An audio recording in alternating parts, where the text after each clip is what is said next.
now. I'm a little less negative. I'm while I don't I'm not excited for the roaming. Like I'm like, what are you guys gonna do? Are you gonna copy Ubisoft and give us side quests, fetch quests, go from this place to the next? Do we use the open world to like unlock new stages or unlock new characters?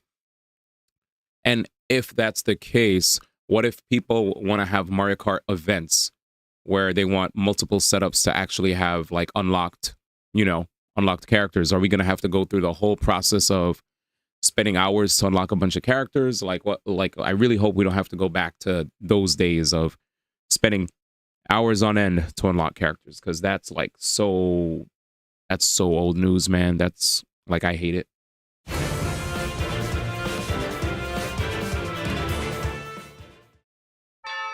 All right, chat. One more video, and then we're going to go straight into Mario & Luigi Brothership. Welcome, YouTube side. We just went live to check out one more video. Who's that? The ruler of dragons. For dragons to survive, wow, green hair. She looks beautiful. Abandon their draconic forms Naga. and live as humans do. What game? Awakening? And now, chat, I'm going to have to play Awakening on stream one of these days, man. Naga? Whew. Clean.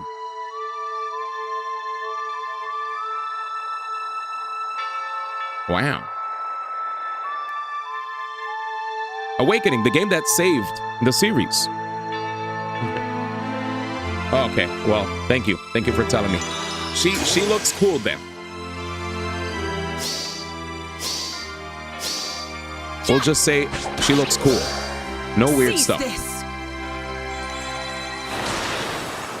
Dragon. The new mystery of the emblem, not Awakening. The band is centered around FE3. Mystery of the emblem, but Naga's in Awakening. My name is Goto. I came into this world a divine dragon. Got it. Now I have turned my attention to the study of magic.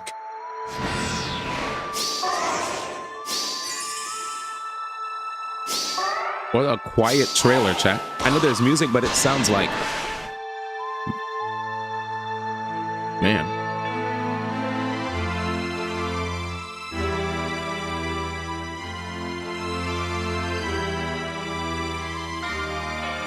Cool. Goto. Who's Goto? Hydrun. Bear witness. Bear witness. Crazy.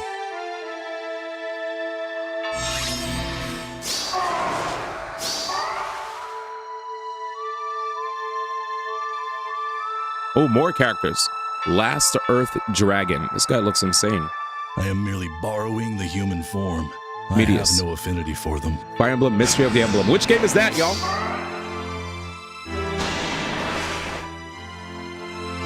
Goto's a wild old sage that guided Mark on how to defeat Garneth and Medius. According to this banner, he was a manic eat. Literally something we didn't even know. FE3.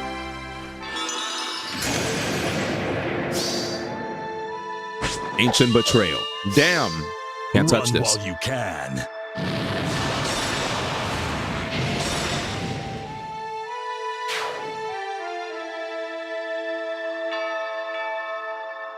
And a new attuned hero joins the battle. Who the hell is that? Tiki or something? Dragon's progeny. Ha! That is Tiki. Shh, we're hiding. She even has a dolly? Where is she from? It is Tiki, yeah. I thought it said Awakening on the top right when I saw the Naga girl. Unlucky. Maybe my eyes saw Awakening.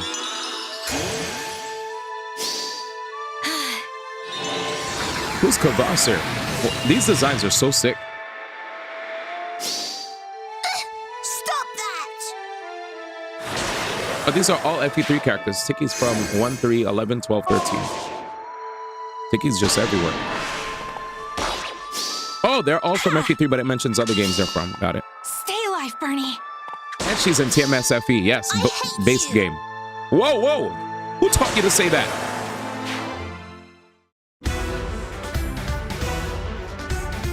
Rune. Anna. Did I just see somebody that I recognized? Wait. Alphonse? Never mind. He looks familiar. Anna. Tiki's also an engage. Engage. Beautiful. Anyway, OD Clean Designs. Fire Emblem Heroes. Ba-down, ba-ba-ba-down. Nintendo. And here's where everybody who did not think that Fire Emblem Heroes is still going on strong, well, it is. It is. All right, cool. Let's play some Mario Luigi Brothership, shall we? We are actually, so we're incarcerated right now, chat. They put us in jail, which sucks. And we're going to try to find a way out. We went to the third, I think this is the third Great Lighthouse so far. And currently Mario, Luigi, and Connie are all in jail. And we're trying to find a way to break out Silent Snake style. Silent Snake? Solid Snake. Jesus. Don't clip that. That was a mistake. Anyway, so Solid Snake style, we're trying to break out. Jailed. Here we go. Here we go, man. What up, Thunderstrike? Meet up with Connie. All right, let's try to find a way to meet Connie. According to this map, it looks like we're going to have to work our way north, south, west. So south to southwest. All right. I don't think we could do anything to the right. Here we go. Before I did save and go to bed, I think we saw like we saw a barrel. So we're probably going to have to make use of said barrel. Freebies? Audio's still messed up. Jesus. Oh, there it is. Okay, yeah, it's enabled now. My bad. Could you hear it? I muted it because at first it was hurting everyone's ear, I think. I think we're back. And today, chat, today I learned that some of you guys actually hate coins in Mario Kart. I never thought that was like a... I was so surprised to hear that some of you guys were not a fan of coins in Mario Kart. That was new to me. I was like, wait, chat actually does not like coins in Mario Kart? Wow. Insane.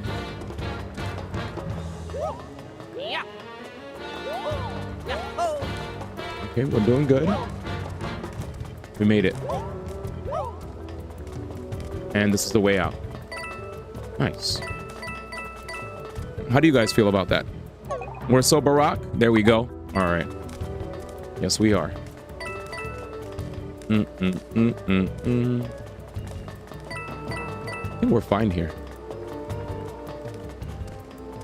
One thing I really want to see for the Switch 2 chat, Monolith Soft coming out with a brand new... Okay, we found it. Sick. It's time. What the hell is this? Why are we locked in?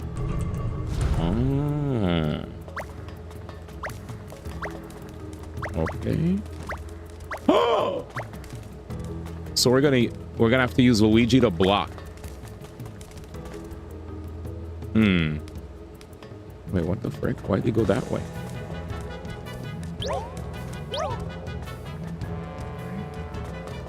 Oh, okay. Frick!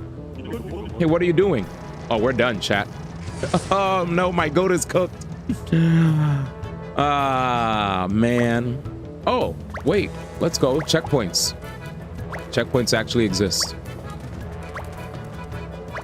So I think we're gonna make Luigi go all the way to the right. And when I jump, he's gonna... Yeah. Come hither, buddy.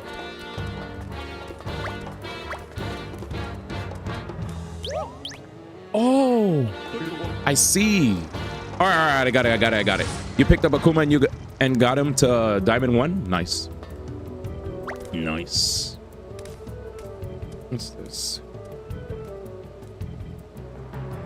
Oh. Gentle reminder to everyone to do your taxes. Holy. Yeah, I guess tomorrow's tax day. Everyone, good luck. Do your taxes. Jesus. all day. All right, there. Yep, I did it.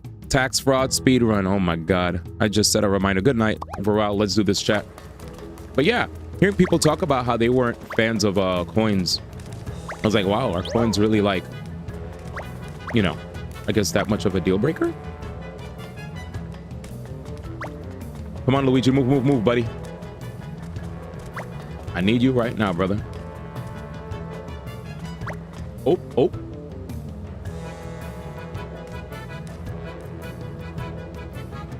Let's see how bad the AI is, chat, like they mentioned. Oh yeah, I don't believe it, chat. The AI is not bad. See? Ooh, almost got bodied. Luigi, no, you blocked me. Okay. Well, now that's negative points for the AI there. Well, good night, brother. You had a total of 4 jobs last year. Heard. See ya. All right, now we gotta wait for my buddy to come through. I love the art style too, isn't it nice? Yeah. So I love the I love cel shaded games in general. They're cool. Nice. All right. Bum bum bum bum bum bum bum bum. Next. I think we go this way as we open up the gate on the right. Okay. So here come the Popo. Mario gets to jump this. We wait. Do I have to go down? Come on, Luigi. Right. All right. I moved a little too fast. Admittedly, I moved a little too fast.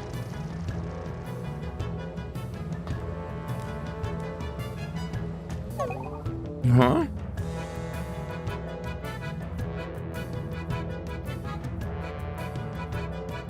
I don't think any sales of Switch games prior have led to Nintendo charging us for this particular game. I think the reason that this particular game, I think the reason that that Switch demo game is charged for is because Nintendo always intended to have their tech demos have prices.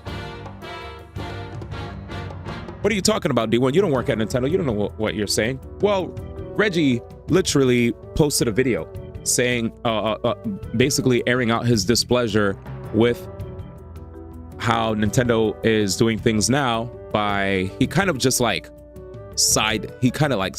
them. He posted in a 3-part tweet him explaining that Shigeru Miyamoto heavily contested him packaging Wii Sports for free with the Wii, when Reggie tried to explain the importance of actually allowing that to be something that has a very low barrier of entry in terms of like price. Like, just make it free. Like, if you're gonna have something like that, that's basically a tech demo that's gonna showcase the capabilities of the system, just make it free. You know, like you want to sell, like you really want to sell this system to the people. Put that in there so that people could actually see why they should be excited about this whole like new wave of motion control with gaming. You know, like, kudos to Reggie for that. He actually stood up to Nintendo of Japan. People usually try to step. People, all right, in all my conversations talking to Nintendo of America back then, I've had numerous business-related conversations with Nintendo of America for more than half a decade. And usually, whenever I have a great idea for them that is echoed by not only myself, but multiple people that I've spoken to in gaming that have issues with Nintendo, you know what Nintendo usually says when I speak to Nintendo of America, the marketing arm of Nintendo of Japan? Well, we have to talk to Japan, and more than likely it's going to get shut down anyway. Surprisingly, when Nintendo of America actually just like, you know, when they incepted Nintendo Versus, that was a Nintendo of America initiative. They came up with that. They said, screw it, we're just going to make it happen, and if it gets shot down by Nintendo of Japan, then you know, so be it. And it didn't. It was successful. Good on them. But yeah, I don't think my Brothership has anything to do with them making the tech demo a price. Nintendo has always been a big proponent of making money. I mean, look at the prices of all their games, especially after a decade or especially after 5 to 10 years later, their games are still ridiculously priced. The fact that they even, after Reggie left, there were other games like 1-2 Switch. 1-2 Switch is basically a tech demo for the Switch. That was priced. So they were always about making money. It's not about whether or not a game was a success or a flop that influenced their decision making. The only reason I'm pushing back on that is because there might be some people that'll buy into that rhetoric and they'll spread it. Yeah. I also think that a lot of people talk about this game. So as far as Mario Luigi Brothership is concerned, here's the flop that Mario Luigi Brothership was. 1.84 million copies sold when it's literally like the last full year of the Nintendo Switch before the Switch 2 releases. 1.84 million units is like not bad. Like the Xenoblade series sells between 1 million and 2 million regularly, and they celebrate those numbers. This is just a Mario Luigi RPG. To sell close to 2 million is fine, as long as it's not sub 1 million. If it was sub 1 million and in the tens of thousands, I would say, yeah, flop, sure. But no, not a flop. It's fine. It's humble numbers, but at least it's in the millions. Yeah. Anyway. Let me see. All my games in the dev class were cell shaded was my thing. I did not fast enough. I think you could have dipped into that corner. Yeah, I'll try it again. 'Twas sarcasm. Oh, you got me. You stun locked the shit out of me, Strife. You stun locked the shit out of me. I was like, okay, before I say anything, I'm gonna go on my phone, grab all my numbers, grab all my facts before I say anything wrong, and then get what I need to get out. Look what you did, Strife. You got him going. What up, my hold up? Betrayed XD1X. Shell companies can't do shit like that, but a multi-million-dollar company like Nintendo charging for a game like that is pathetic. I agree. Thank you, Strife. Handshake. I need to start timing these rants. 1-2 Switch was 100% a tech demo. 1-2 Switch was so sad, especially since it's a Mario Luigi game. It's definitely not a flop. Yeah, fine. Breath of the Wild, 30 million, right? But it's Breath of the Wild, it's Zelda. And not everybody, I guess, is on board for a Mario RPG, and that's okay. These are my cup of tea, though. I love these games. And sometimes I did wish that they garnered more, but it's all right. Yeah, there we go. All right, we're back. Sorry, chat. I got it. I got stun locked, dude. I got stun locked. Unlucky. I got stun locked. I don't think it was I'm sorry. You know what it is? Can I tell you guys something, chat? I've been dealing with, I don't know if you guys have been if any of you guys check out some of my stuff that I post, especially on TikTok and Instagram, right? TikTok and Instagram are where I deal with like actual, like there are wars that spawn in my comment section. People, one person says one thing and then another person starts arguing with that person, another person starts arguing with that person, and I'm like, here we go. You know what? I'm just gonna let the people argue. I'll pop in a little bit here and there. Hey, by the way, I stated this in the video. Yeah, like 30 minutes in, 30 seconds in, you actually could see this. Clearly, you didn't see the entire video because I stated this. Yeah, he stated this in the video. You know, like there's times where people legit just don't listen. They listen for like 5 seconds, or they see the caption and they're like, "Fuck you! You're spreading misinformation. It's this. Oh, I said this in the video. Oh." I love when I get the O's. The O's are the best. When I get O, period, and then some other people don't. Some other people, they don't back down. They don't say oh. They still fight.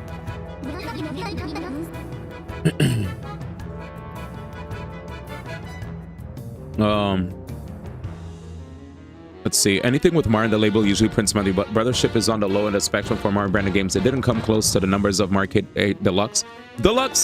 Mario Kart 8 Deluxe is like, that's like the. So first off, if we're gonna compare Mario Kart 8 Deluxe, give me a second, chat. Give me a second. All right. Here we go. I got activated again. We're gonna talk about Mario Kart 8 Deluxe, right? I just want to say something that Mario Kart 8 Deluxe has the highest Highest out of any Switch game, period.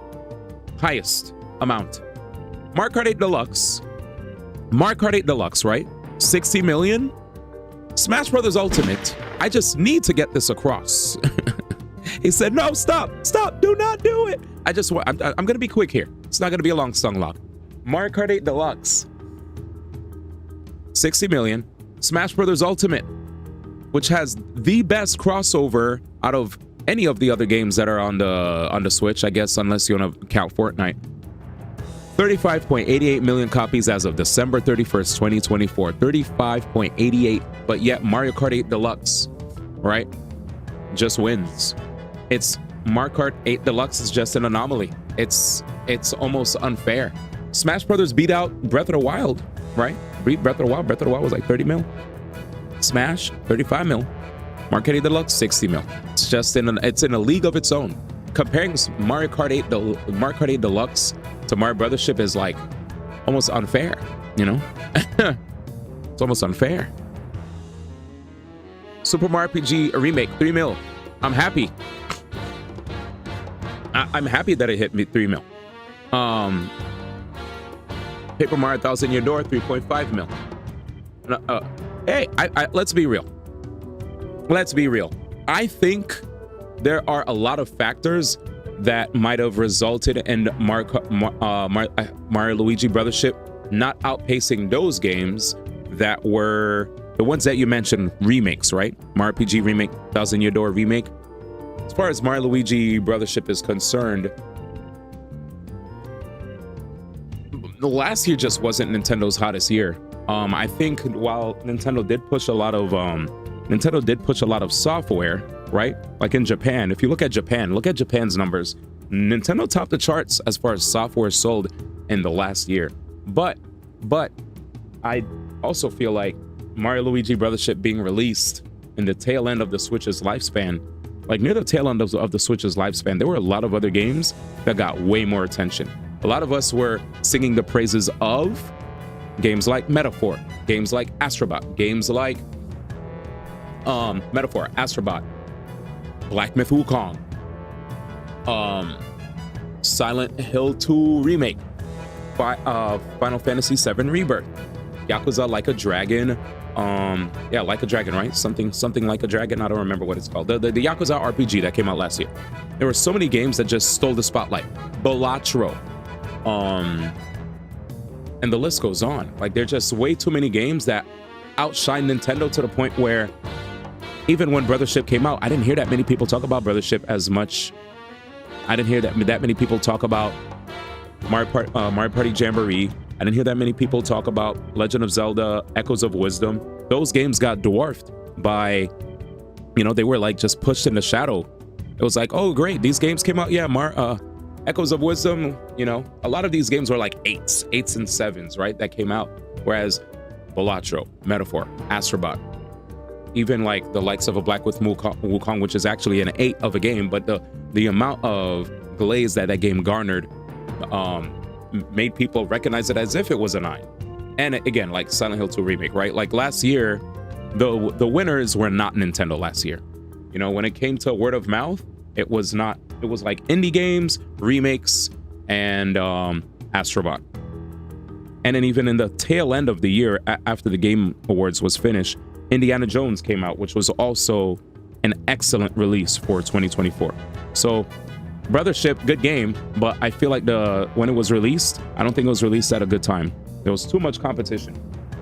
And yeah, I guess this game is also IGN being the biggest, most widely recognized platform for game reviews did not do this game favors. This game is an 8. At best an 8, right? It's really fun. It's a charming game. Definitely a family-friendly Mario RPG experience, right? The combat's where it shines. Has good music.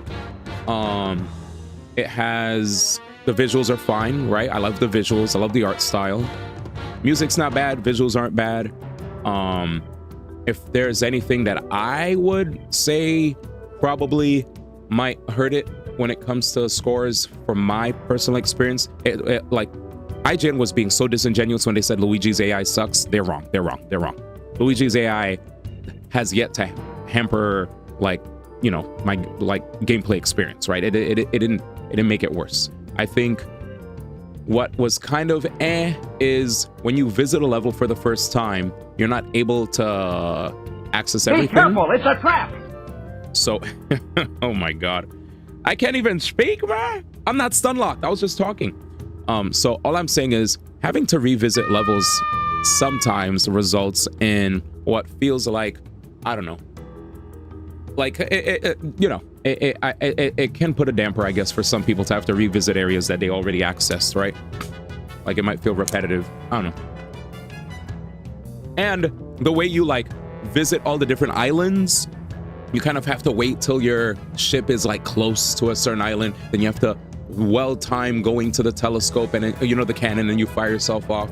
It's not like you have a big world map where you just go from one area to the next to the next. So it's a little different, but I think the game's still a solid 8. I'm done. All right, what did you guys say? Chat GPT flexing, also being overshadowed by a ton of other stuff at the time, didn't help it. Yep, I said all this, but my Brothership is a new game, while RPG and TTYD, two highly desired remakes of legendary games. So I'm proud of that it did as well as it did. I agree, Danny. I mean, to be honest, the Mario Luigi series was honestly for a small group of people anyway. Growing up, I did not know a lot of people that were biggest fans of the Mario Luigi games. Bowser's Inside Story stole 4.56 million, the lowest sales of Paper Jam 1.08. But like Dee said, they came around a terrible time because they just got overshadowed. Yeah, so it's not like, I think the games are definitely fun for everyone. I think anybody who doesn't even play RPGs could come into this and find something to enjoy. But the timings of the releases can also hurt it. Chetty lied to me. He said he wasn't going to be long. All right, I'm done. Rant over. The ice is in the way. Until a little while longer, magma flowed out from underground. So I was able to go along this path. Who decided to block it? All right, well, we're going to have to figure out a way to bust out. Can you believe this? My partner's all frosted up. Now I have to pick up all the slack. It's totally unfair. Excuse me, they let a small girl through here. I wonder what's up. We have to save Connie, chat. Do you know about the basement floor 2 below? There's a rumor that it's 1,000 times hotter than where we're at now. Guess those guys really have no idea what an ideal temperature is. We got Patriarchs Note 3. What's that? Gonna make me call up MTK and get some gameplay out of you, man? Oh boy. Zakit's here, the big fish. He's always creepy, but today's even more of an off-kiter. He was talking to an egg, a weird egg. Only 67 more, almost done. Just wait a little longer. Very soon now. I was shaking in my boots, but kept recording. It's my duty to the hero who will save us from the history's front lines, Patriarch. Oh, I wonder if that's like the person that is the mentor of Connie. Maybe. But yeah. Fight time.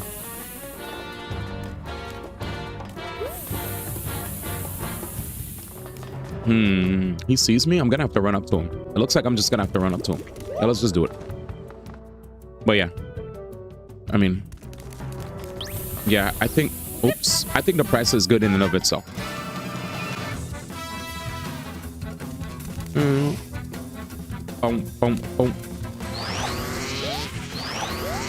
Okay. You got me. Oh wait, I could jump on it. You saw that, chat? You could jump on it. This is hard, but I'll get it.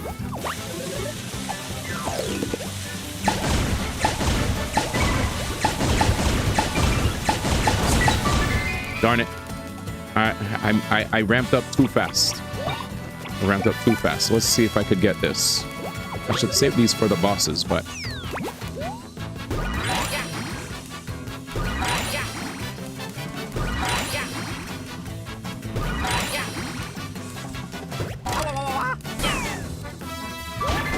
God dang it.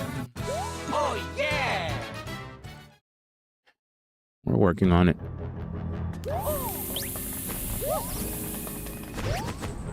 When you're too close, you can't sidewalk. I should have just hammered him. It's fine. I need tea. I'm very familiar with the guy on the right, not the guy on the left. Let's do Bob-omb Derby again until we get good at it. So the way this works, you have to keep clicking right.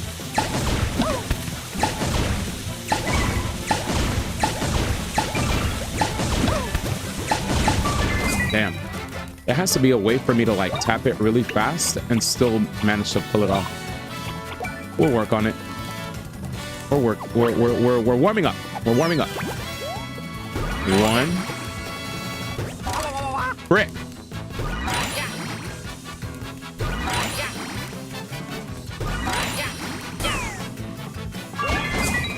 Aw, man. Oh, yeah. Sorry, Luigi. Sorry.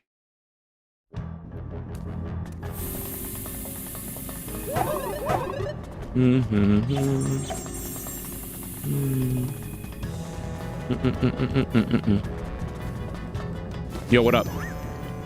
Hey, you seen a girl wearing a hat? I'm in a hurry. We've been told not to let any information slip. Hey, hey, we won't tattle on you. If you're looking for a girl, they took her up there. Someone's escaped. Where'd they go? Find them, find them. Eek, I'm out of here. Probably gonna have to get ready for a fight, chat. Fight time. It's fine. Yep, this is why they gave me this, for the bros moves. Probably gonna have a big fight. There's Connie. We must save her. Auto save. Lord Zocket works us up pretty hard too. And I thought improvement of Gloma was finally done. Whack. Let's beat him up. Let's beat him up. Hey, you seeing anything suspicious right now? Sure am. We see you. Oh damn, we're sucked. I mean, we're effed. Well, let's fight. Hey, it's you guys. How'd you get out of the freezer? You were told not to escape. Get the escapees. This guy. They never say S's properly. Escapees. Oh, yeah. Bomb derby.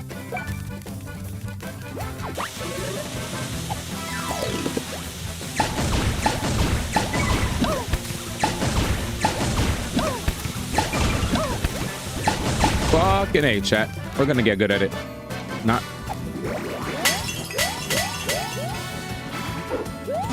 What the hell? Oh, what the hell? Base. Let's zap her. Let's do this.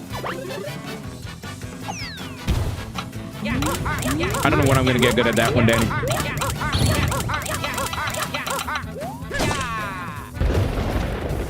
Are you running to catch Luigi?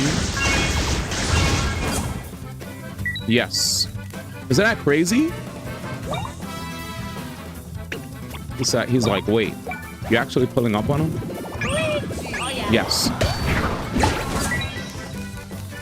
Thankfully, you just have to hold left and right.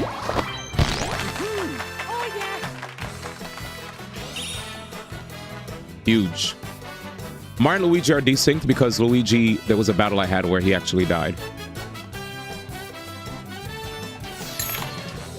Finally. All right, so currently we have speed up, power up, hammerhead up. There's Jumpman, there's counter, big lucky, damage up by lucky attacks increases from 1.3 to 1.5. Iron body damage received from enemies decreases damage received. Increases damage dealt with counter attacks. That sounds pretty sick. Increases damage dealt with jump attacks. HP stash, quick leveling. I mean, I could get a gear slot for equipping gloves and another accessory to make myself better. I don't jump with Mario that much. Yeah, all you gotta do is hold left and right. You're good. Just hold left and right and you catch him. You catch him. Maybe the counter attacks might be good, but gear slot might be really good. Yeah, Iron Body I'm skipping out on. I don't need that. But gear slot could help. Speed, pow, hammerhead. Yeah, I'll do it. Yeah, I'll do it. It's about time. Finally. I've been looking to add a gear slot for the longest time anyway. So it's fine. I wanted to add one way back, but we didn't do it. I was also thinking of getting quick leveling, but it's fine. They were easy. It's not like Mario Luigi. Honey, I'm glad you're safe. Same here, now come this way. Please don't talk to me. I just want to be alone. Please just let me be. The gloam got so many people, and it almost got me too. We gotta do something. You want to know if I heard anything? Now that you mention it, I did hear that something in this room makes the elevator work. I got it. Let's go. Okay. So now, I'll show you what's happening here. Mario could finally get an extra slot. So I could get more damage here. Restores 5% of your max HP at the end of each of your turns. Nice.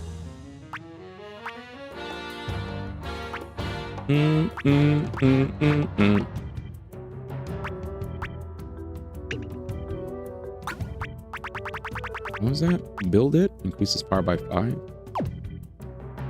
I'm already equipping them. Wait, who's equipping build it? Not me. Oh, you get a glove and you get... Oh, I see. Yeah. So now...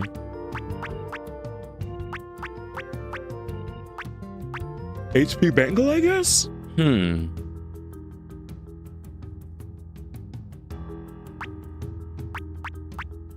BP... Yeah, I guess I'll go for HP Bangle. Yeah, I'll just go for HP Bangle. And then Luigi. We'll help him out. He'll level up soon.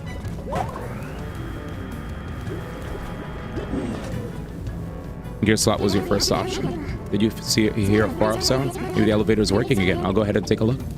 Sure. You guys good? My big sis is really busy right now. If I try talking to her, she gets mad. Aw, I've been looking after my friend, but now I'm feeling kind of gloomy. Those strange creatures have been lumped together and shut away. They look miserable, about as miserable as I am now. The work we're doing is pretty simple, but using spite bulb energy to turn our buddies into whatever they are. What are those guys thinking? Don't talk to me, please. I just want to be alone. The huge shining thing nearby, it glimmers and it scatters my thoughts. I wish it would just go away. Oh, my buddy. No one's really showing much enthusiasm for the moody lighting. It's hard to get people fired up for anything. Maybe I could offer some dance lessons. When I throw trash into that big hole there, I see something shining at the bottom. What if it's a ghost? I'm so scared I need a quick break. Thanks for getting rid of those guys before. That light they were hitting people with was making them go all loopy. The thought that I might be next had me shivering in fear. On to work alone, you're in the way. A face reflected in the glass. Is that me? Oh no, I made eye contact. Look away.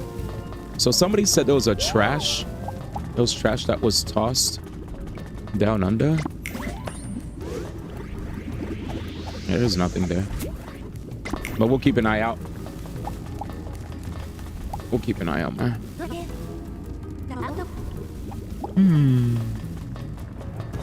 Down there?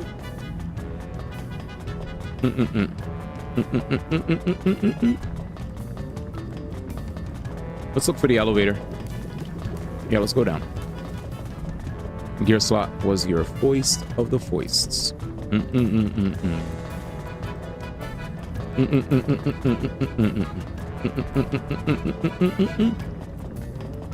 Man, I really hope they keep the Mario Luigi series going, though. You know? I really hope so. I do miss the comedy of Quaffle. Like, Quaffle was probably one of the greatest... I don't know if any of you guys played Superstar Saga, right? I know some of you guys are non-privy to games from back in the day. But if you guys do know who Quaffle was, he was pretty amazing. I Have Fury. Such great localization. I miss those days. I can't go to the top floor, but it looks like it can descend. I really do too. It's my favorite one. It was all I played during the DS era. DS? Wasn't that a Game Boy Advance game, though? Until Uprising came out on 3DS. Sub-level 1. But maybe you played it during the DS era regardless, is what you're trying to say. So, to that end, I understand. Dude, I need a... Man, I actually want to... Oh, no, you met Mario Luigi. Oh, you played Mario Luigi a lot. Yeah. Now Fawful will laugh at you, dude. Crazy. Mario, look there. Hmm? What's up? Gotcha. It's the same kind of plug as the ones we saw in the Colorful Sea. Hmm. We'll need to use those to get where we're going. Okay. Let's see, what's this first?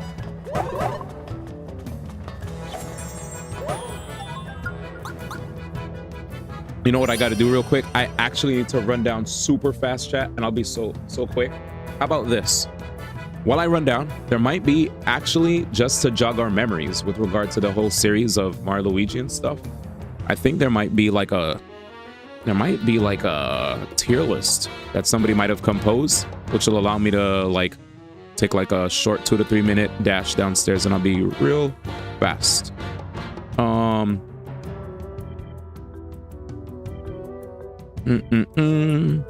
Let's see. Cool. Somebody actually ranked all the Mario Luigi games. Okay. Based. All right. No, I don't know about this guy. Let me find another one. Yay! Found it. Howdy, my totally is always. Okay. This allows me to run downstairs real fast. I just really wanna grab something, and I also need to make a quick little tea because we're gonna be locked in for a while. So this should hold us over for a little bit. I'll be back, and hopefully this could get the conversations going with regard to where do we all sit with regard to the Mario Luigi series. All right, I'll be right back. Not a long break. Two gamers, and we're back with another ranking video, another Mario ranking video, and today we're going to be ranking the Mario and Luigi series of games. So Mario and Luigi, if you don't know, is a series of RPGs developed by Alpha Dream and published by Nintendo for all of Nintendo's primary handheld consoles, from the Game Boy Advance up until the end of the 3DS.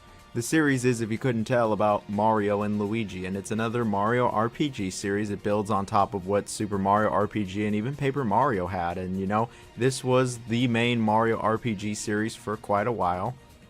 And some of these games gained really critical acclaim and are considered some of the best Mario RPGs of them all. There was one on the Game Boy Advance, there was 2 on the DS, there was 2 on the 3DS, and then there was also 2 remakes released for the 3DS as well, until Alpha Dream declared bankruptcy in 2019, and that was the last of the series. Will there be another one in the future? Who knows? But the games we got, for the most part, were pretty swell. Some of these are considered some of the best Mario RPGs of them all. People really liked them thanks to their interesting control scheme where Mario was A, Luigi was B, their awesome writing, just how hilarious they were, how just generally different they were from other Mario games and other Mario RPGs, and then the use of Bowser in these games. In some of the games, Bowser is the main antagonist, but in some other games, he's just a total goofball, and I always loved whenever they used Bowser in a non-villain role. A lot of these games were some of the first RPGs I ever played. It was some of the games that really helped me get into the genre, along with Paper Mario, and you know, I think even nowadays, these are great introductions to RPGs, and I can say that about every single one. And today we're going to rank them worst to best. We're going to be looking at everything, how they aged, how's the writing, how's the gameplay, how's the pacing, all of that fun stuff. Let me know your favorite down below. I know some of these games are really beloved, so yeah, let me know your favorite. Let's just get right into it. What do I think is the weakest in the series? And so here we have Mario & Luigi Paper Jam, releasing in 2015 for the 3DS. Now, Paper Jam's pretty interesting. It combines Mario & Luigi and Paper Mario as well. It really is a crossover, and unfortunately, it's not as exciting as it sounds. So the game sees Luigi accidentally opening a book containing the entire Paper Mario universe and all of its continents, spreading across the Mushroom Kingdom like a bad zit. So it's up to Mario & Luigi, along with Paper Mario, to stop Paper Bowser and regular Bowser and save both Princess Peaches. When it comes to the game's story and writing and characters, I think it is really, honestly, rather lackluster. I think that this could have been so much more, and it could have had so much more charm, personality, interesting characters, or just something different. This just feels really vanilla, generic, and it feels like they went with like the easiest, safest route and didn't try anything really all that interesting. The writing, there's plenty of funny moments, like when Peach is able, Paper Peach I will add, is able to just go through the cage that she's in. But I would say the story, the characters, or really lack thereof characters, and the writing are generally a disappointment for not only the Paper Mario series, but the Mario and Luigi series as well. I just wasn't digging it, and I don't think that's a hot take. I think most people weren't digging it when it comes to what I just mentioned. Now, when it comes to the gameplay, it plays very much like a Mario and Luigi game, much more than a Paper Mario game. If you've played a Mario and Luigi game before, you're going to feel right at home here, and it doesn't really do all that much to stray different from the other ones. It just doesn't do it as well. You still explore around an overworld, you interact with NPCs, you solve minor puzzles. Now there's some Paper Mario puzzles thrown in there as well, like where he gets super thin or he flies around in the airplane, and they did these puzzles better in the other Paper Mario games, but they're here. When it comes to the combat, Paper Mario has his own button like how Mario and Luigi do. And the combat, it really feels just as alright as it did in the last couple Mario and Luigi games. They got some interesting team-up moves, and Paper Mario's moves I think are definitely more interesting than what Mario and Luigi themselves have. But I generally walked away from this one feeling like they just didn't really take advantage of any of the gimmicks, and that's how I really feel about the whole game. I thought that it was generally pretty bland. I thought these worlds were a bit barren. The game's not too exciting, the pacing isn't really all that exciting, and the story didn't keep me going, so I thought it was kind of boring, and I really did think this game was relatively unexciting. It doesn't take advantage of any of the gimmicks at all, and the gameplay is somewhat shallow. The presentation was fine enough and the music is like okay, but I really did think that this game was somewhat shallow, and it showed that Alpha Dream, I just don't really know what was going on here. They just weren't really capturing the magic of the first couple Mario and Luigi games. And it seems most people didn't think so either, as the game didn't have a totally tubular reception. I think really it's better to play legit any other Mario and Luigi game and almost any other Paper Mario game. And so here we have Mario and Luigi Dream Team releasing for the 3DS in 2013. This game was part of the Year of Luigi, and you know what? It certainly got Luigi in it. The plot is pretty strange to this one as well. It's all about these like pillow people and going into Luigi's dreams, and you know what? That's how I'm gonna leave it. The story is fine enough in this one. The writing is pretty humorous for the most part, and there's actually some unique characters here. I think the story was pretty alright. Could they have done a hell of a lot more with it? Absolutely, and I don't think it really still puts Luigi in the best light, but I think the story and the characters and the writing and all of that was fine. Now when it comes to the gameplay, it's not all that different from the other Mario and Luigi games. There is an overworld where you explore around with Mario and Luigi and you solve puzzles, interact with NPCs, all that good stuff. There's also the dream levels where it's in Luigi's dreams and it's Mario aided by Luigi, known as Dream Luigi, and you actually get to interact with Luigi on the touchscreen, and I always thought that this was pretty novel. I mean, it's kind of funny. And you know what? It is something different. I'll give it that. It's something different interacting with Luigi and just kind of groping his face. It's humorous. And when it comes to the combat, it's very similar, like legit very similar to what you've come to expect. Mario's A, Luigi's B. They have a bunch of team-up moves. And if you're fighting in the dream world, you can have Luigi and area attacks, which incorporate the Luigi noids, such as tilting the console to steer a rolling ball of them to run over an enemy, or summoning a bunch of them. This is a fine little gimmick. It's something different. The boss fights see giant battles returning from Bowser's Inside Story, and I think these are actually pretty good, where you hold the 3DS sideways and you actually have to interact with it, and these are actually pretty fun. This is like the highlight of the combat, is the giant battles, which is a nice change of pace. Now, I'd say the gameplay is solid enough, but something that really grinded my gears was how many tutorials there are and how slow the game is because of it. They really introduce everything to you like hella slow. They don't introduce anything and let you try it first. Nope, you gotta watch the tutorial. They gotta explain it to you, and it really slows the pacing down. In fact, this game just isn't all that exciting because of how slow sometimes it goes. It honestly goes on too long. The game is the longest of the Mario and Luigi games, and it really does feel the longest. I don't think the gameplay is all that different from the other Mario and Luigi games, and to be honest, I just thought it was getting kind of stale, especially by the end of it, and that was really my ending sentiments with the game, was like, yeah, it's pretty good, and if you like the Mario and Luigi series, you'll like this game, but it doesn't do anything you really haven't seen before. I don't think the dreams were all that exciting. I think they're kind of disappointing, and I think that the gameplay, yeah, it just feels a bit stale. And so should you play it if you love the series and you haven't tried it for some reason, go ahead, otherwise you can probably skip it.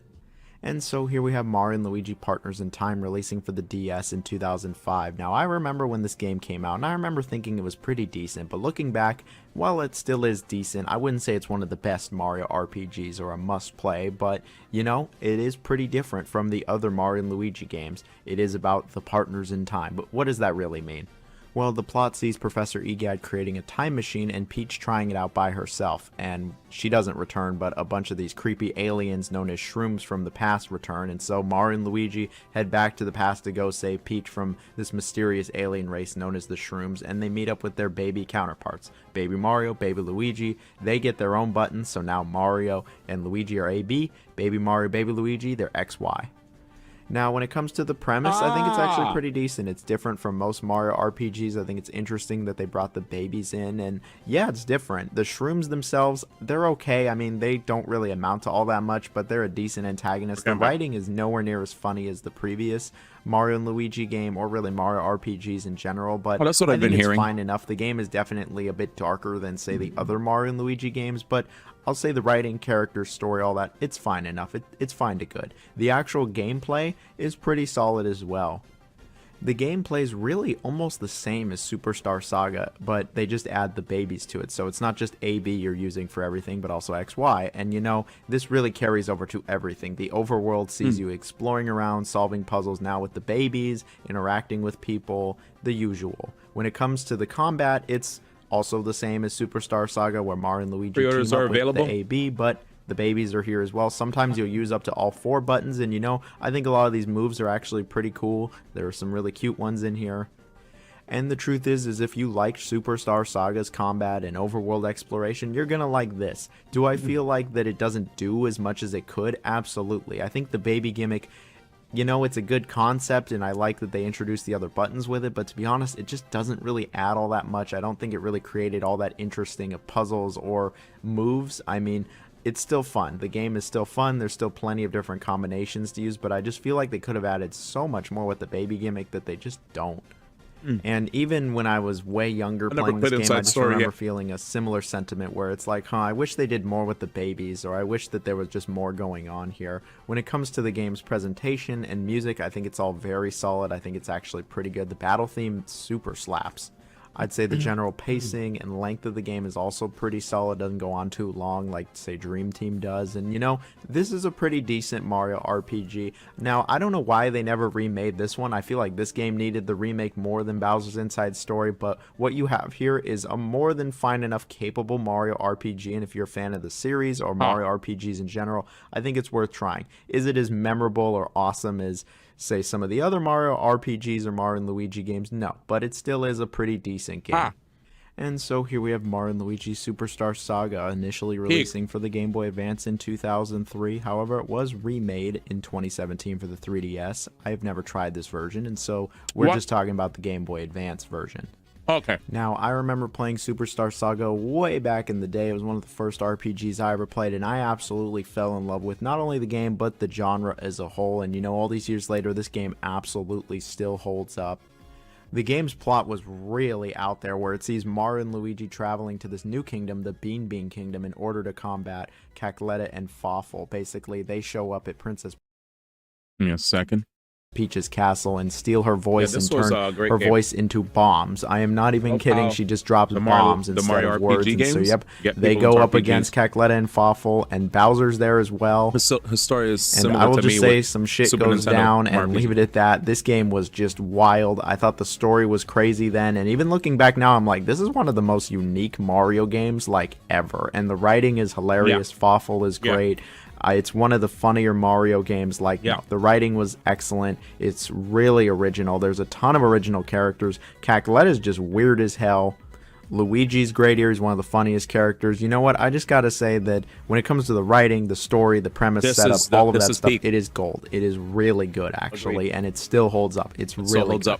When it comes to the gameplay, it was the first in the Mario and Luigi series, so yeah, it might be a little bit more basic than what you've expected if you've only played the later games, but it still absolutely holds up. There isn't a crazy gimmick here, because the gimmick was that it was Mario and Luigi together. Mario's the A button, Luigi's B. It's been like that, I know, for all the games after this, but that was the gimmick here. There's two parts to it. There's where you're exploring the overworld, where you solve some puzzles, you interact with people, and you do a fair amount of platforming. This game actually is way more platforming than I remembered, and I was kind of surprised with how much platforming there is, and it was a nice change of pace. Yeah. This is actually pretty decent platforming as well, so that's cool. And then the combat, it is your typical Mario turn-based combat, where you got to interact with every attack you do, or when you're getting attacked, you can actually defend off those attacks. And you know, I've always thought this is great. I thought it was great in Super Mario RPG. I thought it was great in Paper Mario, and I think it's great in Superstar Saga also. I love how you have to interact with all the moves, and it keeps you really engaged despite it being turn-based. You can never just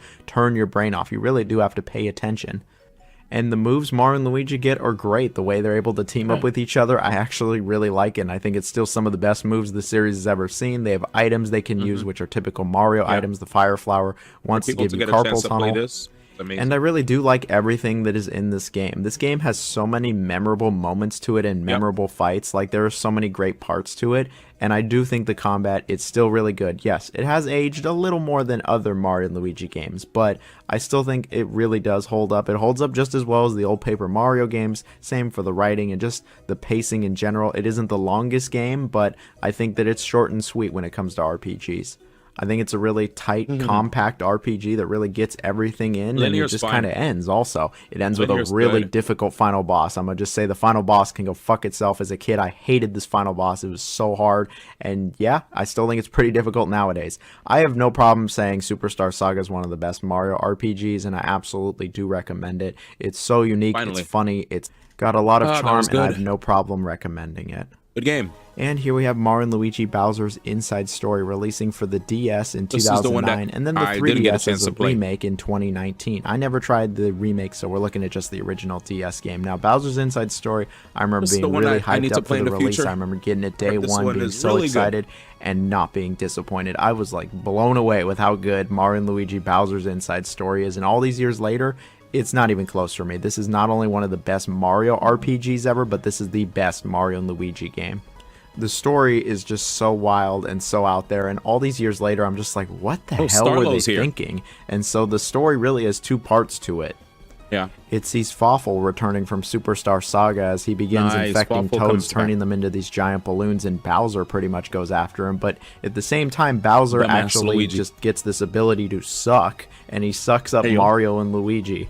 So Mario and Luigi are traveling inside Bowser and trying to help him out while Bowser's going up against Fawful. Like, even all these years later, I'm just like, what even is this story? It is so just kooky and different. The writing is probably the best in the series. Fawful's the best antagonist, easy. Bowser is at his best here because Bowser's not the antagonist. He's actually a protagonist, and he's wonderful. He's super. Whenever they decide to actually make Bowser a playable character, a game's peak. Easy. if he's on the side of good, peak. Super goofy and charming, and he's just great. I love everything with Bowser. I really do think he has some of the best writing in the game. Mario and Luigi, though, they got some crazy shit going on inside of him also, and the fact that Bowser interacts with them is just hilarious. Hell yeah. Like, if you want peak Mario RPG writing, it's probably right here because it's just so good and it's so weird, and it totally translates over to the gameplay as there's two parts. There's where you're Bowser and Mario and Luigi. When you're Bowser, you're in the overworld, and it's much more like the other Mario and Luigi games where you kind of solve puzzles and go from area to area. It's still overhead, and yeah, if you played any of the other Mario and Luigi games, you'll feel right at home here. Bowser, though, takes up two buttons. When you're Mario and Luigi, though, it's really odd. You're just inside Bowser. It is from a 2D perspective, and it's much more like a 2D platformer where you have to solve some puzzles and fix Bowser's internal pains, and I'll leave it at that. When it comes to the combat, it's different but similar at the same time. Bowser uses more than one button, like I mentioned, and his fights, I think, are just fantastic. I love fighting as Bowser in this game. It is so great. I don't know why he never came back in the series. I have always just had so much fun with Bowser's combat in this game. Like, his punch was just crazy satisfying. His fights are always engaging, and he even gets to turn super big for the boss fights, and yeah, these are pretty easy and pretty silly, and I think Dream Team actually has better big boss fights, but I always like these. Mario and Luigi, on the other Crazy. hand, is much more what you would expect from the series, What where up, Zuna? Mario's A, 3DS Luigi's only? B. DS They have a game, bunch 3DS of game, team-up gotcha. moves, and you fight just the weirdest shit. You fight stuff inside Bowser. I can't get over that, like how weird that is, and just different for a Mario game. But how out of this world they go with it, and how unique it gets. I think the Legit. combat is great, the exploration is great, the boss fights are great. The final boss is like the best final boss in like any Mario RPG. It is so good.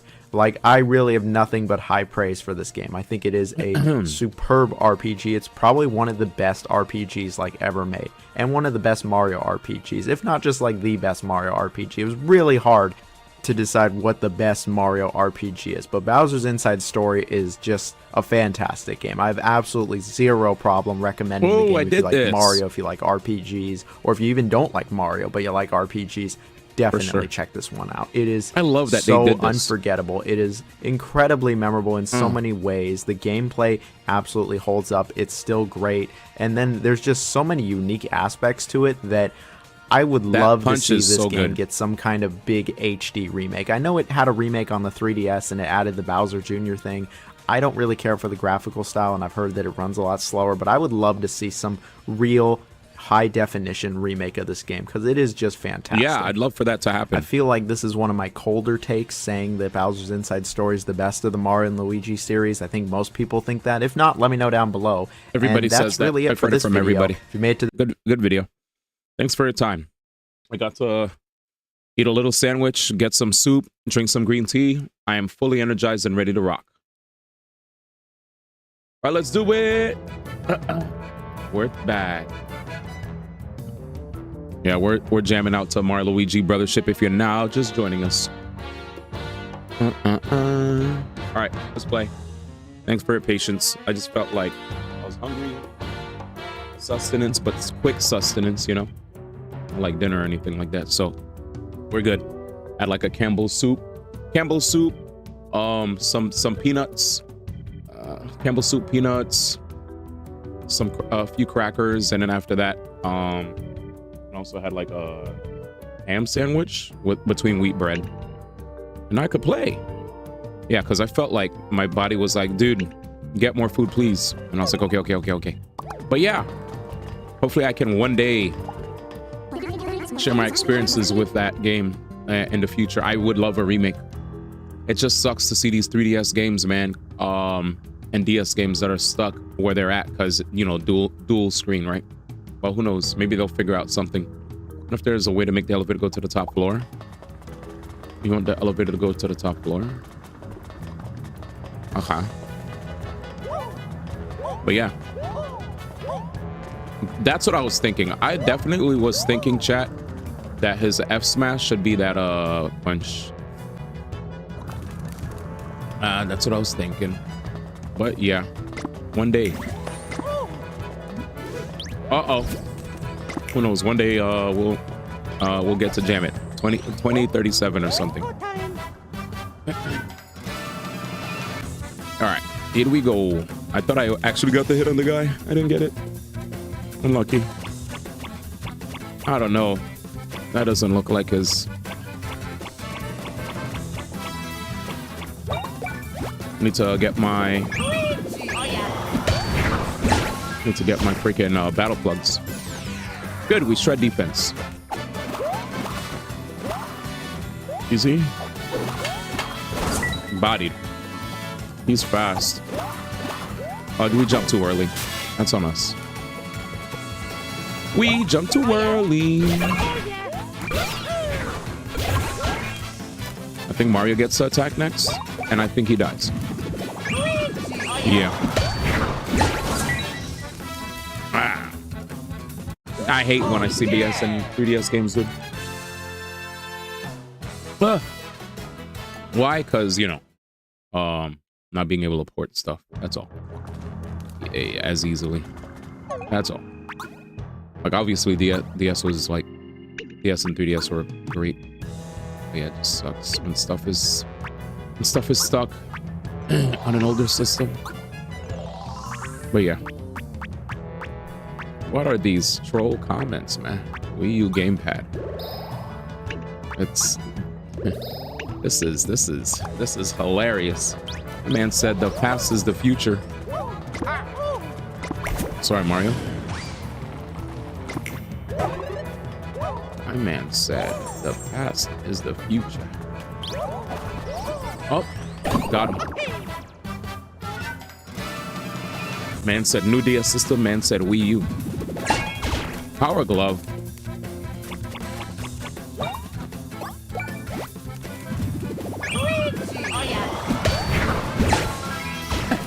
We had voice chat on our Game Boys, didn't we? Game with DS or something. Oh shit. I remember we had voice chat on one of our handhelds. Zappy. Oh no. My man is.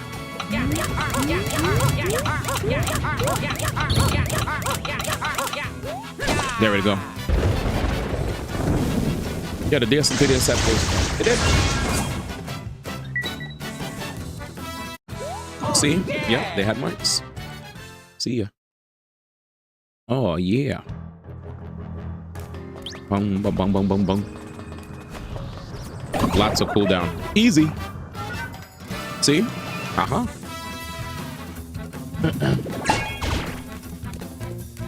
I don't know what. Well, I don't know which Pokemon game I was able to actually talk to people. Oh, I messed up again. Ow. What the hell? It's a lot. I was about to say, why does yelling into a DS not count? The heck?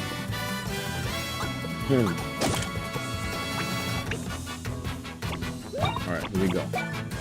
Auto excellent. Away.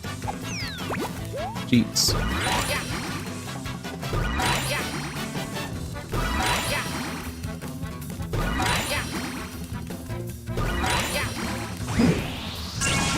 Jesus.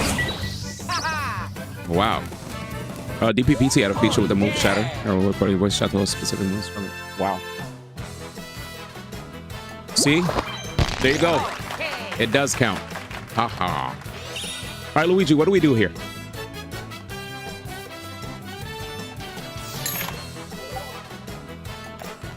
Jumpman. Or... See, this is a tough thing, right? Luigi's a little behind on levels, so quick leveling could help. Increasing jump attacks, giving him more pow. Gear slot would be good.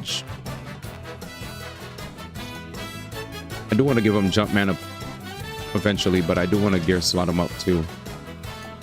Counter a big lucky. Oh wait, damage dealt by lucky attacks. Oh sheesh, that's actually good.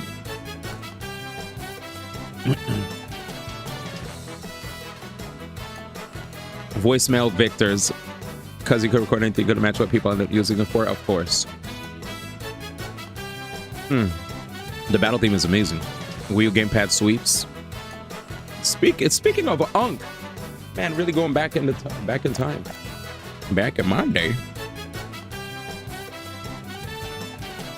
All right. Iron Body will make him a better. This would make him a better tank. Ladies and gentlemen, duck. Make sure to duck your heads by the windows. Mr. Cobb is shooting. Goodness. 1.3 to 1.5. I'll take a gear slot, but I do want a big lucky event. Yeah, I'll take it. Yeah, I'll take it. For now, I'll take it. I think it's about time. It's about time we gear slotted.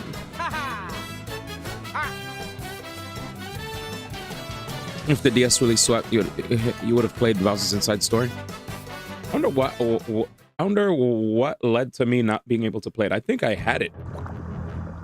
I think there was definitely a point in time where I had a lot of games. Oh yeah, I think it's just competitive gaming, dude. To be fair, competitive gaming plus me getting into the wonderful world of piracy. I started having way too many games all at once. So having a whole bunch of games, you know,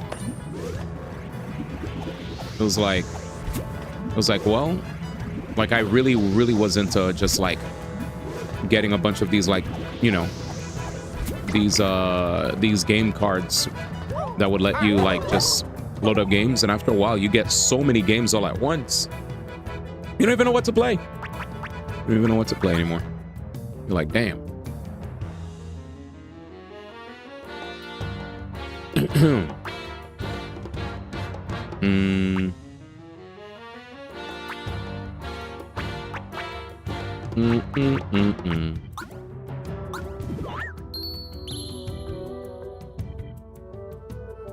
Oh, that's cool. Okay. I like that. Odie. That's a meth and schedule one, man. What, Bowser's Inside Story? Yes, so sorry, I had to own copies. Both English and JP. Never played both. Crazy. Yeah, you missed a cop. We had a big, y'all missed it, man. The earlier part of the stream, we probably spent like 2 to 3 hours just watching videos on Mario Kart 8 and everyone's impressions on the Nintendo Switch 2 after they got their hands on it. And it was it was fun. We saw Michael Bandy and we saw Games Cage, and while watching their reviews, it seems like we're all like just none of us are on the train for that you know, that drive. What is it called? For lack of a better name, wheelchair basketball. The wheelchair basketball game, it's not winning anybody over. It's just not. It's not. It's not. Every single person that played it said the game looks bland. It just looks bland, and like, you know, it looks bland and it just is bland, bro. Like, I'm sorry. I'm sorry. Whoa, did the score just crash? Drag XD, OD. Okay, Discord didn't crash. I'm good. But anyway, yeah. I don't know what to tell you guys, man. But that game is... yeah, that game. Revive Arms Dead. Interesting concept, yeah. He said, I'm paying $90 for... I'm dead. Man said $90. Let me in. Stash gloves, bear gloves. Getaway gloves. This is more power.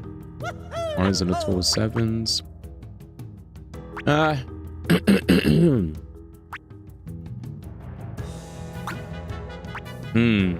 Yeah, it looks like garbage. I was gonna say it. Game sucks. Game needs to kick rocks.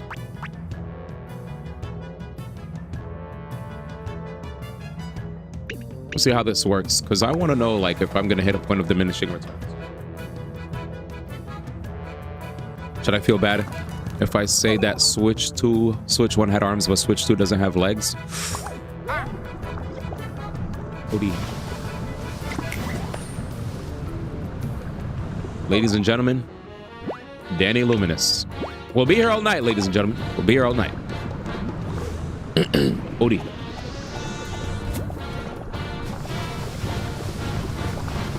Odie. Oh, I loved arms. What we're alluding to is the lack of damn. The lack of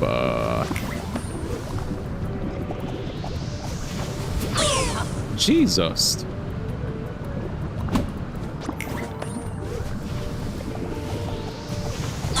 Go. Oh, we cheated. Wow, chat. We actually just cheated.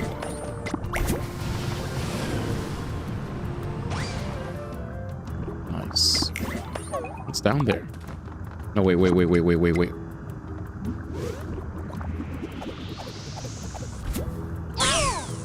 Well, we don't take damage. You miss arms? Yeah, arms was I don't hate it, but it was a game. Wait, IGN's gonna be like CD1. This is what I was talking about.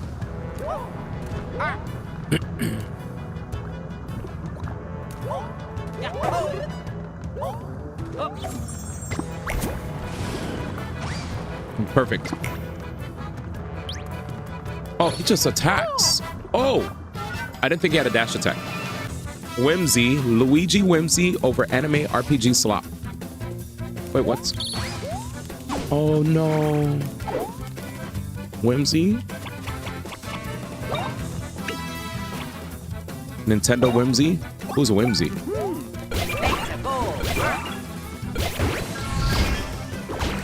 Chat? Who that?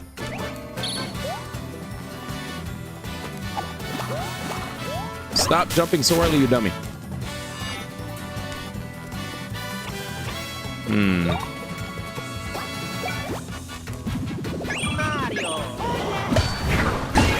A good one. Good one. Sucks that it's Garbo. Yeah, Mario you usually want to use hammers. I keep forgetting. He's Jumpman, but apparently you don't be jumping. All right, here we go. Bum, bum, bum, bum, bum, bum. Actually, Danny, on second thought, I liked your joke. Good joke, man. Good joke, man. It was a dad joke, but I hate dad jokes though. Nicola, what up? Hope you're well. GG. Who liked ARMS? Okay, yeah. So back to what I was saying. Forgot what you guys were saying. Y'all. He said, Jesse, we need a cook. I'm dead. My man is a drug dealer. So, ready? Good stuff. So we watched Games Cage and we watched Michael Bandy. Michael Bandy said when he actually played, when he played Cyberpunk, he actually felt like he wasn't the biggest, like, he didn't like feel like he apparently wasn't like too crazy about Cyberpunk on the Switch, because he said since it was running like what 30 to 40 frames, whatever.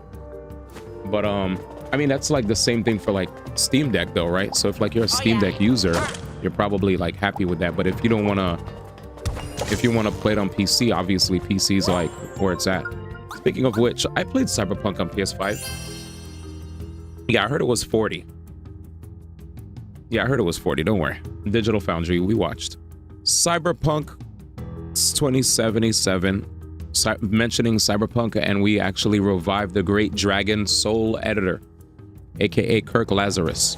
Cyberpunk 2077 on PS5 performance mode FPS. Let's see. So, oh.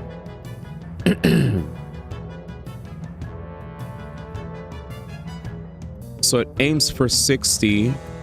While it generally maintains 60, it's not always locked, and occasional dips occur, especially in places with high density of NPCs or complex visuals.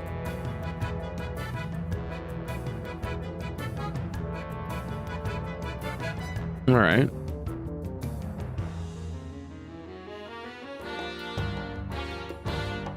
And if you play with ray tracing at 30, upscaled, let's see, upscaled 4K 60, native 4K 60.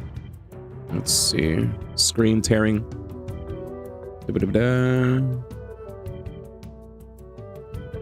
So without ray tracings, you could definitely get it. You know what's crazy, chat? Somebody said these next-gen consoles were advertised as native 4K 60 to 120 FPS with ray tracing, and we got robbed with shit and false advertisement. They always do. Same thing, same kind of thing happened with PS3 for 1080p and PS4 for 4K. Nah, should be a lawsuit for this though. It's actually on the box. It's up to 4K, and if there was going to be a lawsuit, there would have to be one long before now. So you don't really know what you're talking about. Some people are never satisfied. I wonder if some actually like gaming, just prefer to bitch and moan instead. Enjoy what we have now or go do something else. LMAO kid, it's false advertisement. It's not as native as stated on the box. No, it doesn't. It just says 4K 120 hertz. It doesn't say native 4K 120 hertz. It doesn't have to. It's technically capable of going up to that. You may not like it, but it's perfectly legal. All TVs do the same as well on their packaging. Does that mean that all TV content is 4K? Of course not. In fact, every little of it is, and console manufacturers have been plastering tech specs on their boxes for decades about what they're technically able to achieve again. I mean, I don't like it, but it's called marketing. It only takes one game to be 4K at 120 hertz, and that's all they need. Damn. Yeah, that's the way I look at it for Switch as well. Like, with the Switch 2, they could go and say, you know, 4K, 60 frames, 1080p, 4K 60, 1080p 120, and then we're probably going to have certain games that just don't have that, right? They're just going to have certain games that straight up do not hit that, and people are going to be like, oh my god.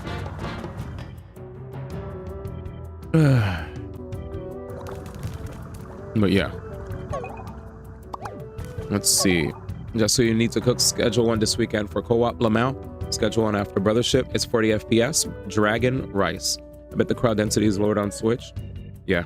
Apparently that Cyberpunk build is only 7 weeks old. Yep. Do you even like video games? Yes, I love video games enough to want them to be better.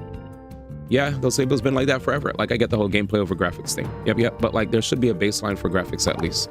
I think, from what I gather, these guys on the Reddit thread were mad because, you know, there's an advertisement that these systems are able to achieve XYZ, and then when they see them not achieve that, they think that it's false advertisement, when it's like, not every game is going to be running at whatever, you know, it's not going to run, especially if they don't say the word native, right?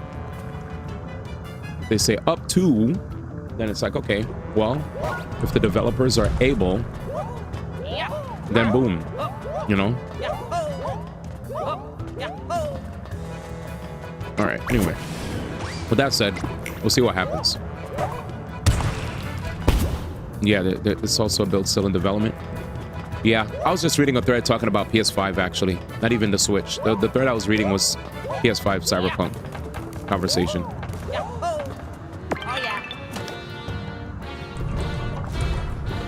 But yeah, for Switch 2, like you said, right?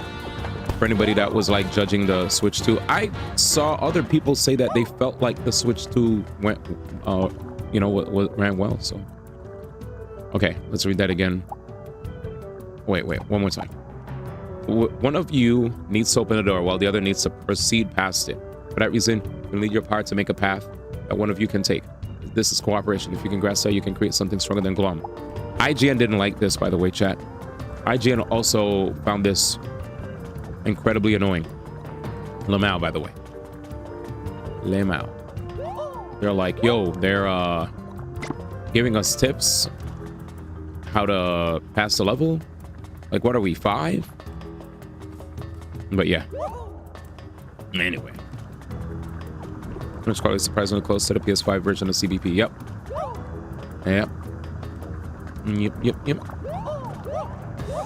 Anyway, we said this before. You missed it, Cobb, but overall, Mario Kart's making everybody happy. Everybody that played it, everybody that was skeptical, they played it and they're like, all right, you know what?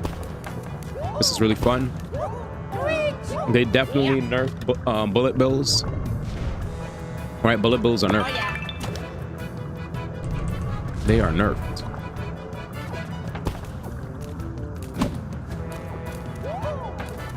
How do I even get over there? Oh. I get it. We're gonna have to fly over and then... Well, I don't even know if I could get Luigi over there by myself. Well, I gotta do this.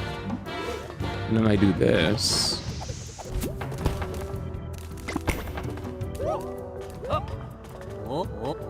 Yeah, I can't.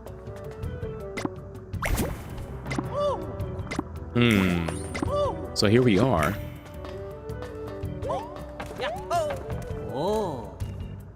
Very interesting. Okay. Let's see. I don't know. I feel like those people who say that kind of stuff are just pretentious and entitled. I think if you're a consumer and you're willing to invest in somebody's stuff, you should have every right to wanna, you know, if you're spending money on this thing, you should have every right to feel like it's okay to air out your grievances, right, chat? You're a paying customer. It's not like you're getting this for free. Or you're a potential paying customer. So yeah. Are you talking about the stop complaining people? Oh, yeah, yeah. Then agreed. It's like saying quit Genshin if you are mad or something, right? We touched on this. Oh man, man figured out the puzzle. You could tell. All right, I'll figure it out. I figured Bills got nerfed because ain't no Giga Mushroom in this game. I haven't seen a Giga Mushroom in a while. So in this game, I mean in Mario Kart, what we saw was Bullet Bills look like they straight up, bro, nudge you. They just nudge you now. You just get a love tap. They're like, they hit you and your car goes like this. If your car was like this, it goes like this, and it goes like this. So it's like, whoa, you lose speed, and you're like this. So it's just like you're driving on two wheels. But that's about it. All right, what do I do?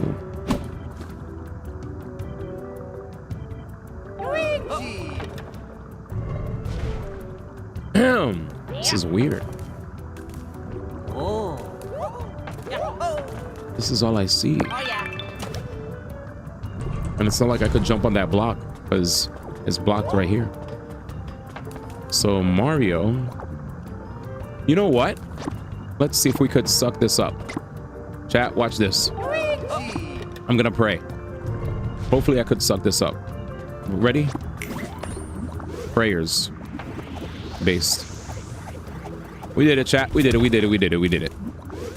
We did it. Okay. Thank God. Yeah, if we couldn't do that, I'd have been sad. Imagine. Imagine. There we go. What? Let me see. Doing puzzles. OD. Wait, it's really the same design as other things you could suck up. Yo, don't worry, I got it. I got it.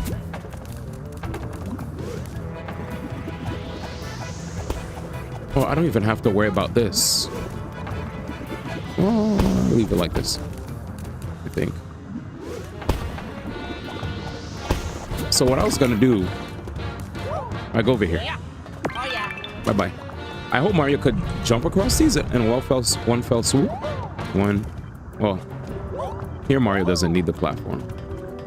Which leads me to believe that maybe I could even suck up one more plat. You know what I'm saying? This hurts. I was so close. Let's try again. I tried so hard.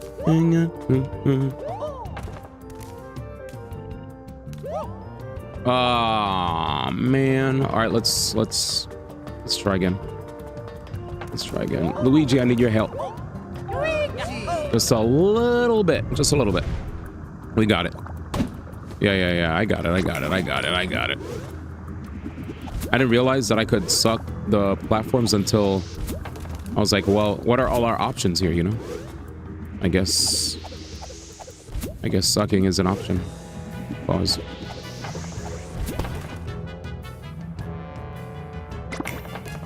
Could we clear? Now I just gotta make sure the spacing is proper. And if not,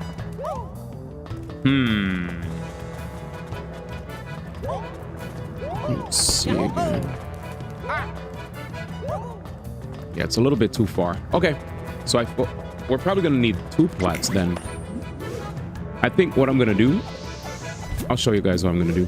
It looks like we need 2 plats, and what we're gonna do is use one of the plats to get as close as possible. We're gonna use one of the plats. I'll show you. I'll test it. Am I gonna fall? It like kind of feels like you don't even need these, both of these, but whatever.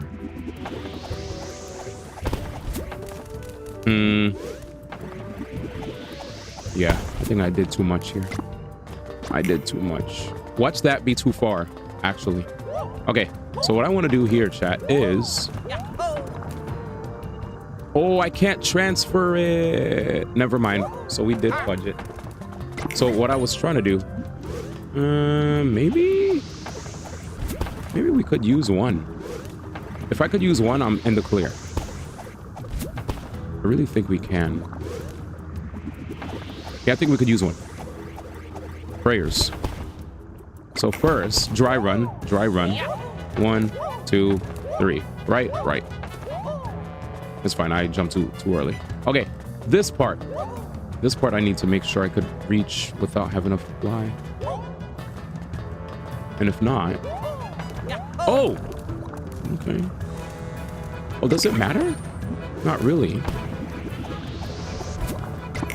could just put Luigi here, and you're good. Doesn't matter anymore. Mario got this. Bye, Luigi. All right, we're good. Honestly, it didn't even matter.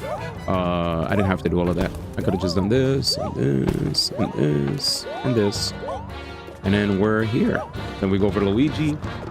And then somehow he's gonna...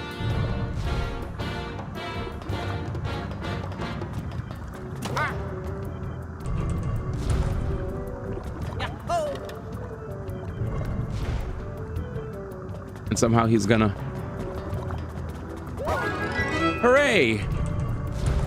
Luigi, you're gonna show up, right, buddy? All right, there he is. And there he is. Yay! We did it. I know what I was doing all along.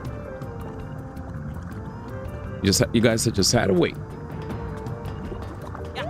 There it is. How's it going, buddy? Okay. No. We did this already. We went down. We hit the switch. There's this that takes us to the other spot, but there's this spot too. There's 2 areas that we cannot go to. We like the Great Lighthouse. We did it. Kids game. Hey man, we did good. We did good. Hooray.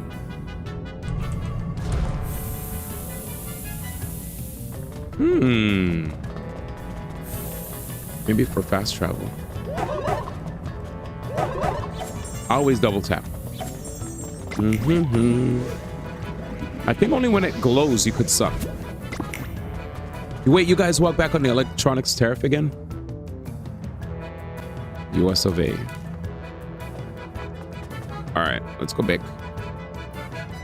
So the tariff is, so we walk back on it. I mean, it's definitely a kid's puzzle. Yeah, we got it though. Max and the dudes are arguing over the top 10 consoles right now. It's hilarious. Lamau.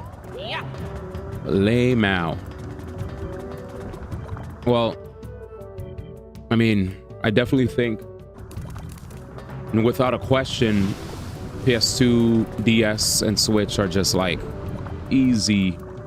And then like I feel like Xbox 360 is also pretty based. I think Super Nintendo is pretty amazing.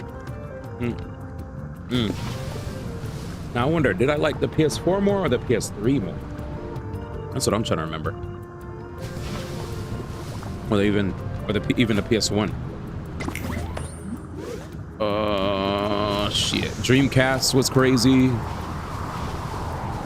I don't know what's the so what, may I ask, like, on that topic of what's the best top 10 systems, like what is their, this is just off of, like, what are they basing it off of? PS4 was better. They just finishing argue over PS3 and 360, remove the PS3 from their list. Lamau.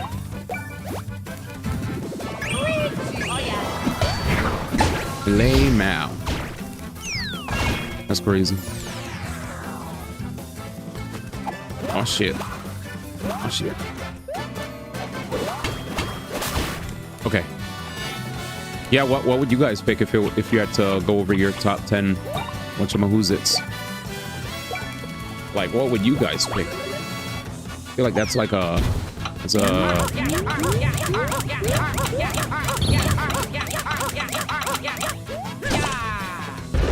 feel like that's hard. I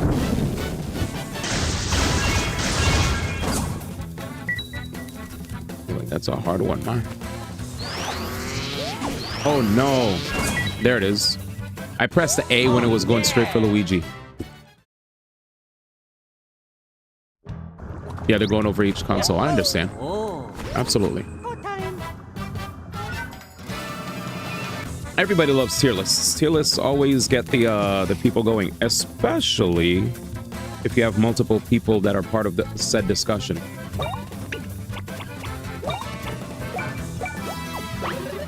Those are the best. But what is he basing it off of? Like, whenever they say a system's like good, what is that based off of? Like, is it based off of sales? Is it based off of the library? Is it based off of like I feel like there's definitely a bunch of things to consider when it comes to, like, I don't know if this is even purely a subjective list. I mean, I guess it is, right? It's not like it's, oops. Oh man. NES, Famicom, Game Boy, PSX, PS2, 360, Wii, 3DS, Switch are your definites. Damn, my man had a quick answer already. Jam was ready out the gate. You can give your top 3: PS2, 3DS, N64, PS Vita. Yeah, I probably would have to actually like think about that one. I definitely have to give that a hard.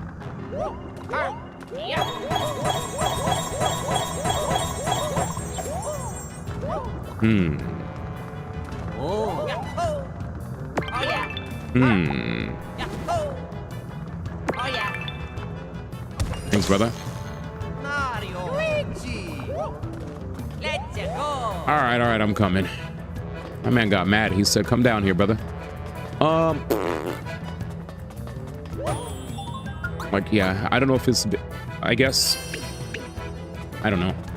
I think that's like a really hard discussion for me as far as top 3, because I have to super duper think about it.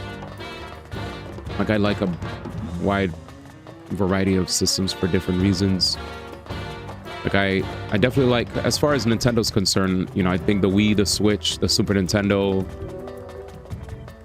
like, if I were to tier my favorite Nintendo systems that weren't handhelds, I'd probably say I feel like Switch probably might be their strongest out of all of the ones for me. I'd probably put Switch number 1 for me.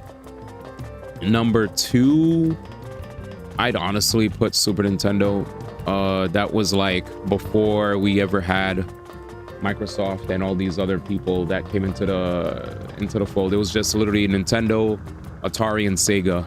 And during that time, the third-party support for Nintendo systems were like amazing. Like that, which is why I have the Switch up there, because like Switch, it felt like we finally have, like, you know, and probably Switch 2 is even going to be more indicative of that. But Switch 1 looked like we're finally coming back. We're finally coming back to the times where people are starting to see, like, yo, if I put my stuff on the system, it actually is not going to be a failure. More so with the Switch 2. Switch 2 probably might beat out the Switch 1 for me on that list after like 5 years, if it does well, like in terms of, like, you know, getting third-party support.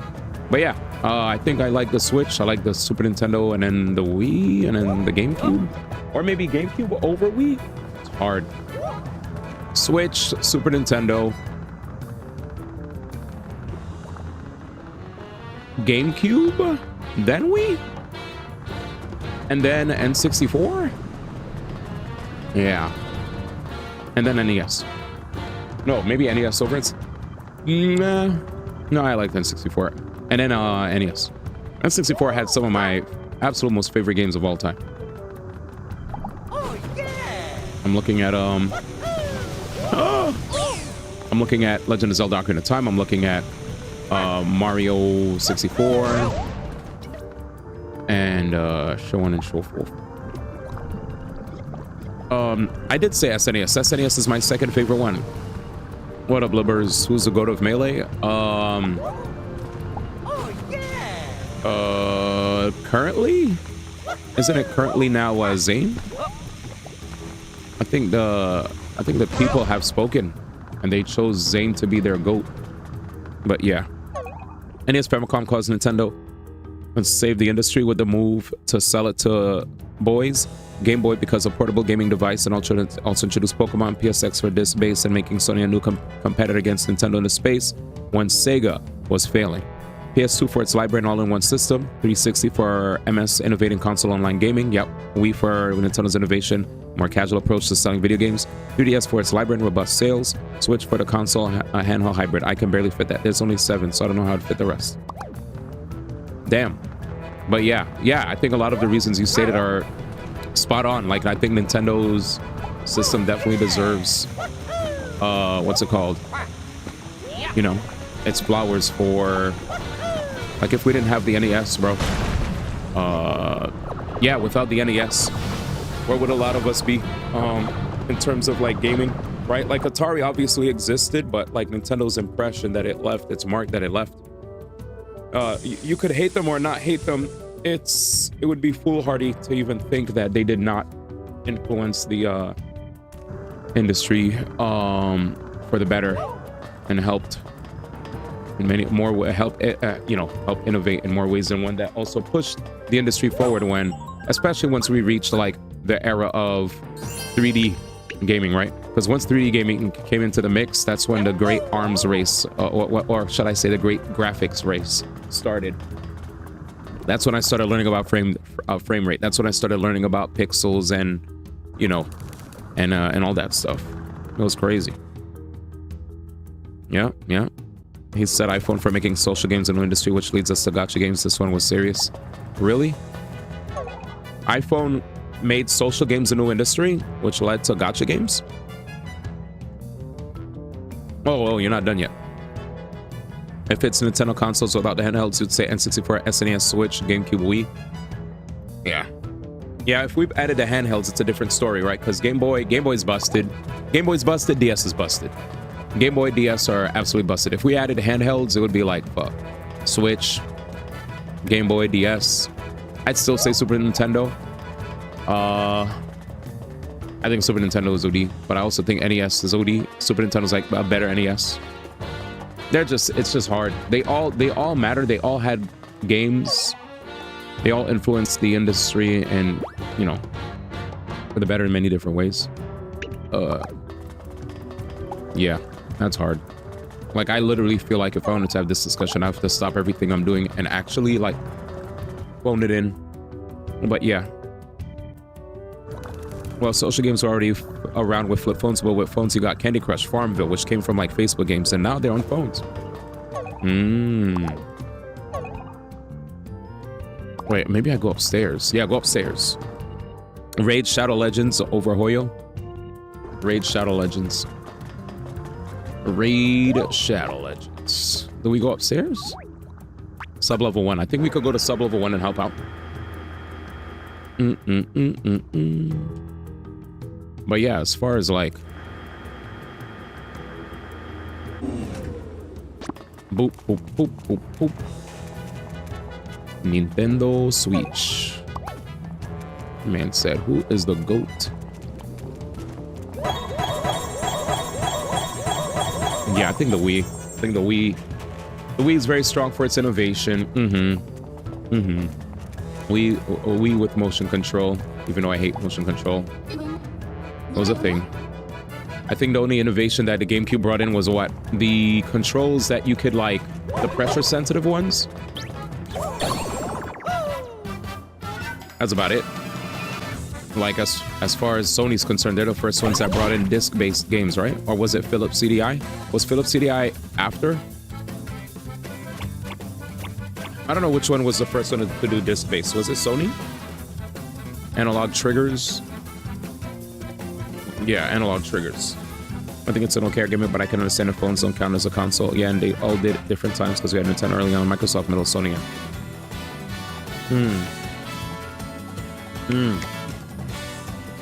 Yeah. Good luck to Max with that one. That's a war. Sony was the first for Blu-ray because they created Blu-ray. Philips was first, I think, because of the Zelda games. Yeah, Zelda. PSX is definitely the first successful one. Bam.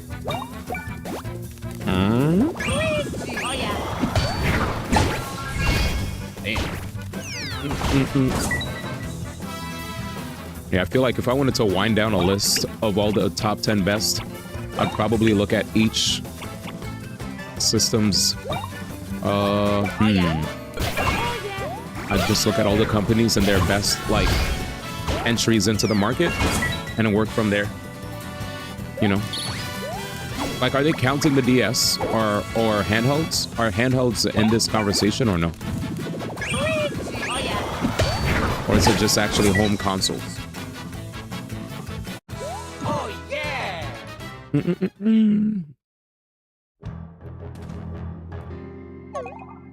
Let's go. Okay, this moves downstairs. Sidewalk, slam. Easy.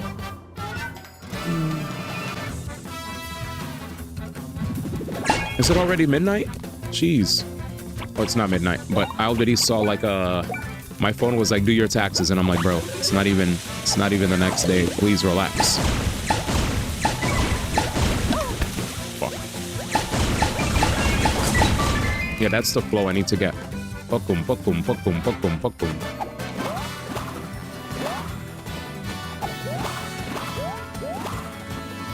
Wow, you really ran it back. You're insane.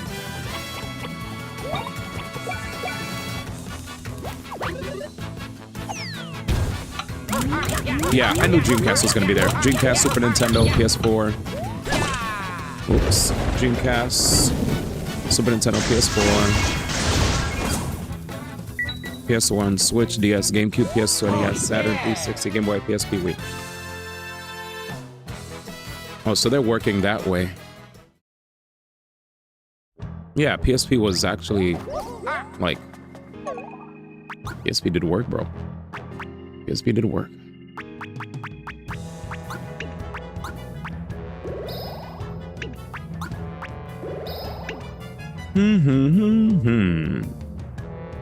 Wait, how many systems is that? Dreamcast, Super Nintendo, PS4, PS1, Switch, DS, GameCube, PS2, NES, Saturn, 360, Game Boy, PSP, Wii. Oh, so were they doing elimination rounds?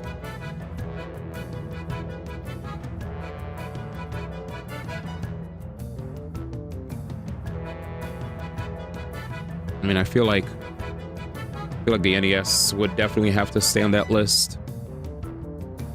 NES and Game Boy, Switch, PS2, maybe GameCube might get knocked off the list. I think GameCube had some... GameCube, like, while it had some games that, you know, looking back, it's like, oh, wow, yeah, some of these games were awesome. But, like, really, though, when I think of the GameCube, the era of GameCube, Xbox, and PS2, it was just the PS2 show, right? GameCube showed up, and he was like, hey, guys, I got a couple things I want to present to the class. That's great, GameCube, all right. We saw it. Anyway, so PlayStation 2. What else do you have for us? So I have this. Everybody's like, wow. GameCube. Hey guys, I also have this. Yeah, that's cool, GameCube. All right, it's good. It's not bad. All right. You know, you're good. Xbox is good. You guys have your... Anyway, so PS2, what else do you have? You know? Yeah, of course. I would just remove GameCube. What? GameCube, like, I love GameCube, but I'm not gonna just like, come on now. Get him out of here, bro. GameCube had some dope games, but that was the first generation where I finally said, chat. I wasn't even streaming, but like, I was just like, man, I don't know why I said chat, because I wasn't a streamer back then. But basically, why am I so like, why am I limiting myself by only playing Nintendo consoles? That was the thing I said to myself, right? I love Nintendo ever since the NES, Super Nintendo, 64, and the GameCube. But when I had the GameCube, you know, it was Soul Calibur that finally got me to do it, because I was always wondering, do I want to get it? Like, I don't even know if I really want to get into these games on PlayStation 2, nor do I know if I can even afford having two systems. But I loved my GameCube. There were games that I played a bunch of times. It's not like my GameCube didn't get play. It wasn't like I was bored of it. But Soul Calibur, having I guess Soul Calibur's competitive scene being only on PlayStation 2 was what actually influenced me the hardest. They're like, yeah, we do tournaments for this game, but you have to play on PlayStation. I was like, PlayStation? Okay. Well, I was always thinking about getting a PlayStation anyway, so finally gets a PlayStation, and then starts getting OD games slowly for them, or at least borrowing them from friends that didn't play certain games anymore. Anyway, but yeah, and then once I got a PS2, I was like, oh my god, I've been depriving myself all this time of greatness. So yeah, get him out of here. Next. I think if I were to be even more serious about this criteria, I'd probably look into our commercial success, library size, innovations, key, generic mechanic defining games. Yeah. Yeah. I mean, 64 definitely had games that influenced a generation of games, right? Like Super Mario 64 and Ocarina of Time are games that influenced a generation, but the 64 itself is a market failure. So while the 64 had genre-defining shit, the system itself could kick rocks, and the controller could kick rocks. That's how they're going through that, but that's like Lolo. Ah, okay. Strength of system. I wrote their stream free. 100%. 100. So if they removed GameCube. All right, if they remove GameCube, how many are they down? Dreamcast, SNES, PS4, PS1, Switch, DS, GameCube, Dreamcast, SNES, PS4, PS1, Switch, DS, GameCube, PS2, NES, Saturn, 360, Game Boy, PSP, Wii. Yeah, I'd probably kick out the GameCube. I'd probably kick out the Saturn. I'm gonna keep it a stack. Like what? Oh, Saturn is on the list? Get them out. I'm sorry. Saturn go, GameCube go. Now they're down to 12. What else would I kick?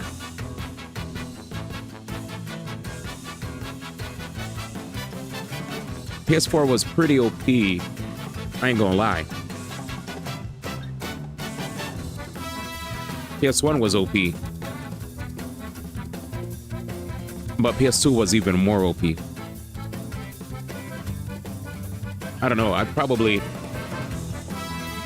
don't wanna, I mean, PS1 was kind of OP. This is insane.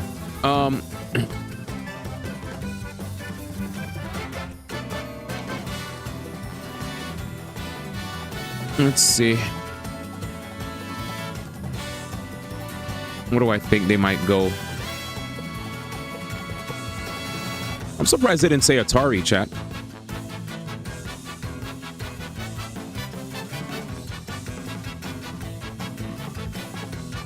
All right. Because, like, honestly, if you guys want me to be real, if there's going to be a top 10 like gaming consoles, home consoles in the history of video gaming, it would like probably be Atari, because Atari is like the OG trailblazer, right? Wasn't that in the 70s? And then the NES basically brought us back in the 80s. Then the Super NES as well, right? It basically was like it building off of the NES's success with like better graphics, better sound, and lots of timeless classics, and probably some of the best like libraries, you know, in gaming. Then from the Super Nintendo, there's like the PlayStation, right? So we talked about the PlayStation, where we got to see basically, I think when it came to a PlayStation, that's where cinematic gaming experiences really, like, you really started feeling like, whoa, video games are like movies, right? Just think about all the FMVs you saw on PlayStation, all the cutscenes and stuff. For RPGs, stealth games, right? Metal Gear Solid, Final Fantasy VII, right? That was their first time entering the market, and they really did a good job of popularizing 3D gaming, right? So what do you think of when you think of PlayStation 1? Classics that are still timeless to this day. Final Fantasy, Metal Gear, and Resident Evil. All three of those are pretty genre defining. They're pretty genre defining. They you know, when it came to Final Fantasy VII and what it did for RPGs beyond Japan, I mean, there's so much we could say, so I'm just gonna say that. Same thing with Hideo Kojima and his Metal Gear Solid entry. And going to Capcom, of course, we tip our hat to them for Resident Evil, right? Tank controls and all. Still, that was also a big deal for its time. And that was only 1994. Now, if I think about the Nintendo 64, I'm just gonna say it. You know, that was Nintendo's first step into the 3D gaming world, but there were lots of innovations that came through, chat. The analog stick, right, with the 4-player multiplayer games Super Mario 64, Legend of Zelda Ocarina of Time, Golden Eye. Think about that. Golden Eye. Mario 64. Ever since Super Mario 64, mad people started coming out with their iconic mascot 3D platforms. 3D platformers with a mascot in it, right? Like cartoonish kind of mascot. E for everyone type shit.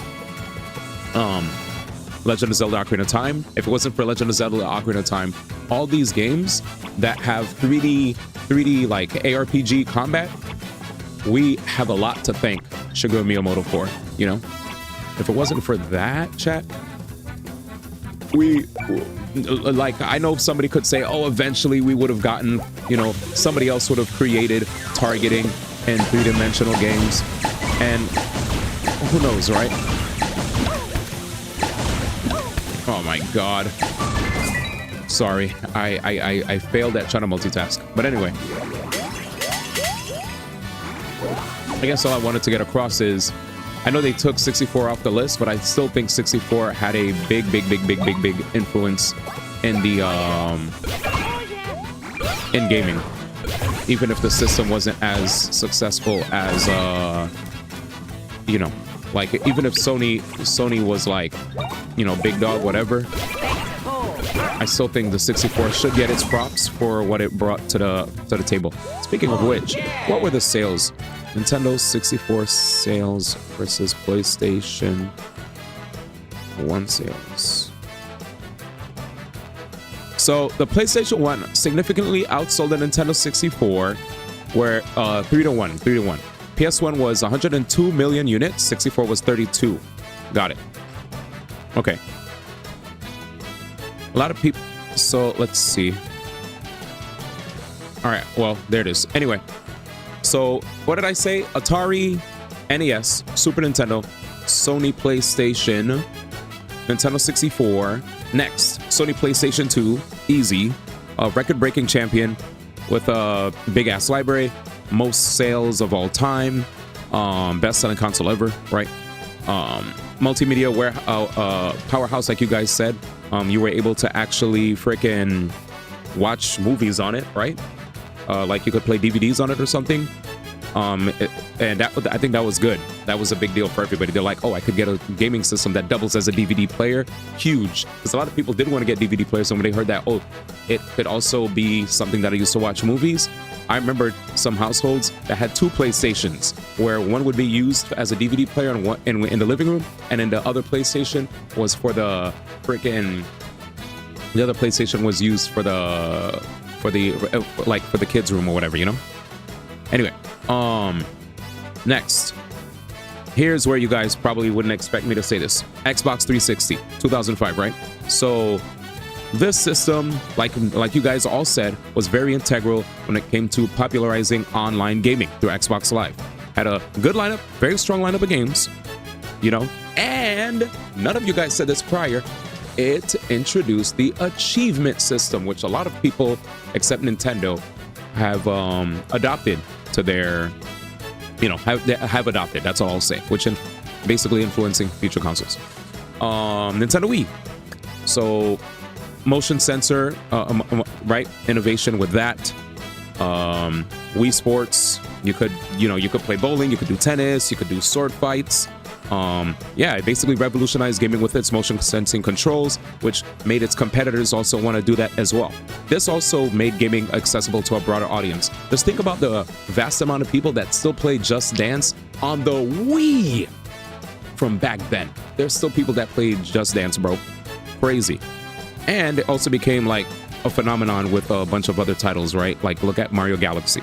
I played Galaxy. I didn't beat it though, but yeah. One day I'll play it. Now, here's a system that you guys also mentioned. Sony PlayStation 4. PlayStation 4, I don't want to glaze, but this was a powerhouse, right? And, like, especially when it came to, like, immersive gaming and social gaming, you know? PS4, just, like, when I think of the PS4, I always remembered how amazed I was when it came to finally recognizing what actual like really good graphics were, you know. Landscapes would look amazing, Just the graphics were insane. Very strong, powerful hardware, amazing library. It had like streaming services added to it as well, right? I think you had Netflix and you had like all sorts of other stuff, YouTube. There, I don't remember if Spotify was there, but I know there was a bunch of different like streaming services that were available. So it basically, like if you didn't have a smart TV, your PlayStation 4 could make your TV into a smart TV, kind of, sort of. You know what I'm saying? So it was definitely contributing to the landscape that was to the industry's changing, very fast changing landscape. And I guess the last one on my list is Nintendo Switch, because the Nintendo Switch, I mean, let's be real. Nintendo recognized that handhelds are OP. That's what they usually sold more of, not consoles. So once they finally said, okay, let's actually make a system that doubles as a console, boom, right? Now we could actually enjoy console gaming at home or anywhere outdoors, on our lap, while we're sitting on a plane, sitting on the train, wherever you go. The Switch will be there alongside you, allowing you to constantly, stay immersed in the gaming worlds that you enjoy so much without having to feel like, oh man, I can't wait to go home to play this game. Instead, you could just reach in your backpack and boom, there's your Nintendo Switch, right? So I think the cool thing about the Nintendo Switch was introducing a hybrid concept, which, like I said before, portable device and home console is huge. And to the point where I think other companies are going to start copying that. Sony already released a survey asking people, hey guys, what do you think about the Nintendo Switch 2? Like, they're asking a lot of questions. I think people are starting to realize hey, we should probably start having our hybrid consoles too. We saw Asus threw their hat into the ring, Steam Deck, etc., etc., etc. Okay, that was a lot of yap, but I guess I feel like if I were to solely base everything I was saying on innovation with regard to home consoles, that would be my list. Atari, NES, Super Nintendo, Sony, PlayStation 1, 64, PlayStation 2, 360, PS4. I know I skipped something. Wait, I skipped something. I said Atari, NES, Super Nintendo, PlayStation 1, and then 64, that's 5. PlayStation 2, 360, Wii, oh, I forgot the Wii. Then the PS4, and then the Switch. Those would be my top 10, probably.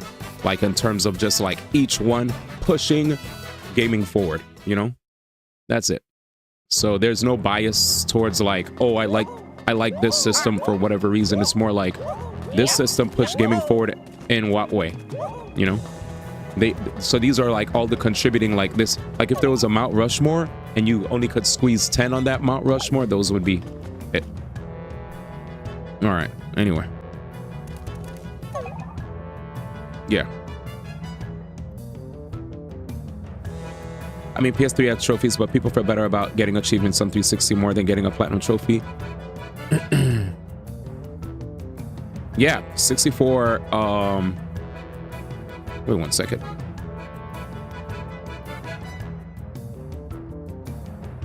Wait 1 second.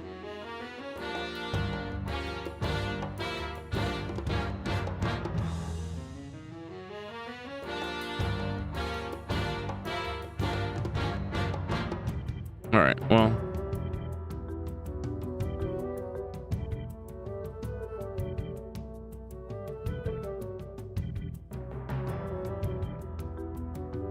A lot of people are saying that 360 had the achievements before PS3. I don't know where although many individual games would develop their own secret bonuses and internal achievements, the first implementation of an easily accessible and multi-game achievement system is Microsoft Xbox's Xbox 360 Gamer Score system, introduced at E3 in 2005 and implemented on the 360's launch date on November 22nd, 2005. People say achievements. So let's see. As far as the PS3 is concerned, let's see. PS3 did not launch with an achievement trophy support. It wasn't until July of 2008 that Sony updated their system to include it. So Xbox was first. Yeah, 2008 of July. So PS3 had it, but it got it late. Yeah. Anyway. Yeah. So PS3 did have it, but it was introduced later. Okay, let me pee. I'll be back. So shout out to Xbox. But yeah, I think my list is a sensible list that gives credence to all the biggest contributors to the history of video games. Like without these guys, where would gaming be? You know? Oh, good night, Jam. But yeah, I think what I picked was pretty solid in terms of history, right? I didn't want to go into handhelds because that shit just makes it difficult. That's too hard. That's too difficult. But yeah, I gotta pee and I can't hold it anymore. So sorry if you guys gotta wait.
.360 did run games better online and also didn't have to watch you install games to the disc. You can also play whatever. Oh my god, I forgot about that. Being able to play whatever music chat was stupid. Oh, yeah. Wow. I didn't take too long, right?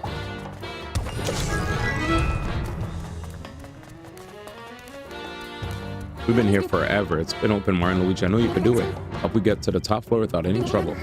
Okay, let's keep going. Nice. Let's see my gear.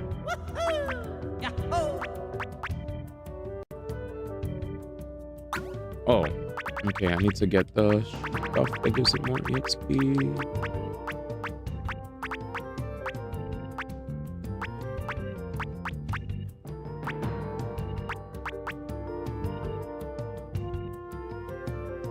PS3 had MGS4 because the 360 couldn't handle the file sizes. Damn. Damn, you just did that.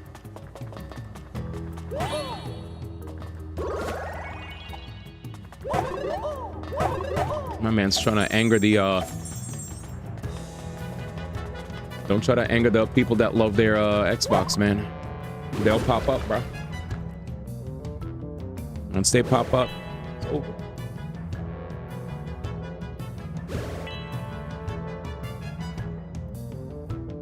It's over.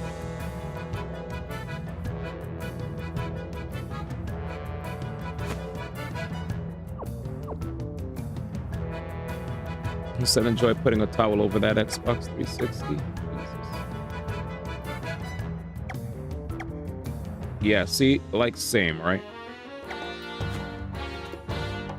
I loved but I kept telling Chad I kept selling my 360. Anytime that I was like having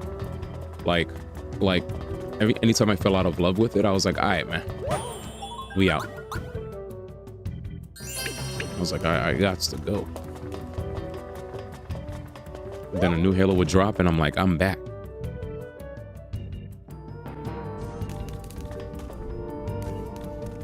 Here we go. Well, they're scheming, boys. That's Zocket and the others. Wonder what they're talking about. Let's try sneaking closer. I think 360 wasn't bad. It's just if some of us were diehard fans of, you know, see if failures continue. If some of us were diehard fans already of Nintendo or Sony, it was like kind of hard. But I know some people who are also diehard Xbox that were in there like swimwear.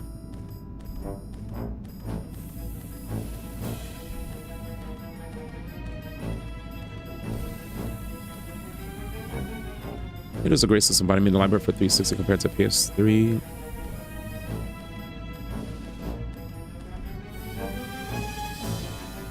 Yeah, that's the thing, right? So, yeah.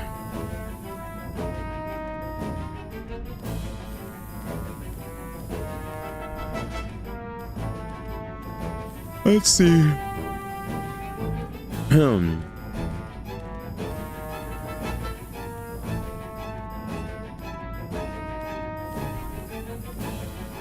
So, between the Wii, PlayStation 3, and Xbox 360, the Wii sold the most units with over 101 million units sold worldwide, surpassing both the 360 and PlayStation 3. Xbox 360 and PS3 at significantly lower figures, with the PS3 selling approximately 87 million and Xbox 360 selling 84 million. I don't know if that's significantly. It's like 20 mil less. Relax. I mean, 20 mil less is still like less, right? Whatever. When I hear significantly, I think it's like, you know, OD.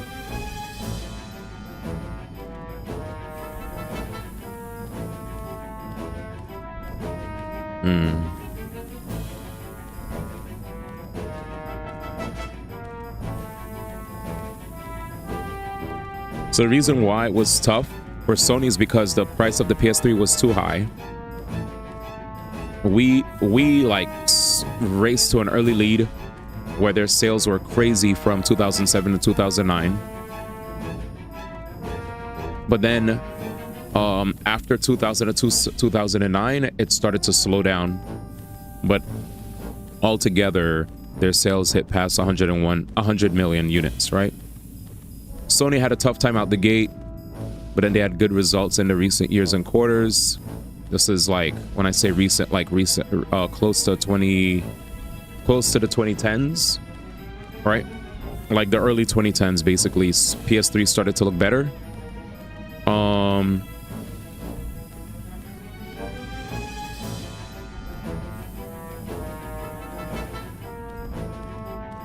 And as far as like 360, they dominated the US market for more than 2 years. And with the Kinect sensor, it extended the life of the console smart by Microsoft, recognizing what Nintendo did and trying to copy.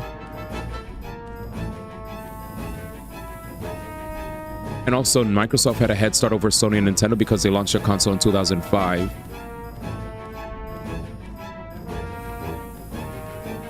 Also, the reason why Xbox was one of the reasons why Xbox was having an issue was because of the stupid red rings. It kind of slowed down. Public sentiment over Xbox started to slow down once more people started to spam how the red rings were running rampant, I mean, I'll be honest with you, I started getting scared of getting an Xbox. I was like, bro, if I have an Xbox and it fails because I have a red ring, I'm out.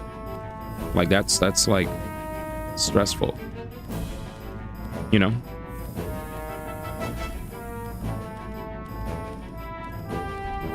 So yeah, they erased the DS.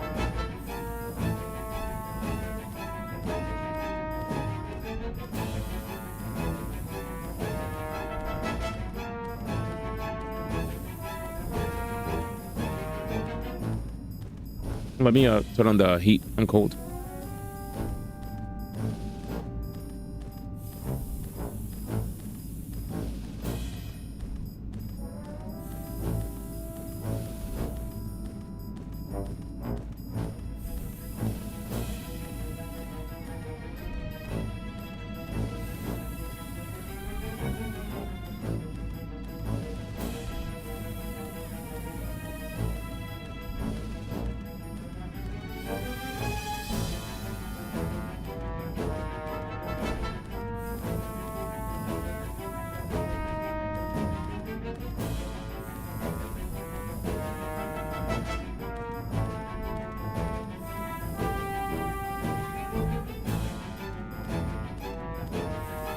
Let me see.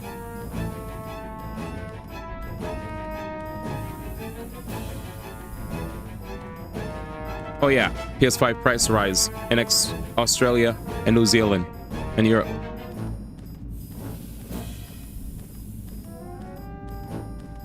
Yeah, I'm sorry, brother. I'm sorry, I saw. All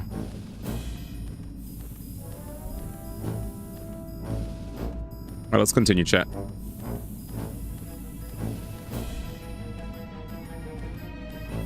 You are especially disappointing, Flex. Your operational efficiency is exceedingly low. I might have said this a few times, but the name is X. And as for my operational efficiency, I'm working pretty hard here. Besides, Lord Zocket, if you sweat the small stuff, won't that show you really care? This is all part of the plan. My aim will be achieved in 29 days, 13 hours, 32 minutes, an efficiency of 88.3%. Those sure are details. As for you, Specs, it's gonna take... No, I'm good. I get it, I'll work hard. And it's X, not Specs. Drat. What now? My time efficiency is now 88.297%. I observed 0.003% loss during my conversation with you. Too much detail. Nobody cares. Look, Master Zocket, it's these Mario and Luigi guys. They keep getting in the way. Explain. The mustaches. The red and green mustaches. Ah, yes, the mustaches. I remember the mustaches. You track tiny little numbers, but you can't remember names? The plan is proceeding as foreseen. Plum will fill the world. I will control everything with utter loneliness. We ain't letting that happen. Expansion team. Yes, sir. It's Extension Core. I leave this to you. It's my turn. What are you, a show-off? You sure you got this? I'm sure I got something to prove. I'm going to show everyone I'm Extension Core's live as wire. Live as... Yeah, go on. Handle your business.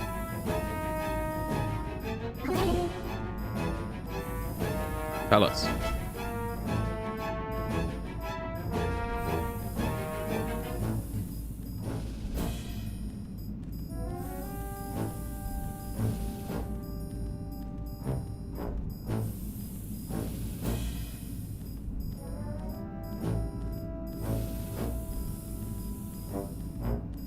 Ready?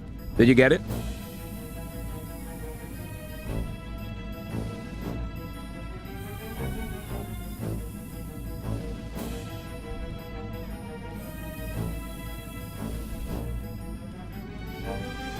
No, I'm sorry.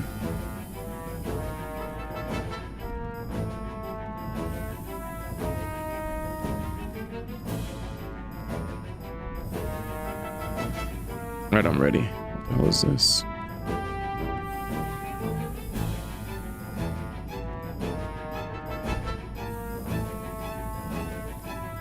I haven't gotten trigger either. Hoyo's against you, man. Odie. Odie.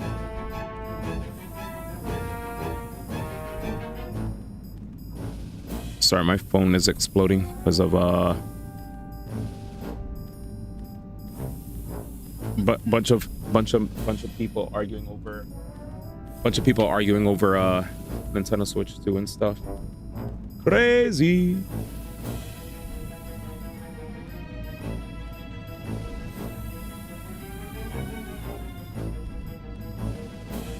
All right, let's go. Tell us.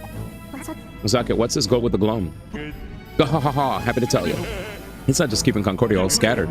He's gonna end everything. Pretty cool, right? All right, I'm focused now, chat. Sorry, I had to get some stuff out of the way. When he's done everybody in Concordia, it's gonna be gone. Oh no! Why would Zaka want that? And everything gone, why? I ain't real clear on the details. I just know they ain't gonna be around. And just so you know, you ain't gonna be around first.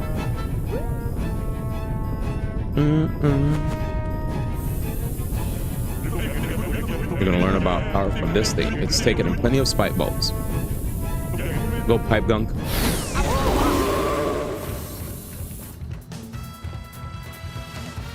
Yikes. Oh yeah.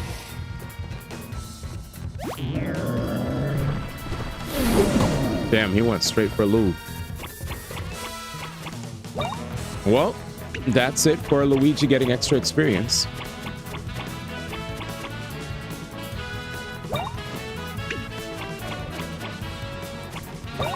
Let's do this.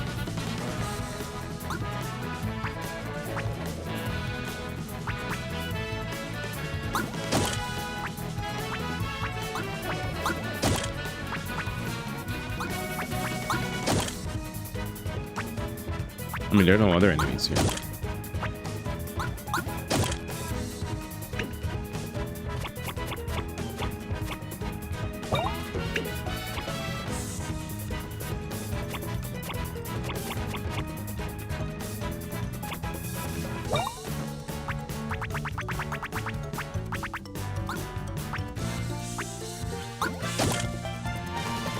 Yeah, let's do this.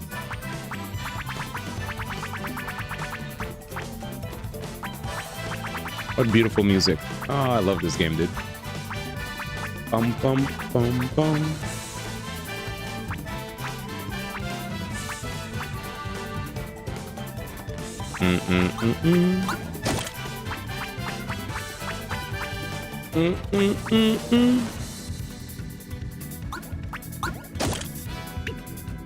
Okay.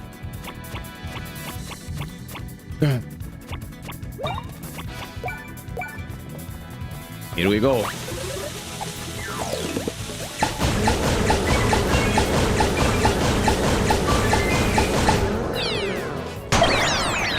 That's how it works. Oh yeah. Got it.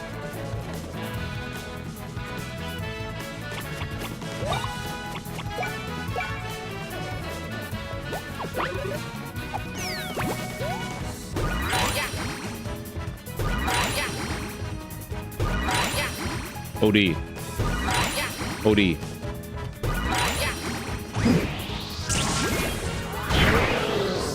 OD. Where's Danny?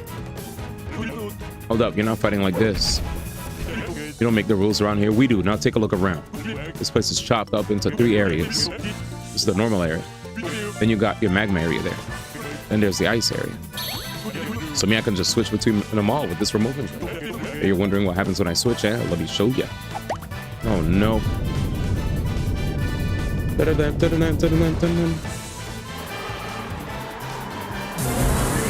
Oh, fireman. I don't think we could jump on him anymore. Check it out. Pipe gunk powers up when we switch to magma ice cold. Oh no. It's a little joke. Now bring a pipe. Reckon with your hot and cold running power. Yikes. He healed. Oh no.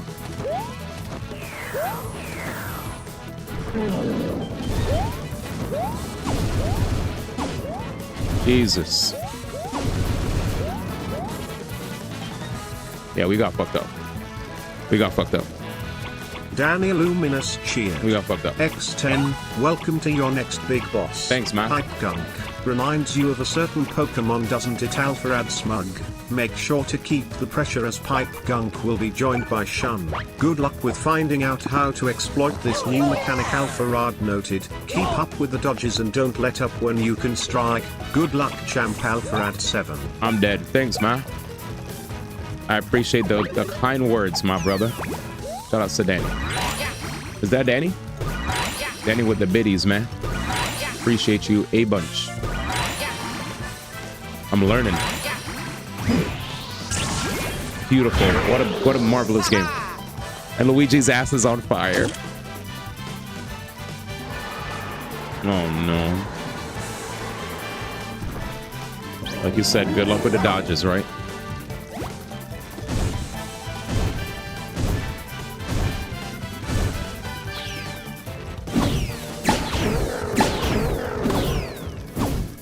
Damn it, D. That looks easy. Actually looks easy. We'll be fine, though.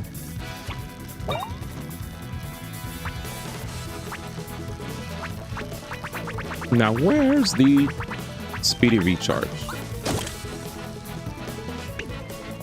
Okay. No, it's important that we stay alive here.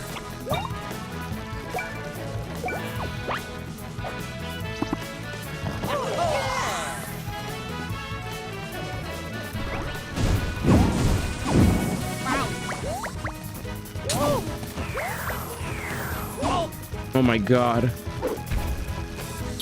Fucking A, man. I'm getting bodied. Leave it to me. Luigi, help.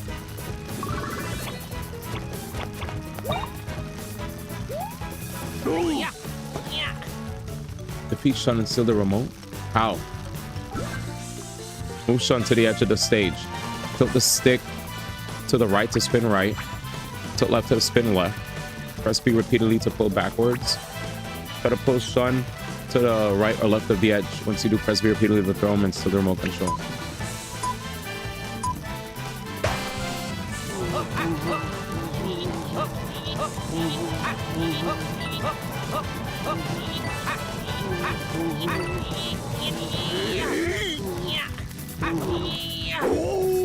Alright, that wasn't that bad. Easier than I thought.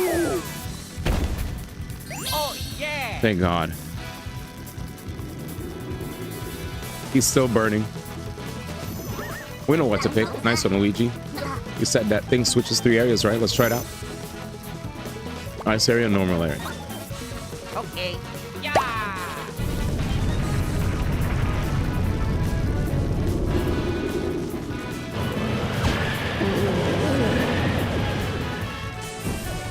Oh, fuck. Mario. Yeah.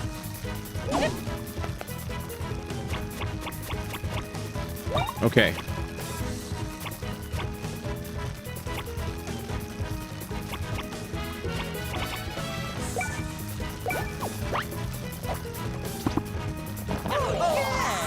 Ooh.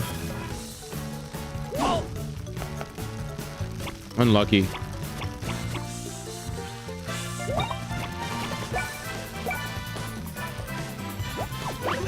Here we go. Luigi, where? Glitch, I guess. What glitch? But thank you for the bids, Dan.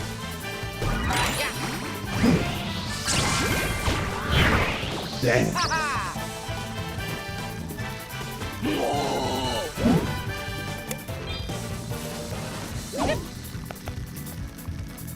No.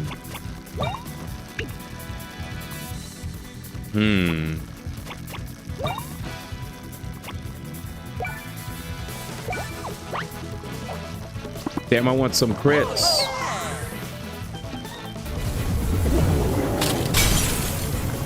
I should have hit him.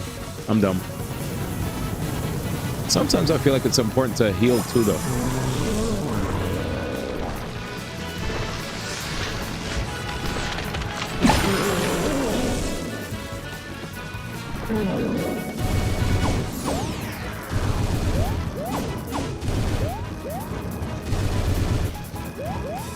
Fuck.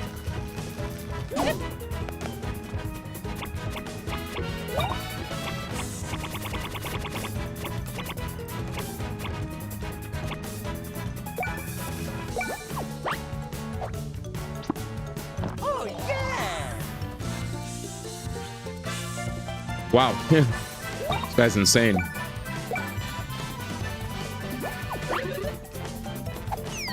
Please, D.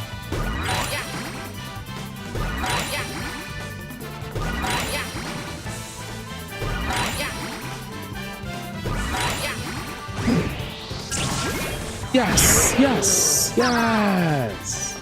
All right, D.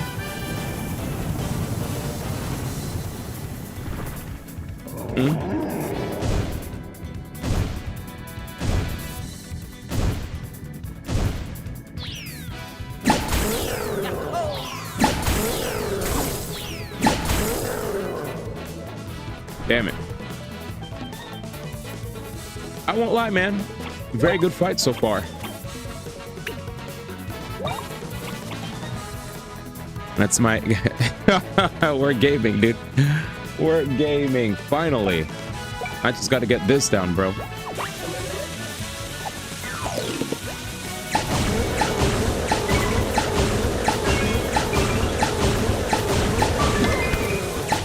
Fuck. I went too fast. Almost.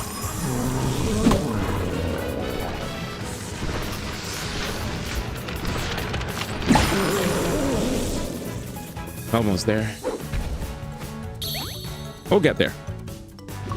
We'll get there. I can't wait till I get there.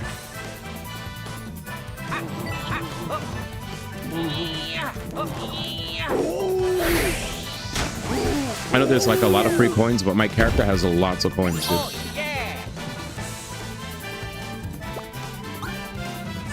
Okay. Yeah.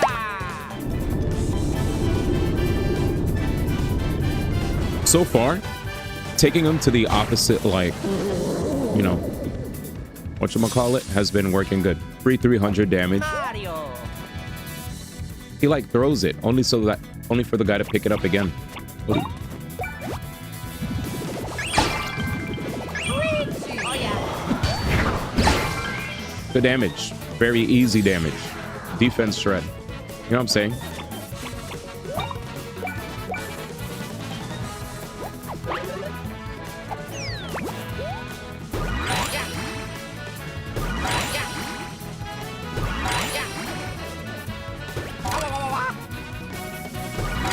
Come on, dude. Almost. Sorry. Damn. I thought I had it. Oh, well.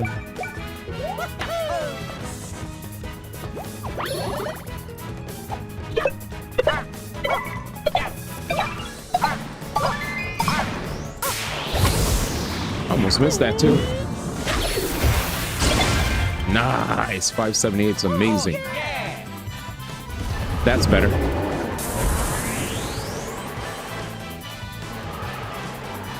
How much longer until Nintendo releases the pre-order date?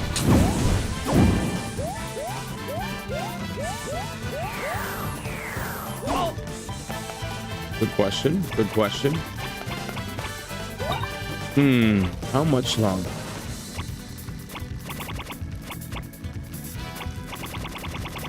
How much longer? The people have been waiting.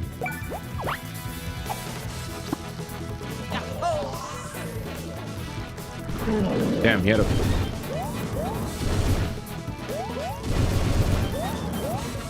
Gaming! Okay, gamer. Took you a while.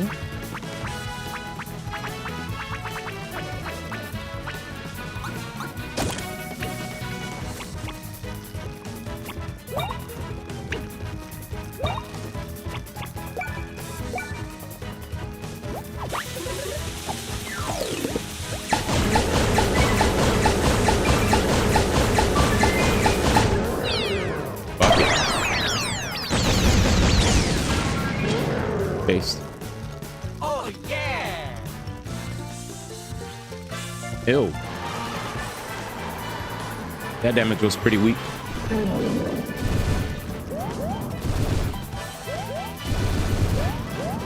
Ah, almost gaming.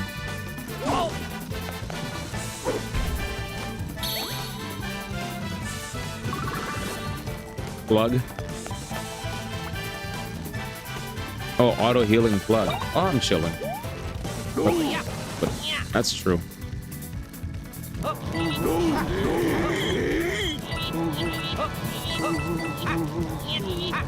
He's pretty much dead though. But thank you. Yeah, auto healing plug would have been smart. I give you a tip on how to keep that pressure if you feel like you want to heal. If you equipped the auto healing plug, you could have taken advantage to attack and it would have healed you on the next brother's turn. True. Okay. Bye-bye in the building. That's why Luigi go. Sean gave you a challenge on that one. He did.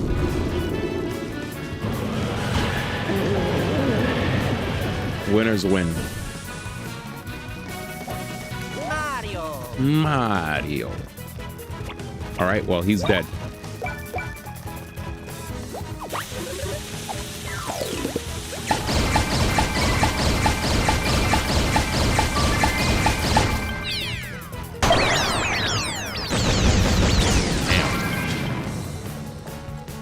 Oh, yeah. Bye, punk.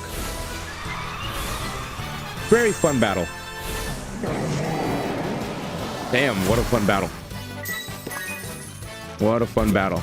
Did you just wake up, Baba? Oh, yeah. Nice. Let's go.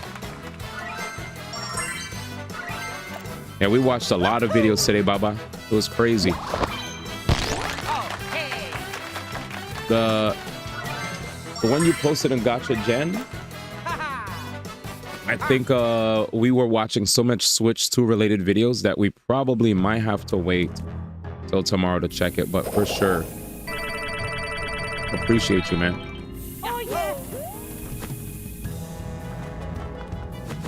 Yeah, it's supposed to be my turn to win. We got to schedule a grudge match for later. Are you running off too? We destroyed you. Give us some details. Nope. Wow. He's gone.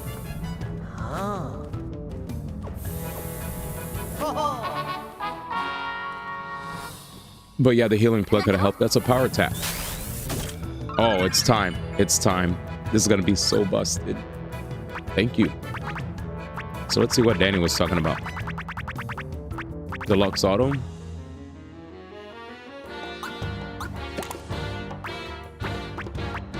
Like that.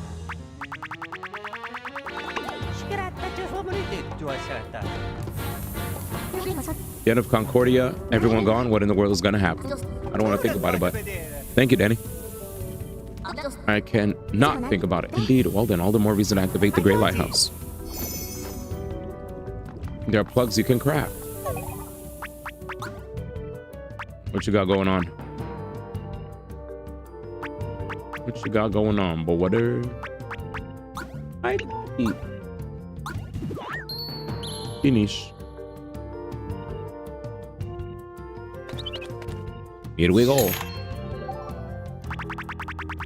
Damn, we're not there yet, but soon.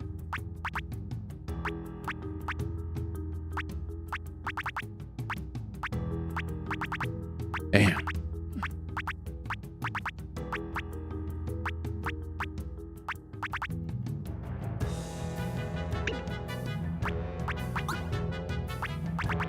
We don't have an auto 1-up already?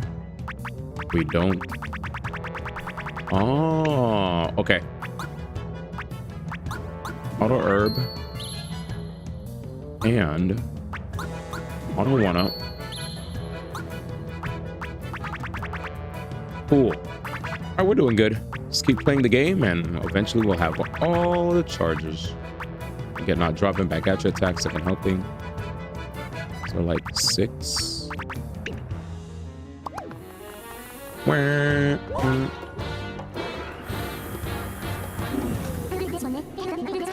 It doesn't work by itself. Ew. That sound, maybe the elevator couldn't go up to the top floor. Alright, Luigi, let's head over there quickly. Alright. So it needs the right one. Gotcha.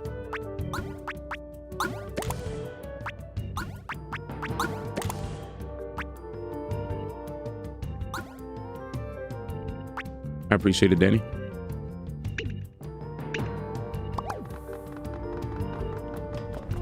Auto mushroom and also will use the base mushroom syrup. Auto deluxe will enhance either plugs to supers or ultras if equipped in tandem. Yeah. That I didn't understand. All right, let's see where we're at, brothers. All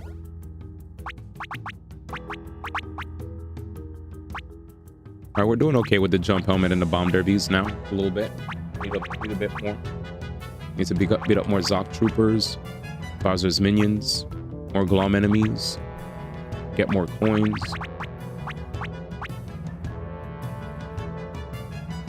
We're starting to do more damage. Hooray! There it is. L M L M M L L M L M M L L M M L M M L. Celebrity wear.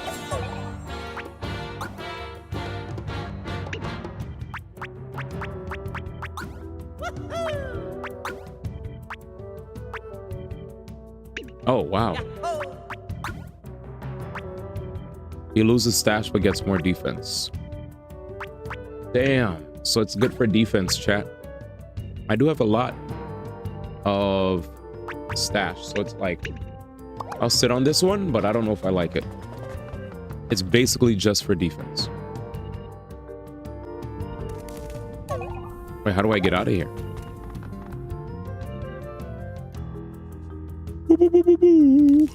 Oh, man.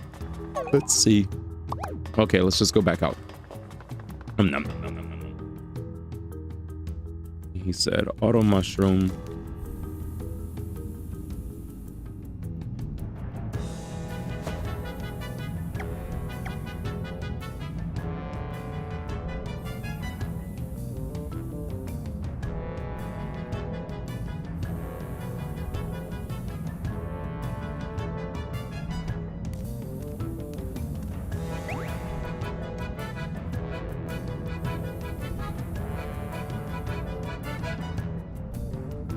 All right, give me a second, chat. So I'll make sure everything's popa.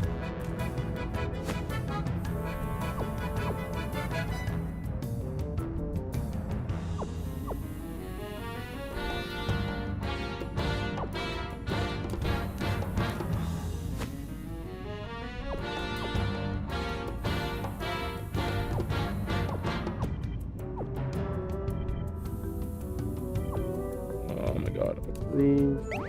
Approve.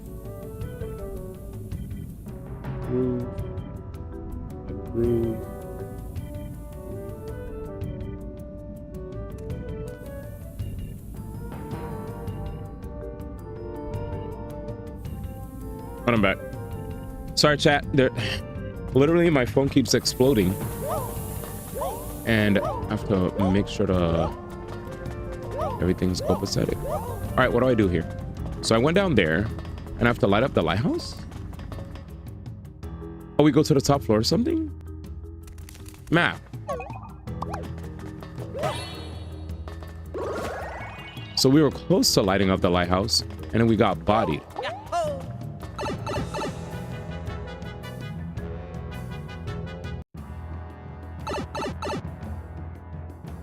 Lighthouse time, right? Okay, in case my switch blows up.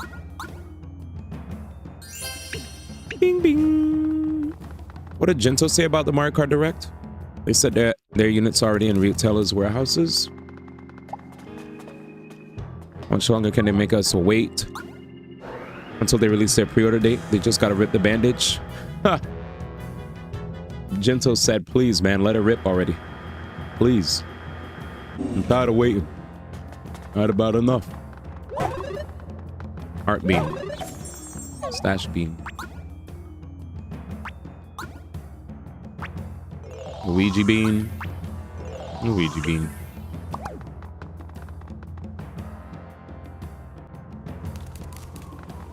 And we're out of here. Get me out of this dump. Wait, what's happening? We won. I'm here, right? What did I do?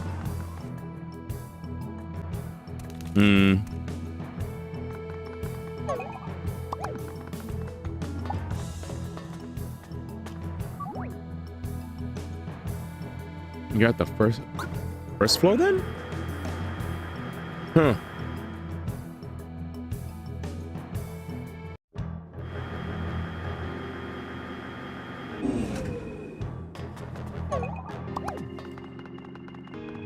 Yeah, dude, I think we went to the right place.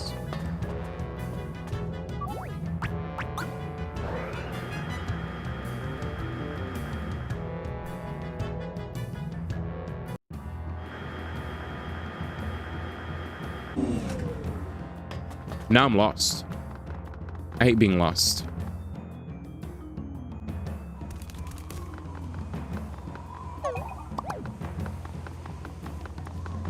I'll have to go all the way downstairs, I think. Yeah, the game's showing that there's another doorway that we have to access. Crud.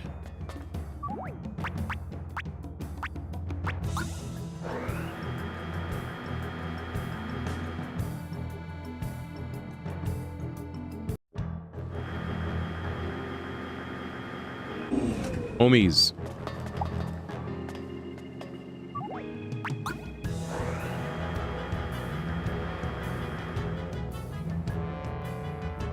We'll eventually get there.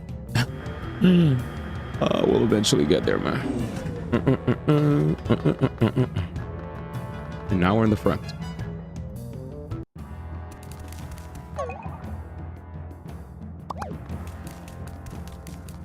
So I was in the right place.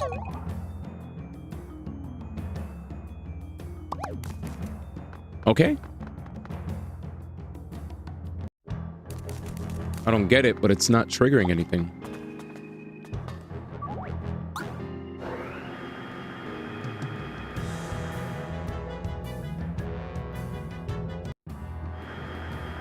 I'm gonna have to see if I triggered a glitch because I'm getting confused. Oh.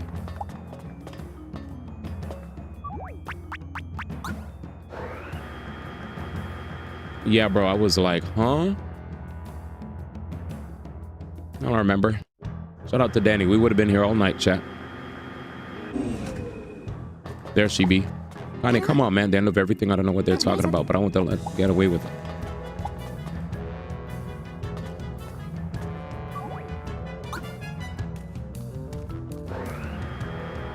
Bruh. Honey, where were you? Jinto asks, what next game are you gonna play? If there's time before Expedition 33, schedule one's the idea. I'll go outside first.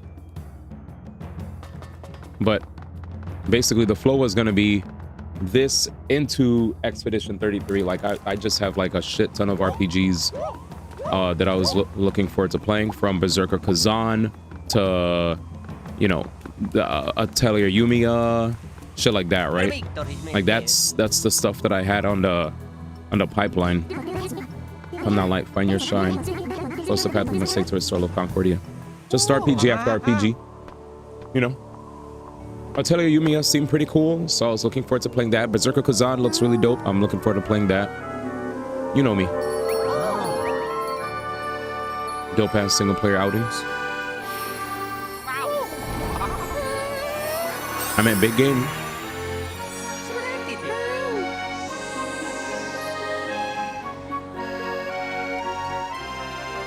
What's the last thing? Sorry, yeah. So when you meant big game, did I answer your question when you said big game? Did you ask that before I answered? Expedition 33, and then depending on the timings. Yeah, the idea was to jam I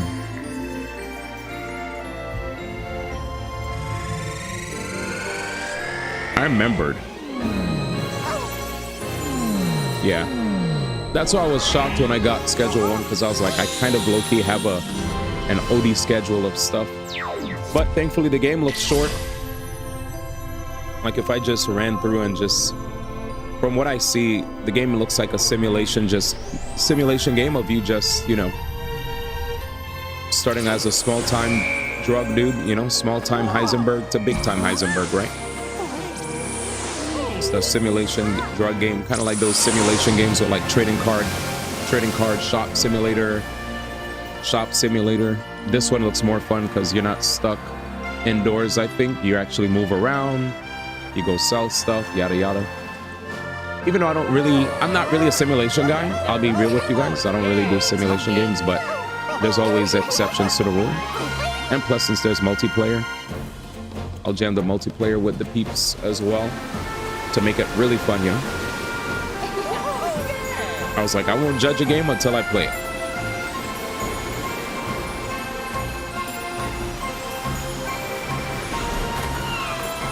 Yeah. Like when I saw it, I definitely was not like, I never thought that I would ever play it.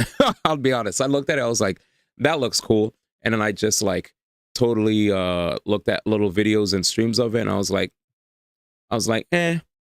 But I mean, if I have it, I'm definitely gonna play it and see what's up, you know. Yeah, it doesn't look like the game that I would jump at wanting to play, but hey, if I get gifted it, I was like, fuck it, we'll give it a fair spin, an open-minded spin. We've got some difficult fights out of us, but with Mario and Luigi with us, we stand a good chance. Just like the people of Scorching and Slip and Glide, I'm sure if you're going to Concord, we'll be able to smile again soon. Yeah, I'm very happy. I'm happy that it made success. If we're going to make it happen, we can't allow Zaka and the others to succeed. I'm sure now that Cosette is somewhere doing her best, as a witness, I'll do my best too. I'm just a sucker for my big adventure type, story type shit games, you know? I always love these shits, dude. Marigold and Linguini, the Scario Bros. It seems I can't ignore them if I'm to proceed as planned. Watsonist. And another nuisance, too.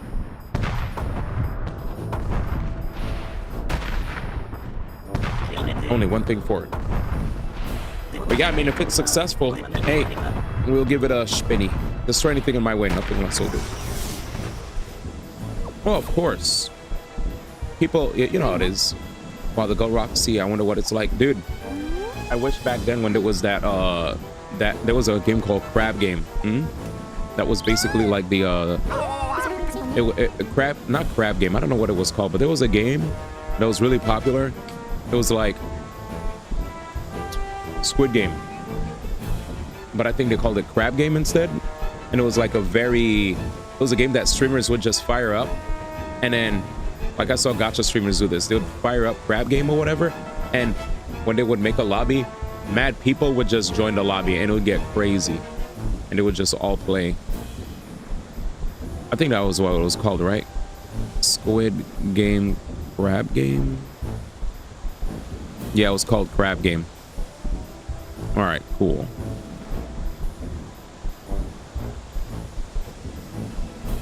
So how did the vote go?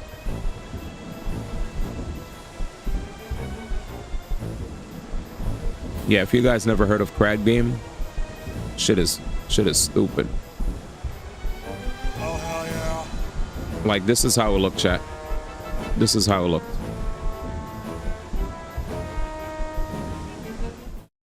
This is for the multiplayer enjoyers. Right here. Right here, man. Just crazy, bro. Just a bunch of people, proximity chat, saying dumb shit, jumping around, having fun, playing mini games. Straight degeneracy. Straight degeneracy, dude. We decided to play Crab Game on Steam and invited viewers to join in. That was our first and last mistake, of course. If you hate the following: Squid Game ripoffs, bad Austin impersonations, bad Jim Ross impersonations, 40 Stone Colds yelling at the same time, this isn't a video for you. Yeah. Yeah, this is literally just. Hold on, wait for some other. This is just a bunch of degenerates, dude. A bunch of degenerates, just jumping in and having a ball. Peak degeneracy. Oh hell yeah, son! I'm gonna whoop all your asses. I got a baseball bat. There it is, dude. Stone Cold King of the Mountain. There it is, dude. There it is, dude. Just everyone being stupid as hell, dude. This game, I think, would be mad fun to play with stream, dude. This would be stupid as fuck. I can't even get up there. Just everybody getting together and being dumb as fuck. This shit is degenerate. Just everybody and everybody just this shit is funny. Yeah, and like the This shit is fucking funny. Already within like like not even a 2 minutes in, I'm already cracking up. Like I could tell with our group, bro, that would be like I could hear when every time I heard that laugh, I thought of Czar, bro. I thought of Czar laughing at the top of his lungs. You know what I'm saying? Morir cursing everybody out, but Trey talking shit, you know? Like I could just see it, dude. Danny probably trying to maintain the peace. Soul whisper yelling into everyone's ear while people lurking are like, ooh, who's that smooth talking Australian dude? Odie. Anyway, let's jam it.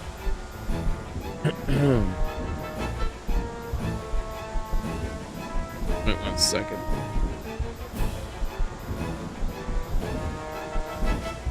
Let's go. Let's go. All right, I'm back. My man said stare go, man. I mean, it's the truth, man. You'd be like, you'd be yelling, but Odie is whispering because you can't get in trouble. What the? You'd be whisper yelling. Odie. Let me try to save some processing power. What's going on here? Oh, the Avengers? Yo.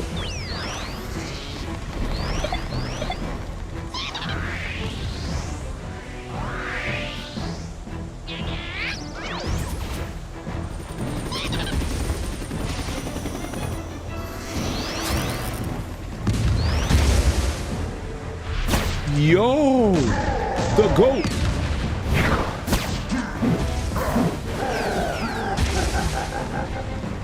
I was wondering when we're gonna see Bowser, man. They got my Shy Guys, bro. This means war.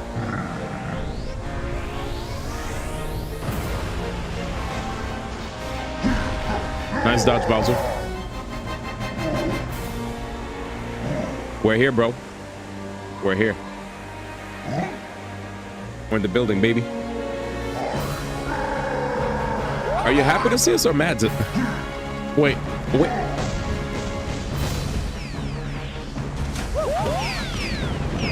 Yo, but... I did mad work. Don't. I did mad work to bring the... Oh my God.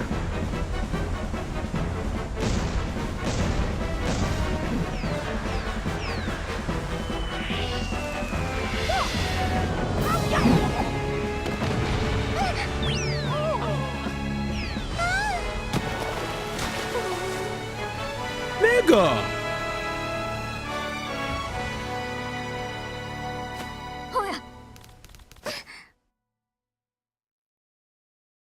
So Bowser was at war with the main antagonist. He sees us. He fires upon us, severs our links to the islands we were trying to bring back together. What? This guy actually said those hands are rated E for everyone. Fuck Bowser, bro. Wow, I'm actually pissed. That was mad work.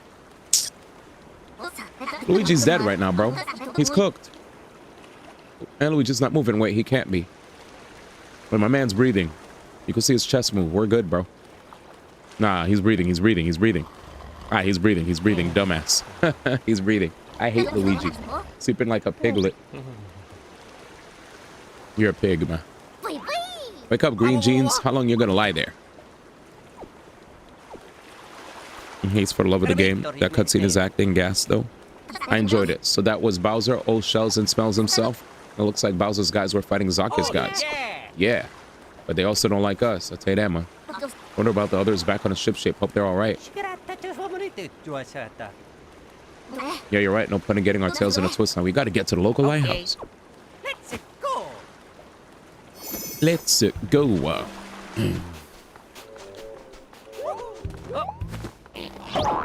Here we go again, I guess. Oh yeah. Oh yeah. You piece of dirt. Or are we? Random ass island number question mark. And there's a random person here too that's actually trying to hook us up with some juice. Well, we're all level 30. Let's get to work, chat. It says question mark. What's this say? Walk around the island and try to figure out where you are. I mean, yeah, that's all I can do. Hello there, welcome to the item shop. For sure, champ. I don't really need items, let's be real, I'm a hoarder. Alright, so Celebrity Boots makes Mario's power go up. If I give these to Luigi, he has better jump attack. Nice buff. Mario Loot's like 2 speed, I'll think about it. Celebrity Hammer. Singular Wear. It's mad defense. That's mad defense. Celebrity Wear looks kind of OP. Might be worth.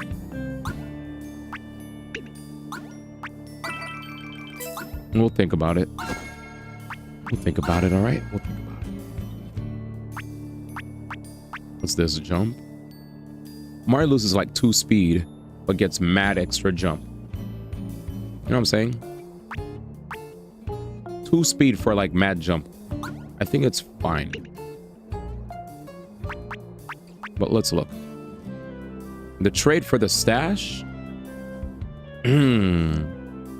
I guess the question I have is, when are there diminishing returns on stash? Or do I prioritize my defense at all? Because this is just for defense. I mean, just don't get hit. Just don't get hit, dude. Just don't get hit. You're welcome.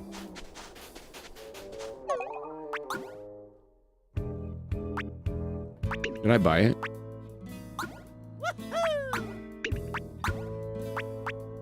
Good. Yeah. Yeah, I didn't buy it.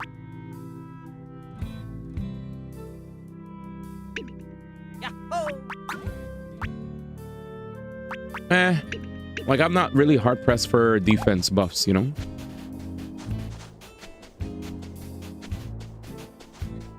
Bye-bye. Take care, brother. Have a great day. Have a great day, man.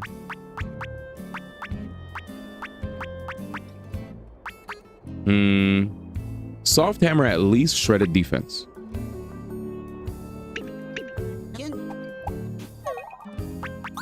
Let's check this shit out, chat. Oh my god, are you serious? Wait, who's better with the hammers? Mario. Luigi's better with the jumps. Oh, we're good. Okay. Have a great day, man.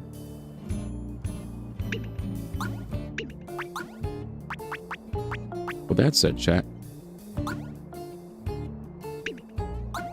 Yeah, I don't care.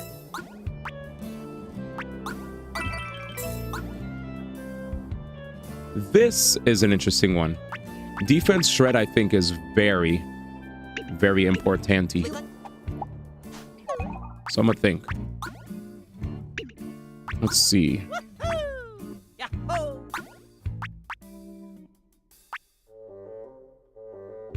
You lose 12. Luigi's not being used primarily for hammer damage. You know what I'm saying?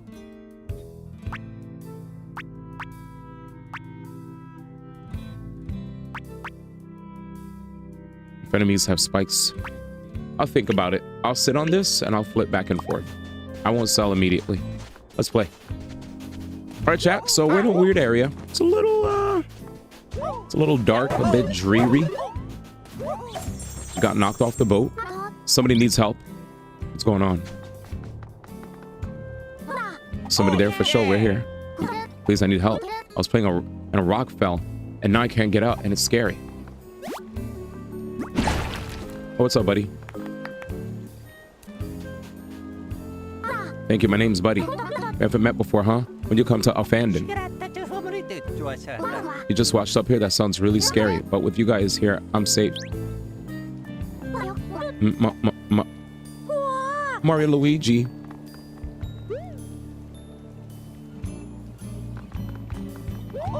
So you saw Mario and Luigi and you freaked out. Why? Oh, fucking Lee, chat. And I just saw a secret thingy. All right, let's go to work. Wait, this has Bowser's, like, insignia on it, chat.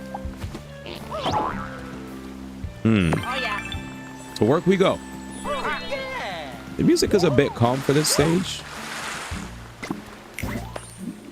I ain't gonna hold you.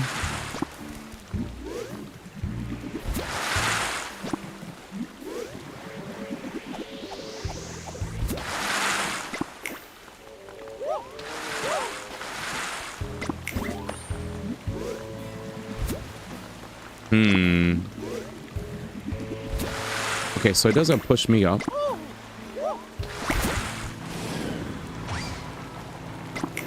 I don't know, chat. We're probably going to learn something new that will allow us to traverse, okay? So, don't mind my experimenting. We move forward. Luigi, we need your help. Good man. Still can't do anything with that bridge. I say still as if I was still trying to work on it. There's the guy, I think.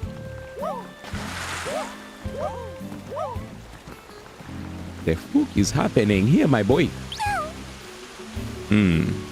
Same guy.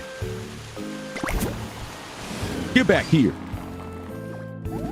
Cash these jerks and I'll give you 98,303,150 coins. Dang, that guy must be loaded. And I also really hate those guys. Lord Bowser so generous and seriously holds a grudge. 98,303,150 coins. That's a pork load of money. Who are these guys? Let me take a look. Watch it be us, chat. Mario and Luigi. What I say, chat? What I say? These troublemakers are called Mario and Luigi. I'm giving 98,303,150 coins to whoever catches them. Put those posters up everywhere. Find them no matter what. Whoa. What's up with a weird amount? I heard it's 1 coin for every minion they've beaten up. Oh, crud. And Luigi passes out. Guys, we gotta get out of here. Is this a Metal Gear Solid level? Go, Herbie. You go where? Let's save. Yes, we're wanted.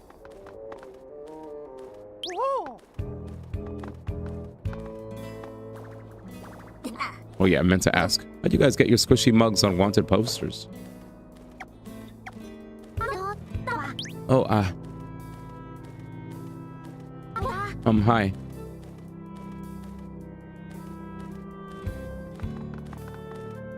Sorry for running away before. I was scared because you're the wanted poster guys. Bosses people always say you two are bad. You're right, I believe you. You're linking islands? You're gonna bring the continent back together? You can do that? Wow. Over here.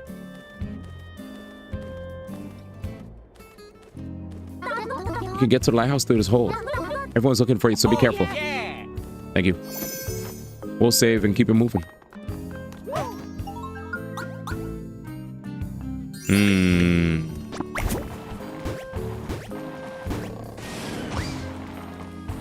King tampoco.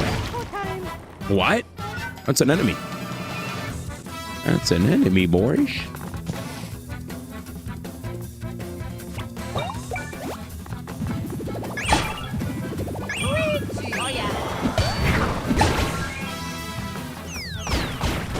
Dumbass. Yeah. Oh yeah. Hopefully eventually Luigi catches up to Mario in an experience. Speaking of, let's see the gear that he has. Good. So he has the thing that gives extra EXP. Ah, jeez.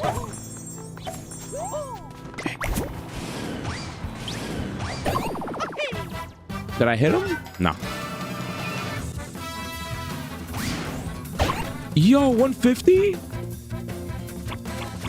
It's actually good ass damage, dude. Good ass damage. Meow. All right, so auto excelente.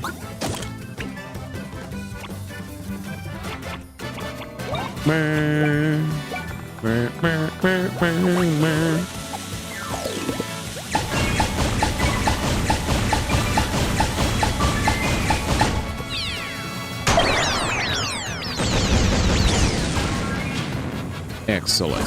Oh, yeah! Oh, yeah! My boy's catching up.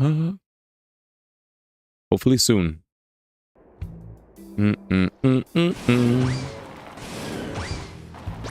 So that sucks. You can't really like break the blocks chat with spinning. I think I missed some things here. Let's go.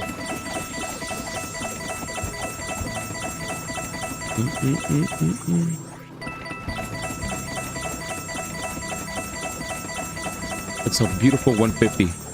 I like getting preemptive strikes with it as well. Dude, yesterday was pretty fun, man. I have to say.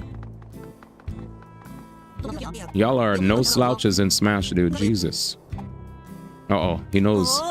They're this away. He said those are the guys. But yeah, man. Oh, yeah. Y'all definitely put in work, man. And shout outs to Jam 2 for being a demon. Man was out here. Demonic activities.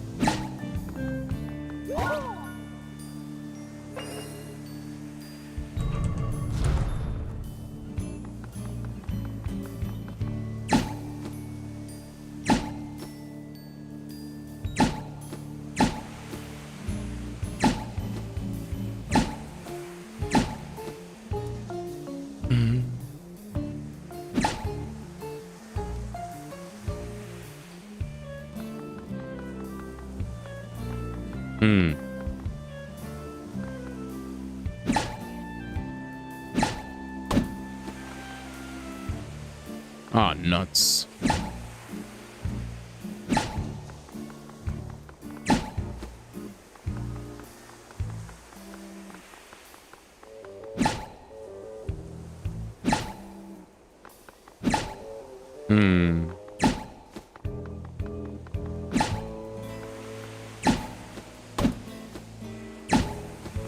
Okay. All right, so this part's easy. Could you like just drop all the walls? Thanks, man. Thanks. I was about to say, man. Make it easy for a brother.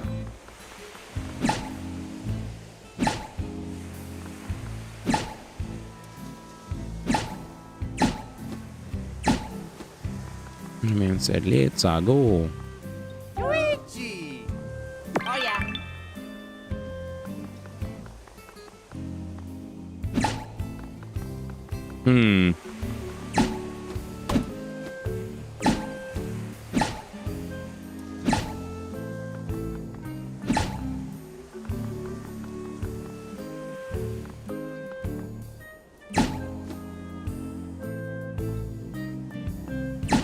Nah, there's a better way to solve this.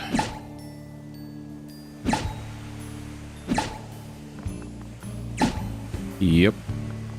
Yep. There it is, chat. Yep. Yep. Yep. Yep. Yep. Just gotta use your brain, you know? Sometimes people feel like these joints are hard. Nah, just use your noggin. Bros, where DX? Please be beautiful. They're finally done. Oh, hell no. I definitely don't agree with their list. Switch 10th, Saturn 9th. Game Boy 8th, NES 7th, 360 6th, PS4 5th, PS4 4th, PS1 3rd, SNES 2nd, Dreamcast 1st. I'm not gonna ask. I just need to ask about. There's two things I'm questioning: the Saturn and the Dreamcast. I need to hear the rationale between those, because yeah.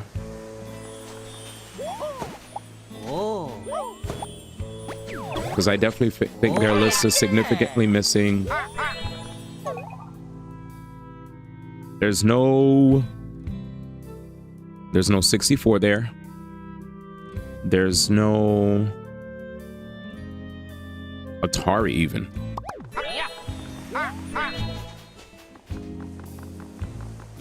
Everything else I'm cool with. Like I would literally remove Saturn and Dreamcast and put Atari and bruh, if the Dreamcast is only there for fighting games and piracy, you could literally say the same thing for PS2. There's fighting games and you could pirate on it as well. The Dreamcast was the best because you could not spend money on it. Great. Yeah, that's why it doesn't make sense. If the reason a system even warranted being up there is because you could like make the company go bankrupt and because of a specific genre of games, like fighting games.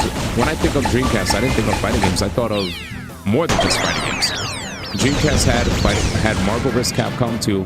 It had the Sonic Adventure game. What? Sonic Adventure 2. It had whatchamacallit?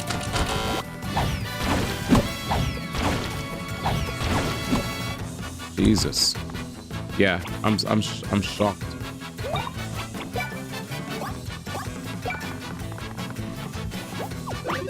But anyway. Yeah. Yeah, I just want to hear why they chose that. Cuz essentially that same logic of piracy and insert genre here can be applied to literally anything. This system is there because you could like not spend money. You know what I'm saying? Kind of crazy.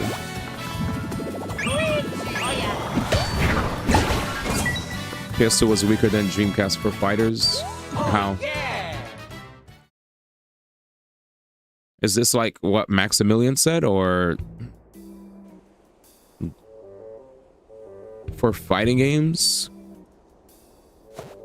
I don't know about.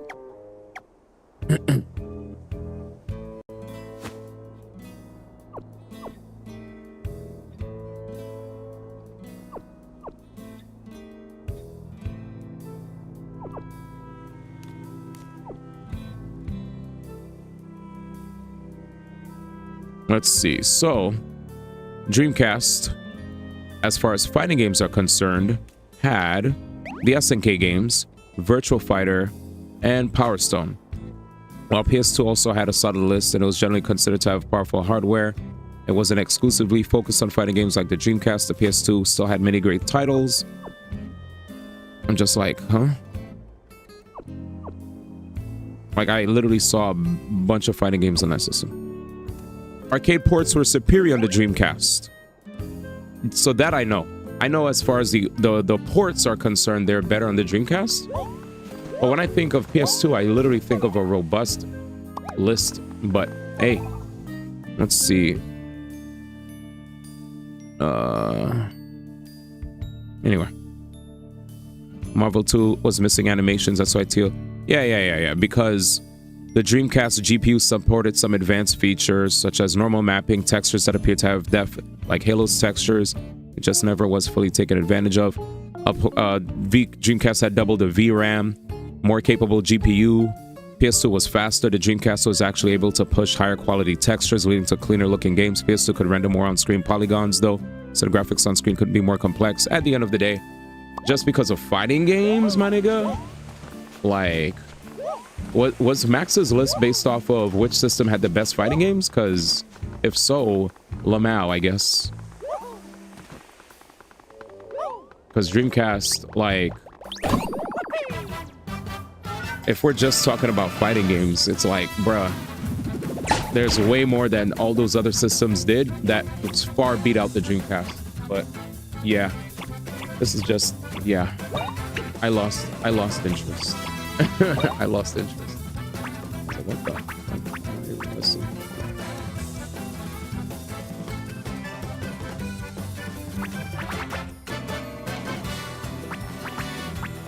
Not even mad at you, more like confused at that whole rationale. Just like, okay. Oh yeah.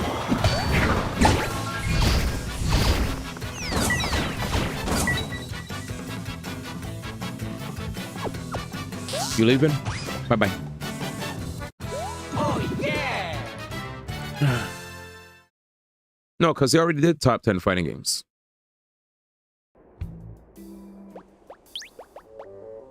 That's what I assume, because he always plays his Dreamcast when it died with almost nothing. Yeah. I guess this is just his personal list. It's not like, and it's fine. People could have their own personal whatever. I don't have to agree. My list was based off of what everything actually did for video games. You know? I think everybody's, I think he's totally... it's his own platform, and he's well within his right to choose whatever, even if I think it's crazy. I was like, my nigga, Dreamcast beats out the... So you're saying the Dreamcast is better than like shit like the Switch, the PS2, like the Game Boy, the PS4, the PS1, Super Nintendo, NES. Okay, my nigga. You got it. That's an okay, my nigga. That's a thumbs up. You win. AKA, like I said, right? To quote the great Keanu Reeves, you know, you say that 1 plus 1's 5. It's great, you know? It's cool. Max and Simmons did intentionally want Dreamcast #1 for fighting games and other reasons. I only heard part of it. Yeah, that's pretty lame. It's pretty biased. Mario Luigi. But hey, I think people who are fans of them that also love to see people, you know, give in to their biases and show what makes their heart glad. I think people like that too. People sometimes like when people make content that can cause others to be like, what the fuck? And it's like, well, that's how we feel. And it's like, well, if that's how you fucking feel. Yeah. Soul's not wrong about the fighting game stuff after I did some research, but there's way more to the other systems when it comes to fighting games. Like when I gave you guys my top 10, I explained like everything like pretty thoroughly, right? I said Atari for being like the first system that started it all, the NES for bringing us back to life when it looked like video games were gonna die, Super Nintendo for introducing new graphics and just like one of the greatest libraries in all of gaming, right?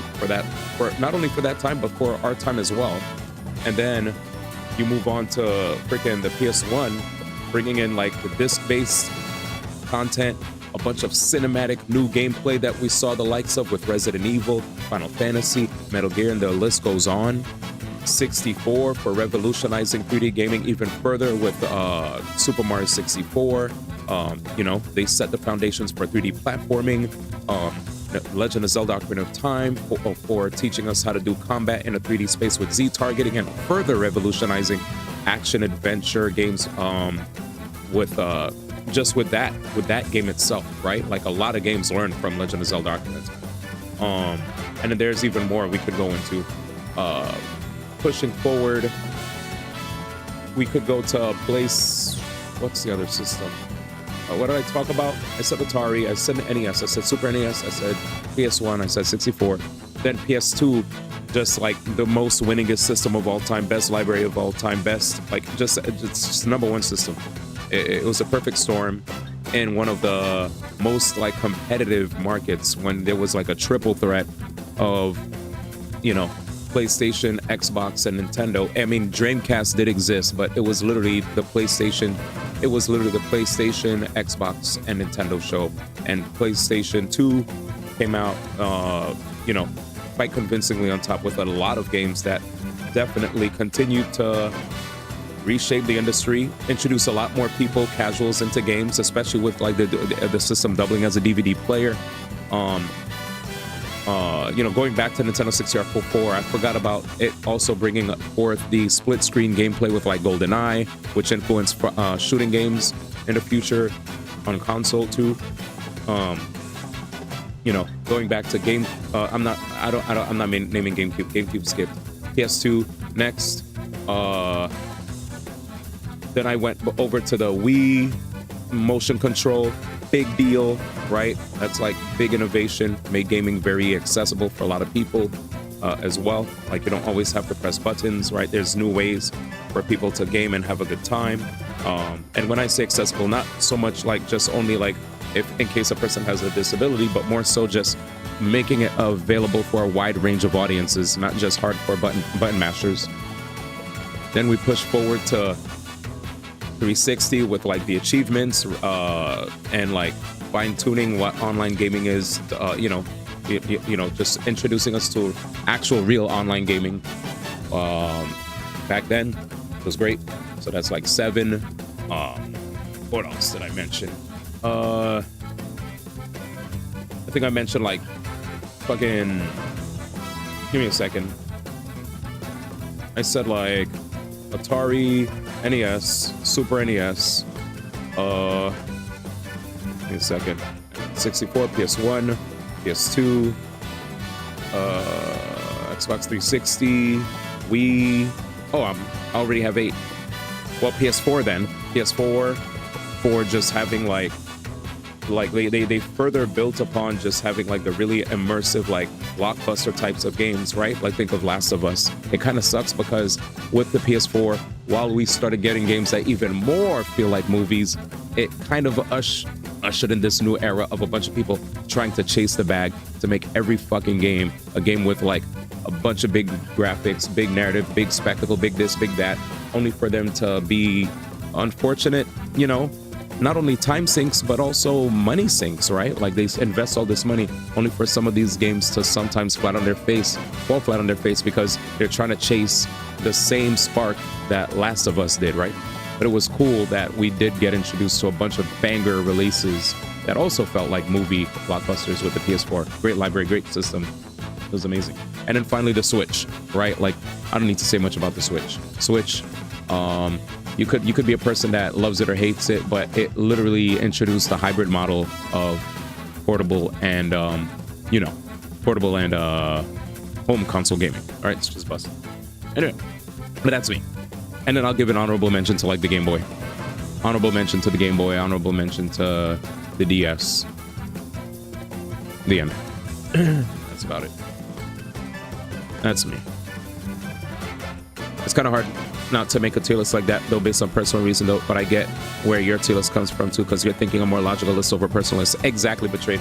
I'm thinking more of, what did this do for video games? Like, did this push gaming forward in a special way? Yes. Did it bring forth a bunch of new copycats because this system excelled greatly in this? Then I'm adding it to the list, right? Like that's why, like, you know, like there are definitely a lot of historical moments that happen on the systems that I mentioned that changed the direction that gaming went, you know? So like I like when it comes to it, like I love the GameCube, but I'm not gonna add it to the list, you know? That's just dumb. Anyway, but Max is fine. I'm not calling him dumb. I'm just calling me dumb, you know?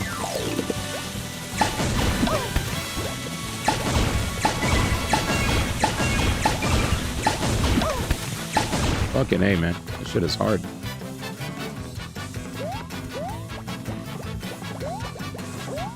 What the fuck?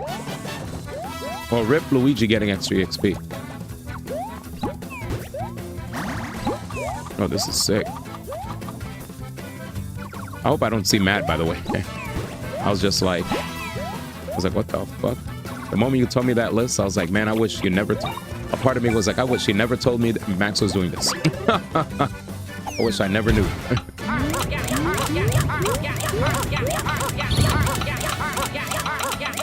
I don't think all the pass handhelds are better than Switch. I disagree. because while I like the the reason why the past handhelds aren't better than the Switch is because this is the first of its kind that actually doubles as a home console and a handheld. The other handhelds were just handhelds. They were like, it's either you're a handheld that had monochrome, then you move to being a handheld while you still had the graphical capabilities of the monochrome version of you before, Game Boy to Game Boy Color. You know, that's it. Just now you have color.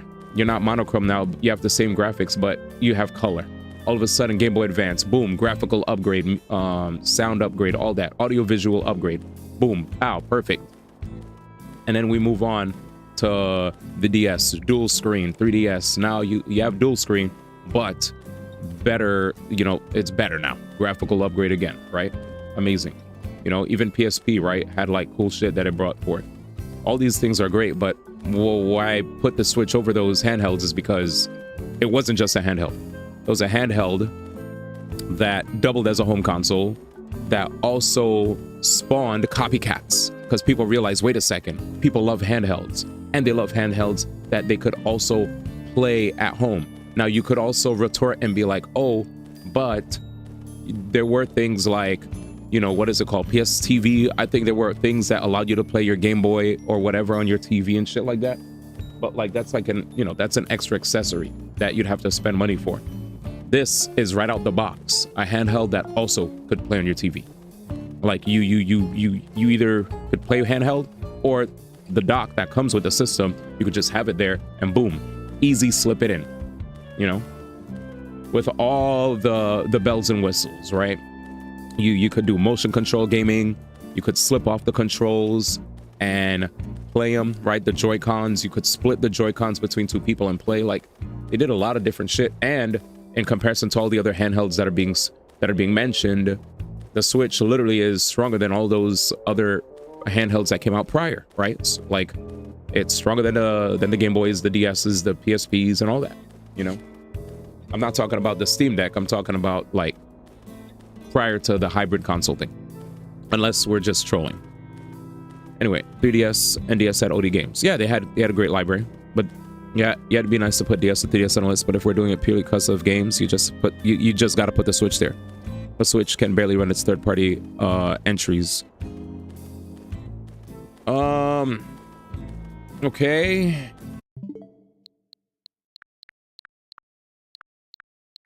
So if I play these on my Nintendo Switch, it'll barely run it. If I play this on my Switch, it'll barely run it. Okay. If I play this, it barely runs. If I play this, it barely runs. If I play this, it barely runs. If I play this, it barely runs. If I play this, it barely runs. If I play this, it barely runs. If I play this, it barely runs. If I play this, it barely runs. If I play this, it barely runs. Apparently, if I play this, it barely runs. If I play this, it barely runs. If I play this, it barely runs. If I play this, it barely runs. If I play this, it barely runs. If I play this, it barely runs. If I play this, it barely runs. If I play this, it barely runs. If I play this, it barely runs. If I play this, it barely runs. If I play this, it barely runs. If I play this, it barely runs. Sure. Okay. Anyway. Yeah, but like yeah, but he said third-party games, right? Like no, they run. Like they all run, bro. They all run. I like, if you disagree, I could just say agree to disagree and move on. You're not winning this one. Sorry. I will agree and say that the DS and the 3DS had banger libraries, sure, but that doesn't mean that the Switch didn't also have like a big library, and that also doesn't, like, you're only, I feel like you're not really looking at the full scope of the system, and I think you're only really tied to whatever you played on the DS and the 3DS that you loved a lot. And from what I'm getting, whatever came out on the Switch didn't interest you as much, so you feel strongly validated in your feeling because you played your 3DS and DS more. You didn't play your Switch as much, so you're like, like, I personally, you're like, this is you. I personally didn't invest as much time as my Switch. At least that's the impression you're giving me. Whereas when it came to the DS and the 3DS, you played that way more, and you found way more replayability in all those games, and that's why you feel the way you feel at the end. And that's fine.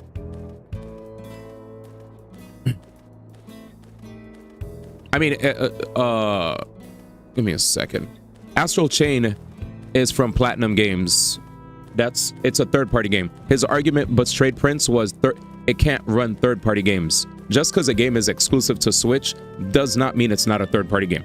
His retort was, it can barely run.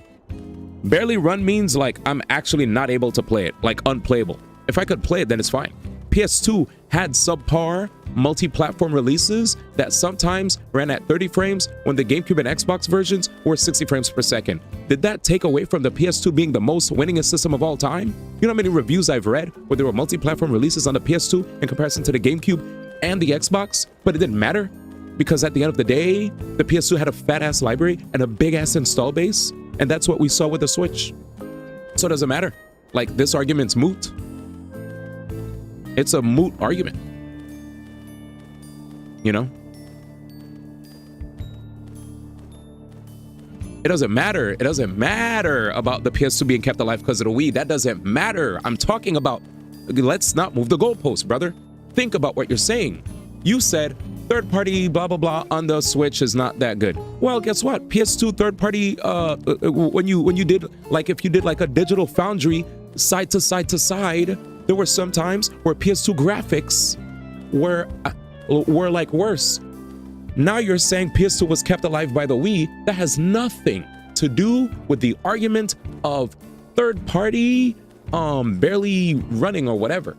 My answer is, you're saying Switch, when it came to multi-platform, third-party releases ran the worst. Okay, that sometimes happened to PS2 as well. I've seen plenty of reviews that had that. That didn't stop the PS2 at all. The PS2 being kept alive because of whatever, the PS2, like, that doesn't matter. What I'm talking about is, you're talking about third-party. That's it. PS2 was kept alive because of the Wii specs being a close match to it, so it's easy to keep porting games. At the end of the day, let's go back to the original conversation. The original conversation, because we're doing this, we're all over the place. The original conversation, my friend, is you like the DS and the 3DS, right? Over the Switch. That's fine. But Switch is still a massive success, and that's kind of it. Like, we could also go like, oh, the Switch was a massive success because Nintendo kept it alive for 8 years. If they probably decide to come out with the Switch too sooner, maybe it wouldn't be as much of a success. You know what I'm saying? Like, I don't know. Like, I don't know why we're including all these other things. What's the point? I mean, so even with the DS and 3DS having OD games, how many of them were really played in glazed? The library was huge, but also not bought a lot. Switch is just better over handheld, sadly. Games will just run bad on consoles in general sometimes. The Witcher 3, Cyberpunk, COD, Pokemon, every fighting game before PS4, X1 era, etc. I just felt like Soul is being a little nitpicky here. Like, if you like your DS and 3DS, I respect you. I tip my hat. This is me. You could like it, but I still, you know, yeah, I understand the DS outsold the Switch. Good on them. They outsold them. They win when it comes to outselling. But I still think overall, like, please hear me out. You could hate the libraries. That's fine. I think if you like the 3DS and DS libraries more, I think that's fine. I think there's definitely examples of some of us saying that we don't play our Switch as much as we used to, right? Now I've sometimes fell into that realm. And sometimes not every game that comes out on every system appeals to all of us, right? But so I just want to say, you're valid in feeling like the 3DS and DS library was more your speed than the Switch.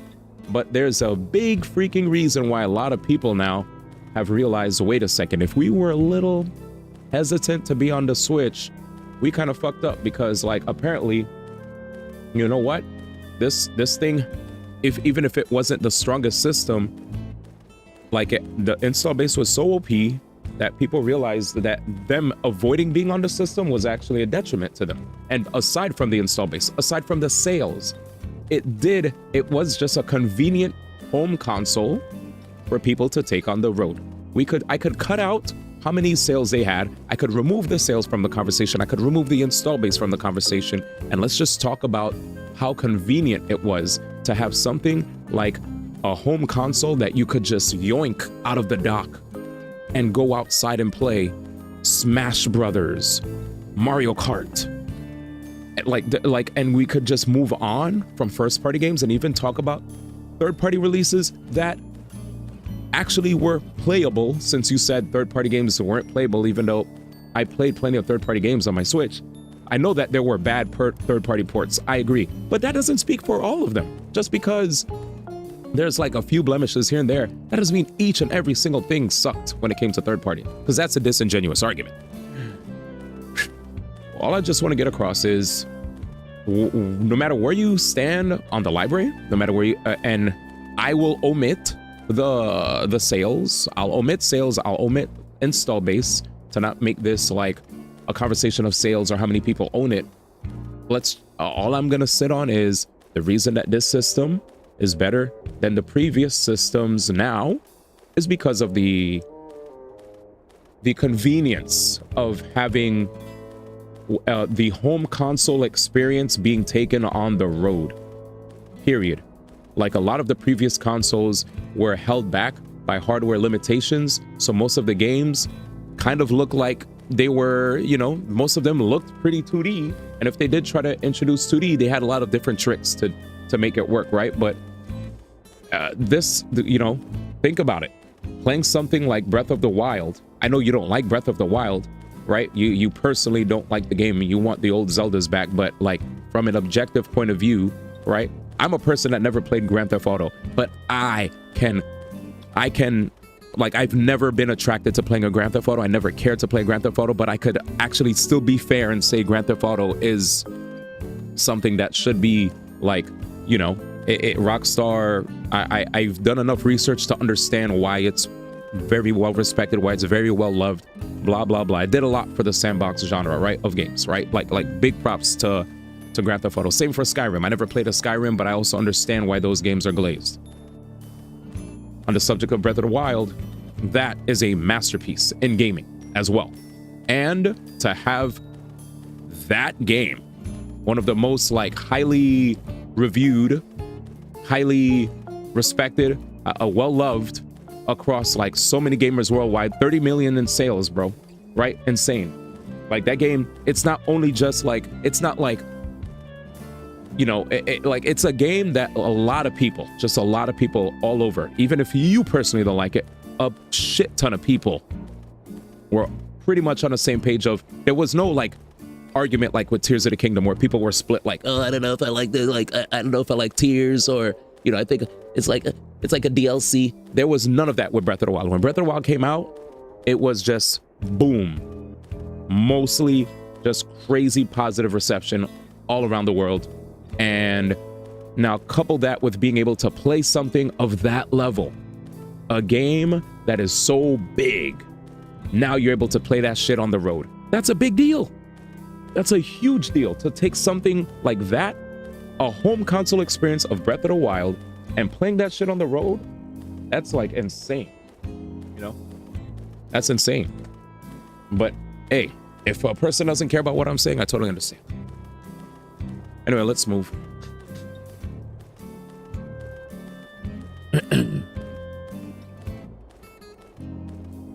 Let's see. I'm just saying, outside of first party on Switch, everything's wrong. Everything means each and every single third-party game actually runs wrong. So I don't agree. Switch at rank to the max list over the others was OD. He put Dreamcast first. Do you think I actually care about his list? He put Dreamcast first. That literally destroyed the credibility of his entire list to me. That being quoted doesn't matter to me. The moment he put Dreamcast first over all of that, I was like, my nigga, what? Peace.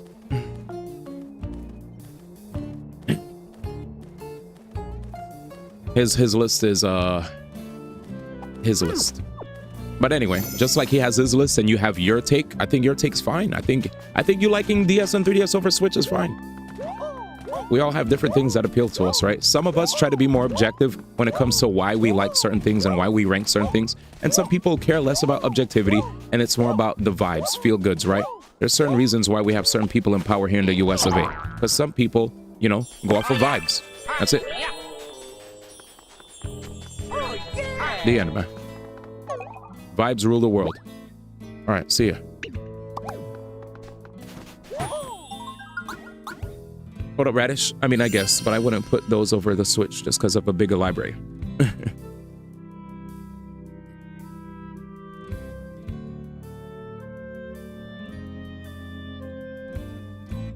Hmm.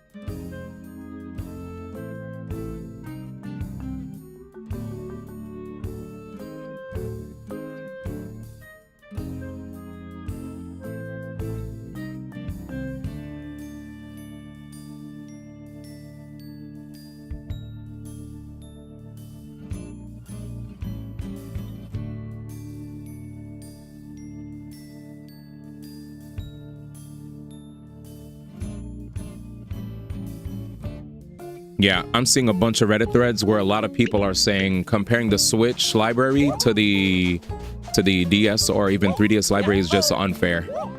Like the capability that the Switch had opened it up to being able to play lots of games that you can't even you wouldn't even ever see on the DS or the 3DS. There are a lot of times where while the 3DS had and the DS had some like dope games, right? They had some dope ass RPGs. They had some like really dope games. It was also a home console to a lot of like side stuff that people would create on it because it was just a weaker system that in comparison to home consoles. Because it was a weaker system in comparison to home consoles, people were able to be experimental and come out with like remakes or even demakes of stuff that was on a console where it might have been even more powerful on the console that it was featured on, but then they decided to come out with like a handheld version, right? For people to play it using whatever tricks they have graphically to make things look passably like 3D on the 3DS and so on and so forth. Like I said, 3DS and DS had good games, but the Switch overall, like we could sit here and cherry pick a few games that had some bad press when it came to their ports, but overall the Switch does beat out the libraries. Like it just does. Like you probably may not like the games, but that doesn't mean. And also like the Switch, beyond the games that it actually had released for it, whether first party, second party, third party, like the handhelds don't even have a virtual console. They're not gonna have access to a virtual console either. Like they can't do all that. They can't do all the different things that that you could actually do on the Switch. There's way more you can do on the Switch, even beyond just the gaming aspect of part of it. So it's like, you just say you like your DS and 3DS games, and you probably, and maybe nostalgia's winning one over, because nostalgia is a strong drug and it's hard to fight off the vibes of nostalgia. And let's be honest, you've made it quite clear to me that there are certain games that are on the Switch that while a lot of us like it, you probably aren't too fond of it, regardless of how big the games are, how well reviewed the games are, how massive the sales are. You've drawn your line in the sand. So all I'll say is I totally can respect your opinion, and it's fine. As a person that loves the DS and the 3DS, I still will put the Switch over. So that's fine. All right, I'll move over. All right, I'll move over from this one. You could have fun, man. Moving on.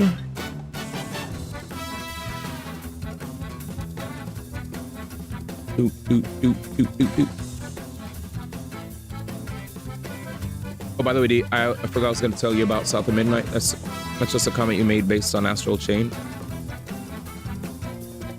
Now you're just trolling. You just want to sunlock me. I'm done. By the way, D, I forgot I was going to tell you. I saw a lot of people already talking about it. I watched apparently Asmongo play it too. Damn. Sucks. Fuck. I gotta lock in to get this. I can't do it right now. I'll get it down.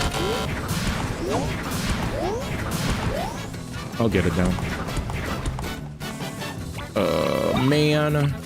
We'll get it down. But yeah. All right, let's go. I mean, I'm done with the subject. I'm done. I'm done with that one. I disagree. I love the DS. I love the 3DS, but I'm not on the same page. How you doing, Radish? I'm not on the same page, and I'm not the only one, so it's fine.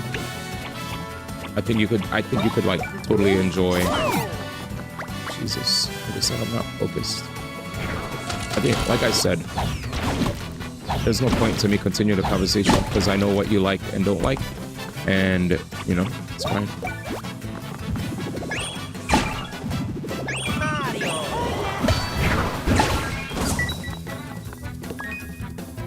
It's fine. We all have things that we like and don't like. Fine.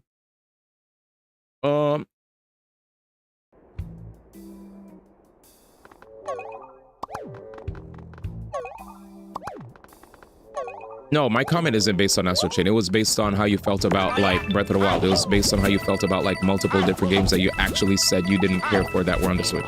Like you said it yourself. So I don't want to delve into it, but if you want me to keep delving into it, there's been multiple conversations we had about Switch games that you're like about and you skipped. I've seen them. I've either seen conversations that you had with it with the likes of other people in the Discord, or you just made it known here. And that there's just other stuff that just gravitated more towards you. Even if something is graded greatly by many of us, including the rest of the industry, for its excellence, that doesn't mean that it'll be something that you probably will want to try out. And you probably were just more, you know, when you back then in the good old days, right?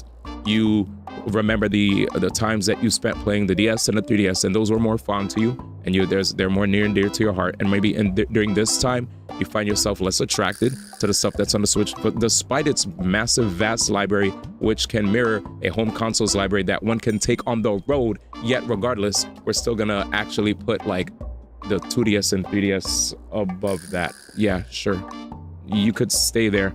Like I said, it's a conversation that's like literally just in deep subjectivity, and that's fine. It's fine. It's fine. It's fine. Like I don't know how many times I'm gonna bring up the home console experience being brought to one's handheld. That trounces any other experience. Like, it's different, but okay.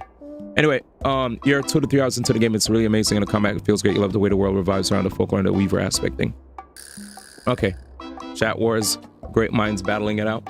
I'm not mad.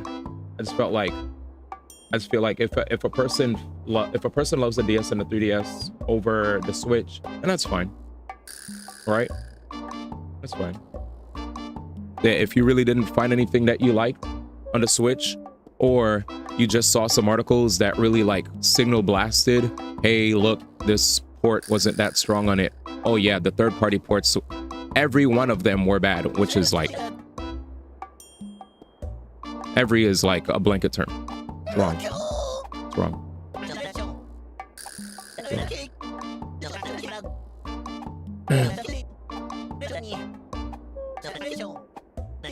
Anyway. Heard that already, yeah. I've skipped OD Switch games because of price, not so much because of selective taste. I look up the multi-platform release performances on it because it's the only stuff that goes on sale, and they aren't worth it. Oh yeah. All right, that's fine.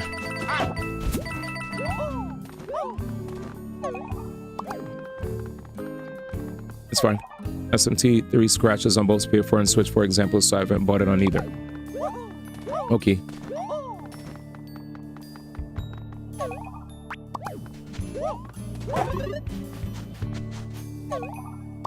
Okie dokie smoky. It's okay, brother.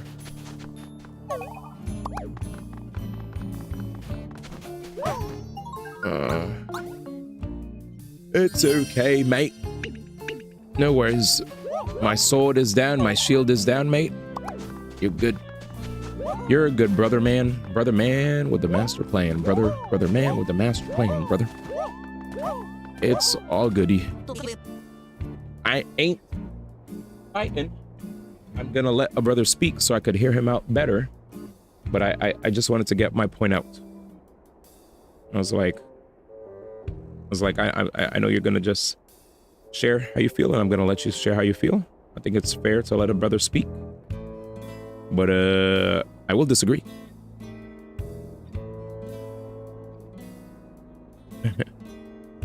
$125 RRP now. I'm cooked. What does RRP mean? What's RRP?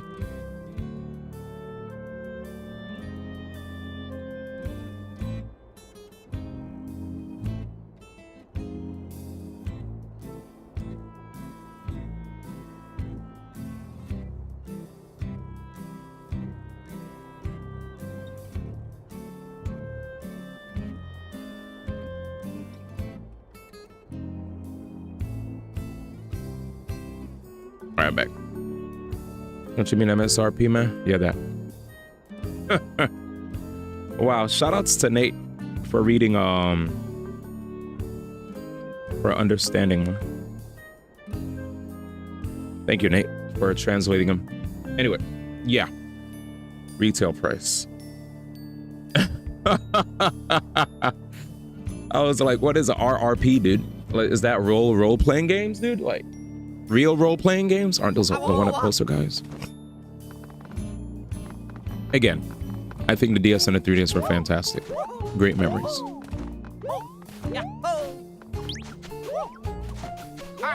Huh. Well. RRP, chat. RRP. Crazy.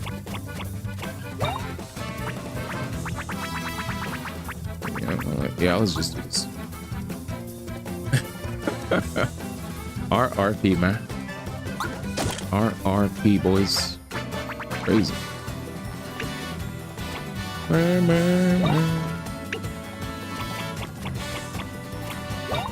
Battle plugs. Auto syrup jar for sure.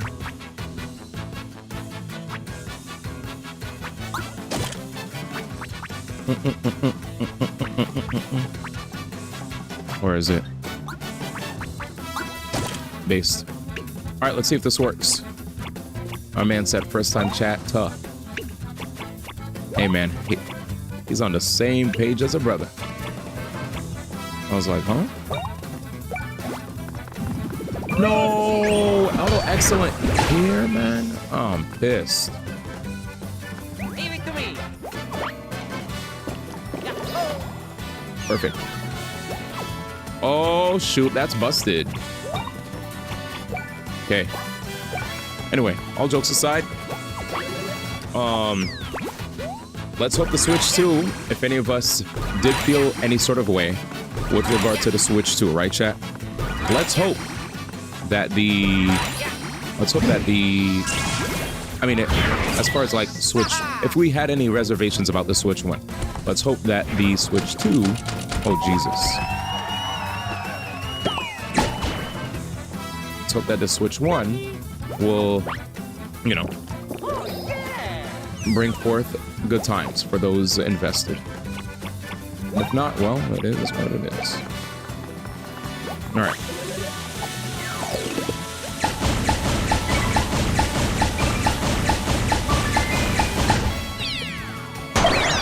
My man said. Oh yeah. My man said. Oh yeah. What he said. We're almost there. I do like that we can argue and not go use insults. See, chat? This is how it is. We could disagree, but we'll never insult the other person. Because that's like, it's disrespectful. There's no reason to be rude or disrespectful to other people just because you don't agree. You know? Don't be rude. Doesn't really solve anything. You know what I'm saying, mate? Mate. Yeah, I'm also here. Jesus. Hi, Dahlia. You missed it.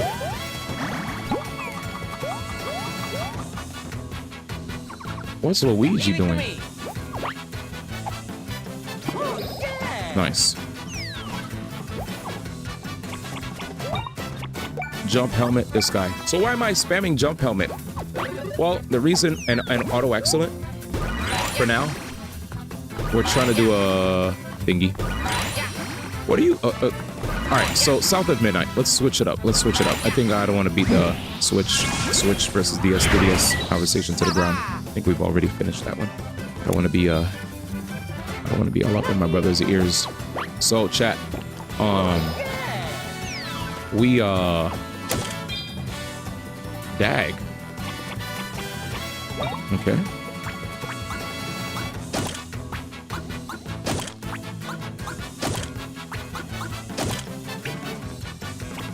Maybe this will be really fun to use against some other people.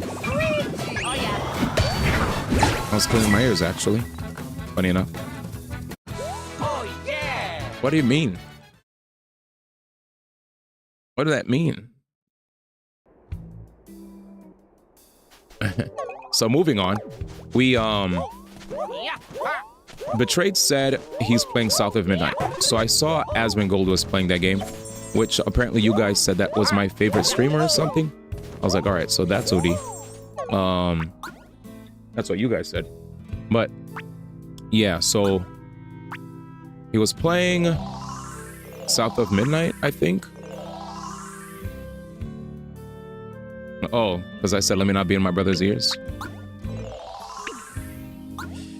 Yeah, I try to move on so you could get freedom. You know, I try to give you a reprieve, as they'd say. I think I totally get it. I think I understand a brother's sentiments. But yeah, so South of Midnight. We saw an IGN review, and somebody was glazing the game incessantly because of the... What was it? What does it have? There was the guy that reviewed it on IGN specifically said, as a person that comes from the South of Midnight really resonates with them. Fuse two surprise iron ball plugs together, the damage they deal will increase. Great. So the reviewer was really happy to play South of Midnight because he's from like Louisiana or something, and the music, the vibe, the style. If you don't like the stop motion cameras, you could totally like disable it, right? Because me, I know, kind of like when I was playing Miles Morales or Spider-Man 2, when I saw the filter, oh nuts, I gotta move back. Oh hey, what's up, buddy? Yay, now you can get back home. Thanks, I'll help the guy. Thank you. Hey, buddy. Hey, what's wrong with you? How could you help them? Those are the jerk faces that are always getting in Dad's way. Well, they seem nice, plus I owe them for saving me. No way. Mario and Luigi are ugly, awful, and they always have been, also smelly. Alright, so that's trash. Whatever. But from now on, anytime you help Mario, I'm never talking to you again. Oh, okay, I guess I understand. What are you waiting for, Bozo? Let's go. Damn, I didn't have dinner yet. We've been talking so much, chat. But I think these were fruitful conversations. Oh Lord, but he said Bozo. What did I read? Did I read something improperly? Oh, I missed these items. Bowser's son, is that? Ooh, this will be fun. Let's have a little strategy session. Mario. No, Bowser Jr. literally said Bozo. Hey. Ship-shape island hole. Nice, guess we weren't too far away. Rip Bozo, man. Now, will the game allow me to go back and grab those boxes? Will those characters be there? Man, I can't believe how tight I was when I saw Dreamcast, man. I was like, damn. Soul was right, though, about the fighting game stuff, man.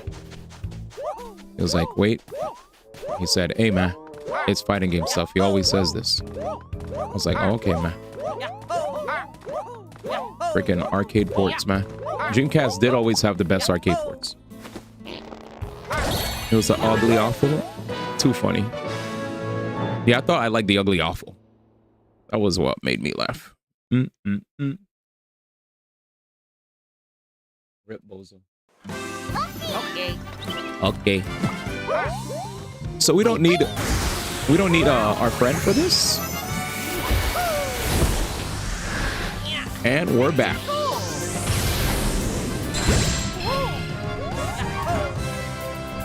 Overall, good combo, boys. So good news, my cousin fixed my PlayStation 5 for the third time. Third time sounds terrible.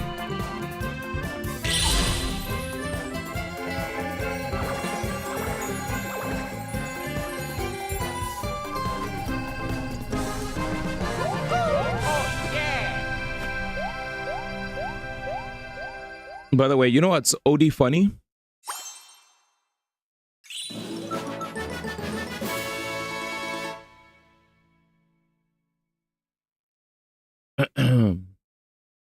Like,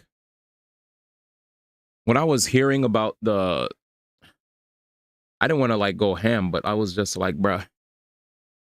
When I was thinking about the DS versus the Nintendo Switch, I was in my head, I was just like, the first thing I said was, I was like, okay, like maybe it's more narrower, right? It's like more narrow, it's more shorter.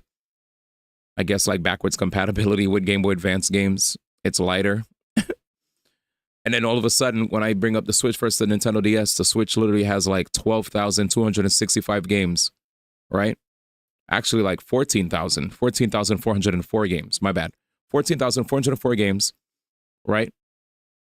And in total, versus the DS's 2,139. So if you do the math, it has 12,265 more games, right? Which is like OD, you know? Like it's region free, external memory slot, more battery power by 5 times, 32 gigabytes more of storage, right? You could actually have like more than, you could have like 8 controllers, like 8 people could play all at once on the system. I was like, man, if we're goalpost moving, I could goalpost move, man. And then Switch also Virtual Console, because while there was backwards compatibility with like the Game Boy games or whatever, there's a plethora of games from across Nintendo's library that can be played on the Switch, like a bunch, not just like Game Boy Advance games that the DS had, but you could obviously you need NSO expansion or an NSO to play some of these things, but still, the fact that I could play way more than just the few games that they had. So like again, it was like 14,400 games versus 4,000, just a little bit over 4,000. So I don't know, but let me turn on my air fryer. Oh, fuck. Well, that sucks. Now, what will I say? That shit sucks. I had a blast playing Mario Party on DS with sharing Mario Kart DS with friends at school. Sad Switch hours. Yeah. My Switch literally said, I'm burning. He said, your 3DS wouldn't overheat like your Switch. And then he's going to be like, and you don't have to worry about drift. But, hey. Anyway, with that said, that's just unlucky. Yeah, you said Virtual Console. So, yeah, 3DS. So for the DS, then we could play like, what games could we play on the DS with Virtual Console? I mean, still the Switch wins regardless of these points you bring up. Let me turn on my air fryer. I'm gonna let my Switch cool down a bit.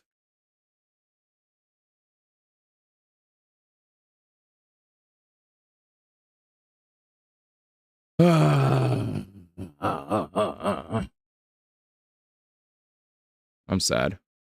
Chat, give me a second. Let me do something fast.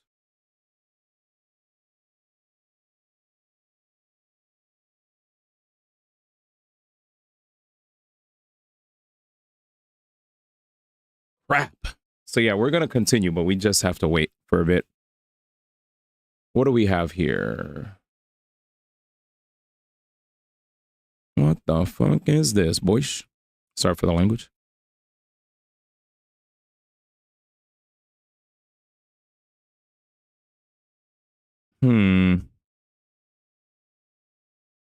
What's this? 10 games that were expected to fail but didn't.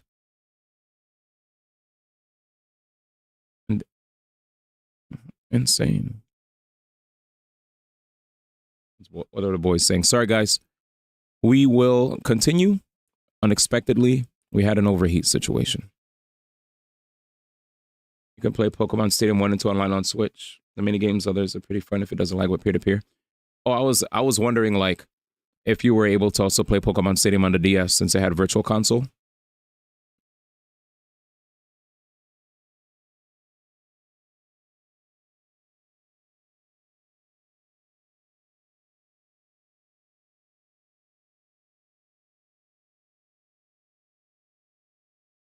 Let's see.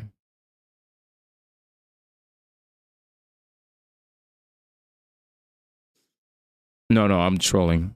I'm trolling. I am so trolling. Steal hunters before you buy. What do we have here? 10 bad games that didn't suck at one thing sounds amazing. All right, boys. We're going to watch this together. Let me run really fast downstairs, turn on my air fryer. I'm just going to put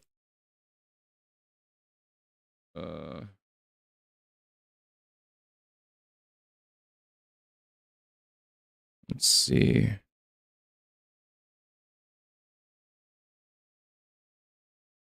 What's this? Sorry, chat. Really sorry for the unfortunate situation. And I think I know what this happened to me too. My silly behind let my Switch stay in freaking sleep mode forever because I wasn't privy to how bad it is to just leave your shit in sleep, you know?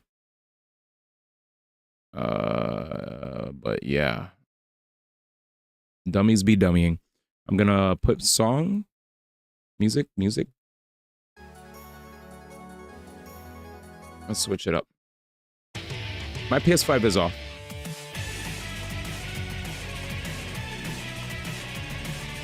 Kevin Cool Time in the building. Hey, it's Kevin H. Dude. I have a new account. What's up, Kevin H? Hope you're well. I'll be right back, guys. Your name looks super familiar. Are there alerts?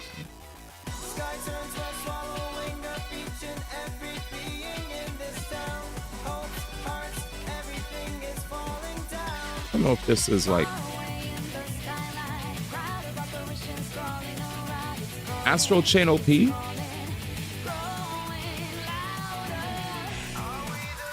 A part of me feels this song might have copyright issues, but I'll let it rock.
All right, I'm back.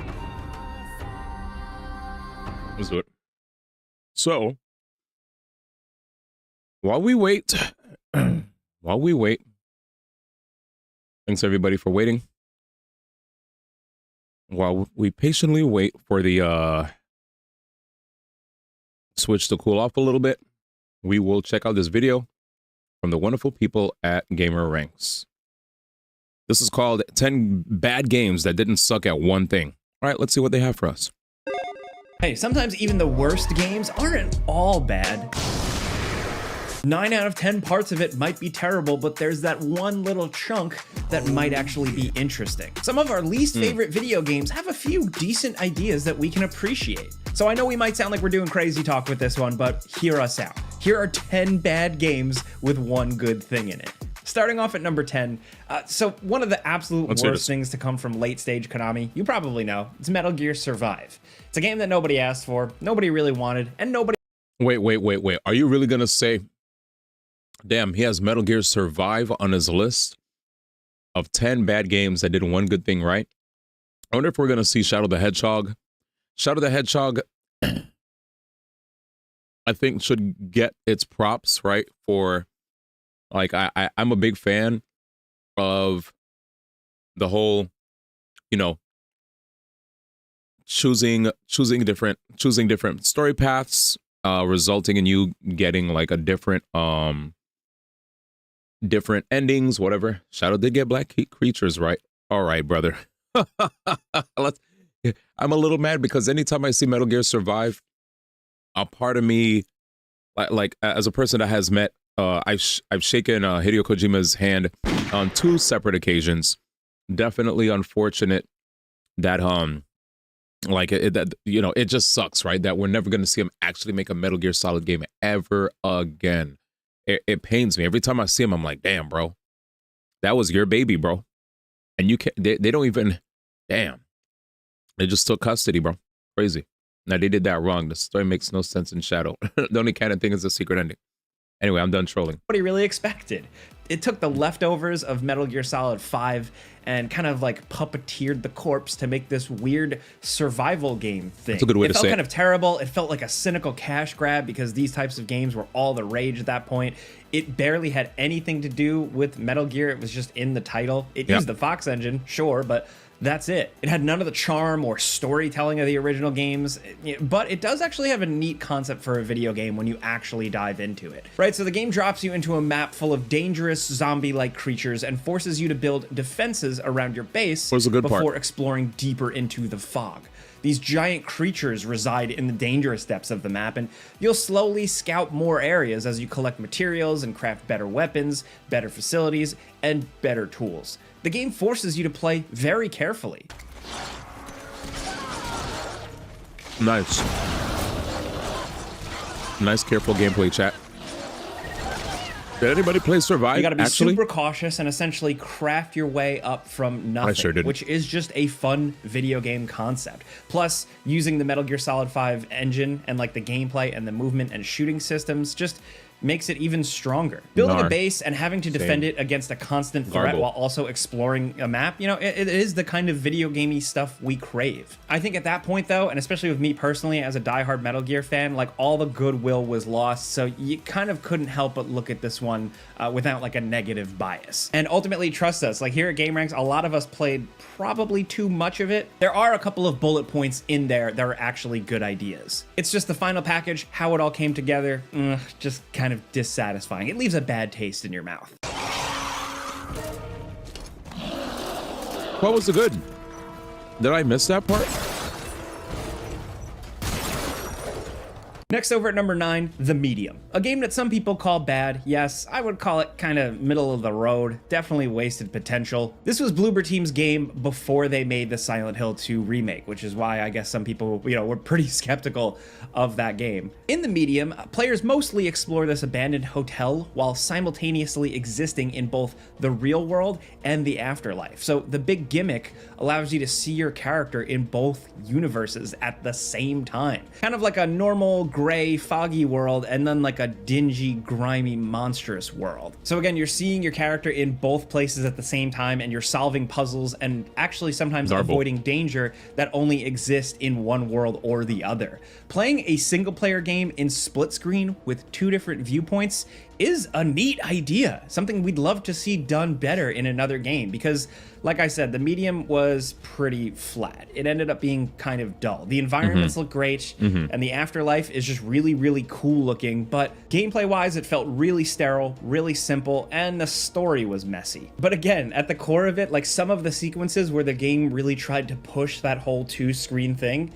it felt really creative, really unique. It's something that some games have kind of played around with, but never went all in on like the simultaneous aspect quite like the medium. It was special for that, and honestly, it's the only thing that we're ever going to remember about this game, unfortunately. Next at number 8, Wanted Dead.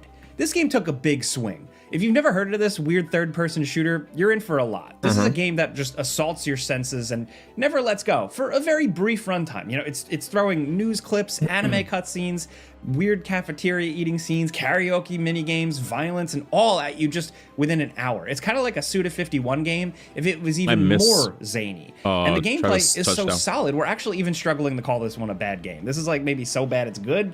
I don't know. Look, it's a third-person shooter that moves really fast, forcing you to take cover, pop some heads, and then sprint into close combat. You're always armed with a katana and a sidearm that will auto-aim on anyone that's nearby. That combination of like the smooth shooting and melee combat makes Wanted Dead feel a little different than your average third-person shooter. And the gameplay only gets crazier as you progress further through the game. Okay, that's the melee combat is much more elaborate than something like Gears of War, but also simple enough that it doesn't get in the way of the shooting.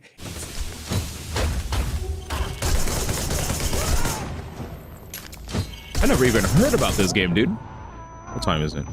Is it time to check on my food? It's a very difficult balancing act, and something we'd like to see done well like this in more video games.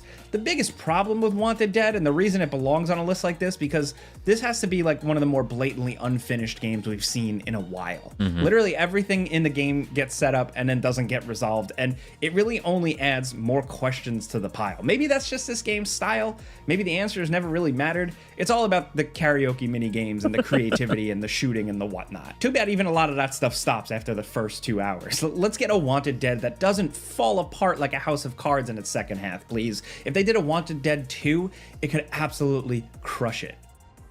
Next at number 7, Colossal Cave. This game has such a simple premise, it's almost elemental. It's also just a great idea.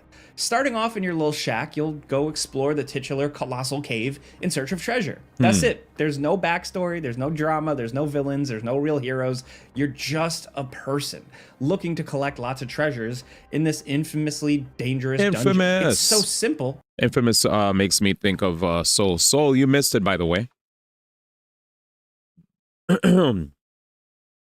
There was a person who Danny sent me a video of that got a chance to play the Nintendo Switch. He played the wheelchair basketball game, right? When he played it, he's like, I don't want to be disrespectful, but this game is, he's like, I don't want to say it, but like this game, dare I say it, is basically a school project. And I was like, oh, where the hell is Soul at, man? Because I thought Soul came up with school project when it comes to certain games that just straight up, like when you see us, I thought that was your thing. I've never heard of anybody look at a game, play it, or look at it or whatever, and they'd be like, yo, this is a school project. And I was like, oh, shoot. Damn, this must be like a phrase that Soul must have heard a lot of people use for just garbo games, bro. I didn't hear anyone else say that.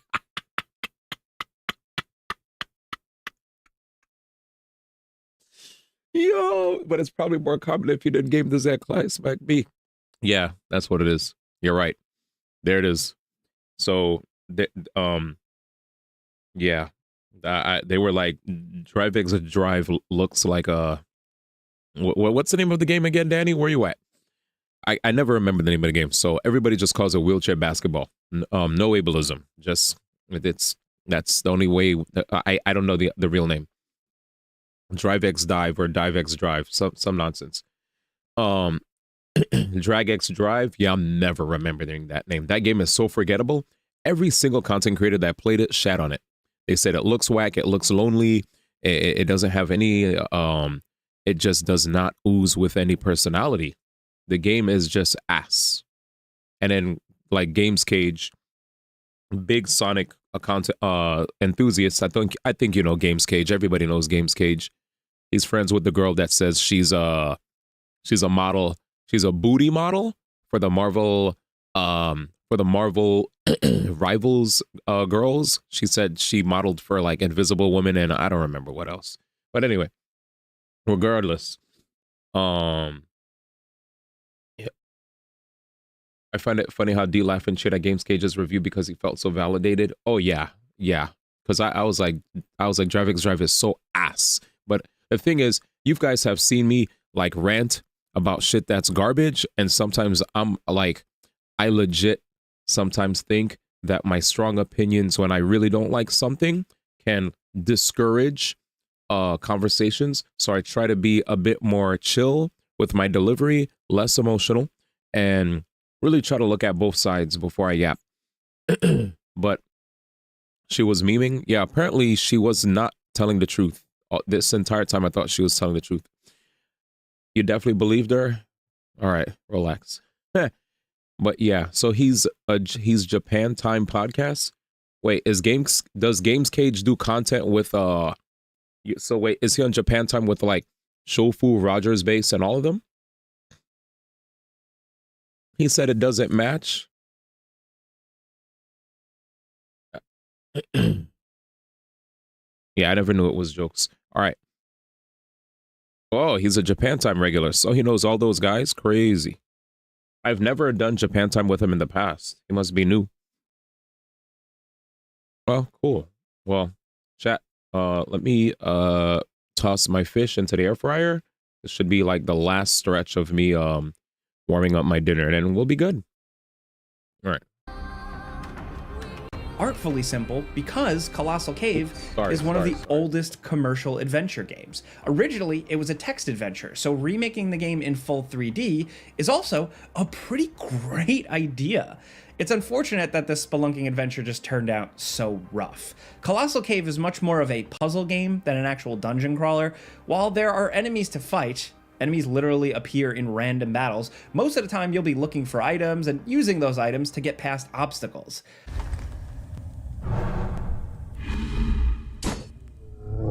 Congratulations. You just vanquished a dragon with your bare hands. Unbelievable, isn't it? We love the idea of this giant cave full of weird creatures and strange puzzles to solve that you can tackle in any order. It's cool. Modernizing text adventure games also is a cool-ass idea. As little tiny babies growing up, we tried to play some of these text-only games, and the learning curve is just really steep. So give us a 3D world to walk around in and objectives we can see clearly, while kind of carrying some of the feel and ideas from those texts. It can all just be a doable, fun thing.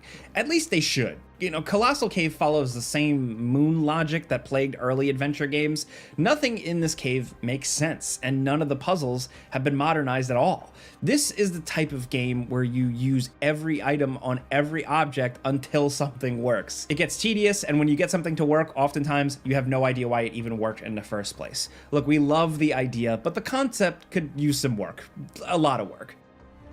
Next at number 6, Fear 3 took that blazingly fast, sharp first-person shooter gunplay from the first two games and just kind of made it worse. This sequel was taken away from the original developers at Monolith and turned into a cooperative two-player shooter that nobody wanted and nobody asked for and like nobody really ended up liking. And it still had one neat little idea in it. So one player is your standard first-person shooting main, while the second player gets to be the ghost of the series villain.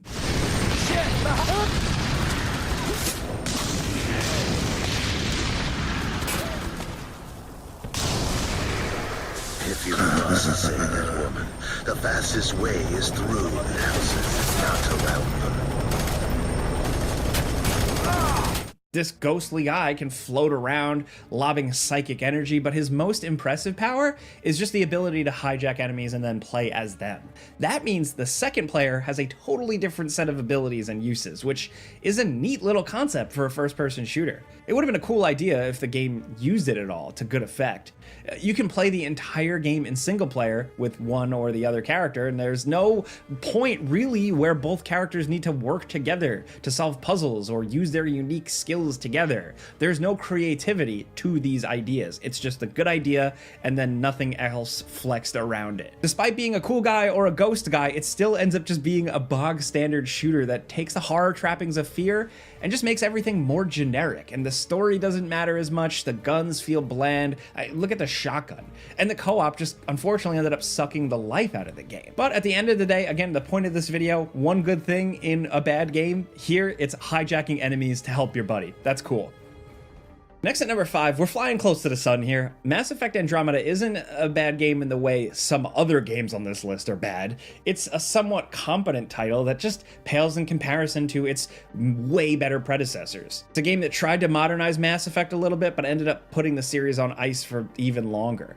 And Andromeda technically was a disaster at launch, and even after years of fixes, you know, the unfulfilling story and less exciting aliens and companions killed what could have been a great little game.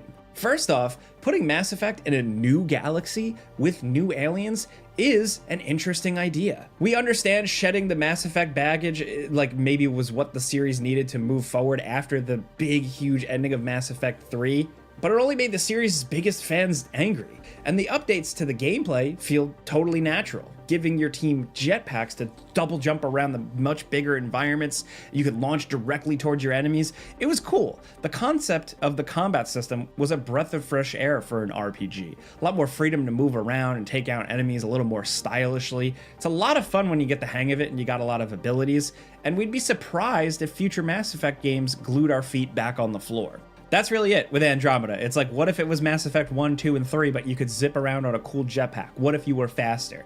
That's the good idea here. The combat is decent in Andromeda. It's just everything else that drags the game down.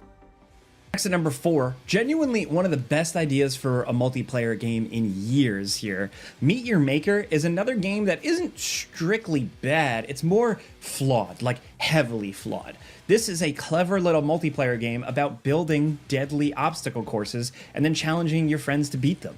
You get tools and unlock new gimmicks the more you defeat the foolish players trying to overcome your torture chambers, and you even get to place little enemies to shoot. Like, it's a genius idea. It's like a dungeon keeper first-person shooter sci-fi thing, and it also feels distinctly kind of like an old-school PC game, but it's just got significant notable problems. So Meet Your Maker severely limits itself by making everything kill in a single hit. There's no fun puzzle solving or speedrunning or even just overcoming waves of enemies. It's more about carefully observing each area and trying not to die instantly from spikes.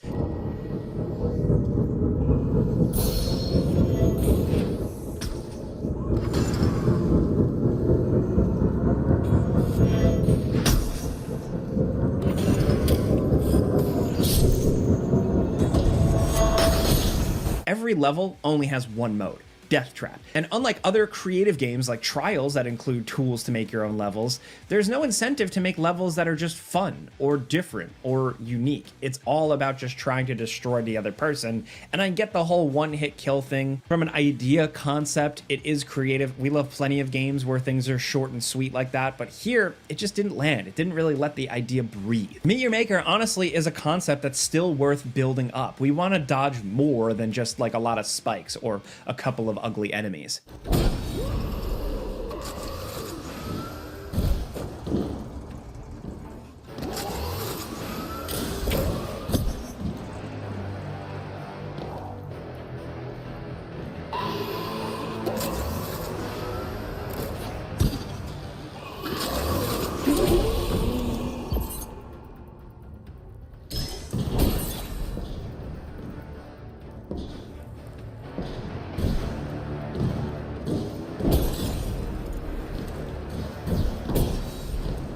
Next at number 3, there's a lot to love and a lot to hate in Deadly Premonition. These games are like cult classics for a reason. The people that love them, love them. I don't know if it's like a so bad it's good thing, whatever. It's like a Twin Peaks homage that really lets you feel kind of like an investigator exploring a weird little world. This town of Greenvale is filled with mysteries you got to discover yourself, because many of the in-game events will only happen after progressing through weird side quests or by literally following the townsfolk around in their cars to see what actually happens next. So this is what kind of has worked. Gamers have obsessively pored over every little detail in Deadly Premonition, and for good reason. At its heart, this is the type of extremely weird, janky game only a developer with a very clear creative vision could create. But we'd really like a version that wasn't this buggy.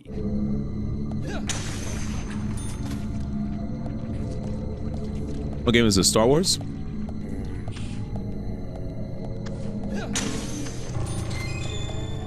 What's it? Star Wars? Deadly Premonition's core concept is something we love. Playing a weirdo detective investigating a completely inexplicable murder case is exactly the kind of thing games should explore more, man. We don't even need, like, big budget here. The charming graphics and voice acting are the aspects of Deadly Premonition that really appeal to people.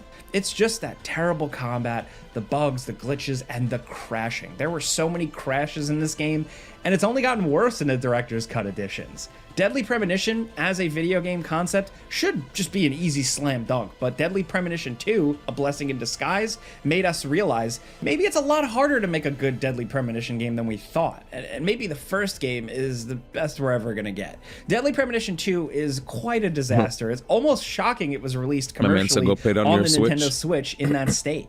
We just want a Deadly Premonition style game that isn't held together with like bits of string and duct tape. Is that Borderlands 1 to 2? Because underneath, it's Diablo, beautiful. Stardew Valley, Star Wars Battlefront Collection, Prince of Persia: Lost Crown, Immortals: Phoenix Rising, all the Assassin's Creed ports, Bioshock Collection, Stalker Collection, Alien Isolation, Dying Light, Ori games, Dragon's Dogma, Dark Souls, Doom, Red Dead Redemption, Hades, Monster Hunter games, LA Noire, GTA Trilogy, which is now fixed, Rocket League, Final Fantasy games. I'll play the Persona games. I can play Digimon, Balatro, Nier Automata, Saints Row, Bayonetta, all the Bayonettas. Now down at number Sonic 2. games on it. Enough of the controversial takes on here. We already pissed some people off. Let's get back to they basics. fixed it. They patched it. It's fixed already. Games. I just Dead checked. Space It's fixed 3 as is of a month another ago. competent game, yes, that only looks bad in comparison to its atmospheric originals. Dead Space 1 and 2 are classics in the survival horror canon, both incredibly well-made games that learn useful lessons from Resident Evil 4 and kind of run with it all. These are games that took good ideas and made them better, put them in a cool sci-fi setting with some cool lore. But these are games that took only budget games. Commercial takes on here. We already pissed some people off. Let's get back to basics. Bad, big budget games. Dead Space 3 is another 3 was bad. competent game, yes, that only looks bad in comparison to its atmospheric originals. I never played Dead Space 1 and 2 are classics in the survival horror canon, both incredibly well-made games that learn useful lessons from Resident Evil 4 and kind of run with it all. These are games that took good ideas and made them better, put them in a cool sci-fi setting with some cool lore. I never Dead got a Space chance to 3 play this kind yet. of softens all the unique edges of the series by yet again creating a cooperative game that doesn't need to be played in co-op. Unlike Fear 3, the feature we like the most has nothing to do with the characters. In Dead Space 3, you'll eventually get the ability to build your own weapons. And this, as a feature, you know, on paper, is supremely cool. You can craft any weapon you want and combine abilities to cover your bases and help your buddies fend off monsters. Dragon Quest You can 11. create overpowered weapons, like the infamous example of a rocket launcher you can mod to remove player damage. That means you can just drop rockets directly at your feet. And because the ammo system is so simplified, you'll always collect generic bullets that can be used in any weapon. So you've got a rocket launcher you can use forever that doesn't hurt you if you're creative enough. That's an awesome feature. It also completely ruins the game because infinite ammo is kind of like the antithesis of survival horror. We don't need power fantasy superpower shit in these types of games, you know? Yep. You want to feel desperate. You know, in Yeah, I never Dead played Space this 3, either. you're not really needing to carefully scrounge for more ammo or even fight that carefully. You can just use your cool Frankenstein guns to kill everything easily. And the consequences don't really matter much. Even the enemies are less interesting to compensate for guns because the game doesn't know what you'll have. This is a feature that we'd love to see in more games. It's really, really cool to make your own weapons in this style, but just maybe not in Dead Space or maybe not quite in a survival horror game. Look, we have no idea how to implement it and make it feel good. We're not the game developers. That's So this is a game that is very much recommended for us to just skip, chat. Is that the moral of the story for this? Like if you play Dead Space 1 and 2, don't even play 3. Just skip. for you guys to figure out, but still.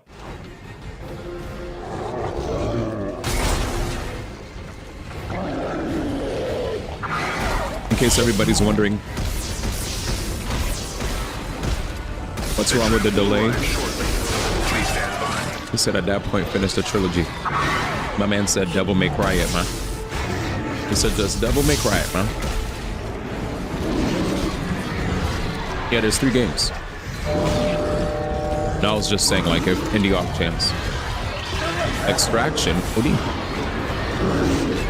Now at number 1, in a list of very flawed games, Quantum Error is probably the worst. The inexplicable first-person shooter is incredibly difficult to explain. So even after playing for a while, we still have no idea what the game is really about. One thing we do know is that it has weirdly in-depth firefighting mechanics. After an hour of cutscenes in space, then gameplay in a war-torn future street, Damn, that's loud. you're finally dumped into a training area that looks suspiciously like default Unreal Engine assets. This is where the game gets interesting, though. You'll collect a set of firefighting tools that you grab from your inventory to safely explore and get through obstacles. So you have a pry bar, a respirator, jaws of life, an axe, and other items, and you'll be forced to check doors before opening them. A hot door, of course, means there's danger of backblast. It's an interesting concept for a horror game, and it adds more depth to exploring a facility that's overrun with monsters. Dealing with real dangers in a burning building is something we haven't really seen done quite like this in a first-person shooter. But unfortunately, it's also hard to overstate how bad Quantum Error is. This is a game with ideas. Way too many ideas, though. We're jumping around from futuristic war zones to space dig sites to secret facilities, all filled with exposition dumps and characters we don't know, talking about things we'll never really understand. And that's all before you ever get your first gun and shoot your first monster. A thing that this game is supposed to be about. Quantum Error you could has even a play like the million Devil May weird Cry ideas, and trilogy it on the seems like a Switch, and couple of them apparently are the good. third version of Devil May Specifically, Cry all this is the firefighting definitive tech. Put version that of the in more game. games. Lamau. It's another one added to the list. At this point, there's no point in continuing. Jam, Shrimp on the Barbie changes his name. I told you that. I didn't see you say Devil May Cry. At all? Yeah, Shrimp on the Barbie changed his name.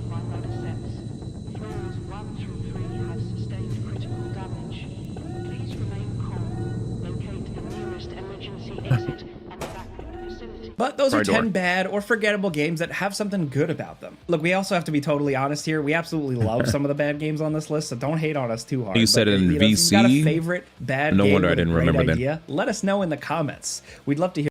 Yeah. What the hell is this? Into the Dead Our Darkest Days? What games came out recently that we saw reviews for already? We saw Inzoi AI Limit. Inzoi AI Limit. I don't know if Darkest Days is anything I'm even interested in seeing a review for. Is there anything that came out recently? Metacritic. Metacritic. Why is D1 not playing Mario Brothership? Because his Switch overheated a little, so we're letting it cool down while he waits for his dinner to be ready downstairs. So in the meantime, thanks for hanging out and waiting while I wait for my Switch to cool down. I don't want it to explode. All right. Oh, Blueprints. I think I saw IGN give it like a... And guys, this game has been getting rave reviews everywhere. This might be a Game of the Year recommended Yeah, lots of people have been going ham. Let's scroll down. Let's see. Yeah, everyone's giving it high reviews. Even IGN. These motherfuckers. Let's see. Yeah. All right. Those are all the reviews. 80s, 85s, 90s, and 100s. Honestly, everywhere I went, I've been seeing Blueprints reviews. Yeah, it has co-op on Switch.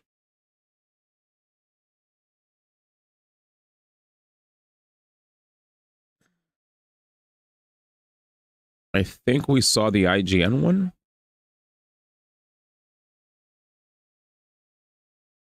No, I didn't see the IGN one. I didn't see the IGN one yet. I did see like a bunch of other people's reviews, but not IGN. All right, so we'll do an IGN review. My food, I feel like should be ready by now. My rice should be ready. My food should be ready. So, what's this? Outer Worlds? Oh, Baba sent me a video. Let's play Baba's video. So Baba sent me a video to check out. Or is it? Memento White Shadow All Character Ultimate. How long is this, Baba? 5 minutes? Oh, perfect.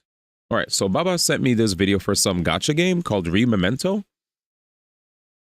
I know the last time Mewtwo King came in here, he was like, all I see D1 play are Gooner games. I was like, brother, these are just games from the East that aren't afraid to design the characters the way they want.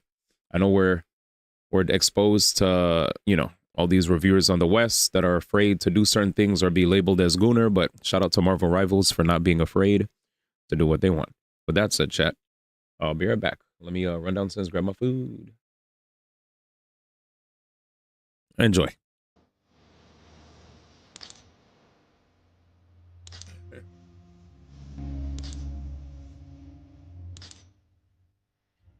Relax.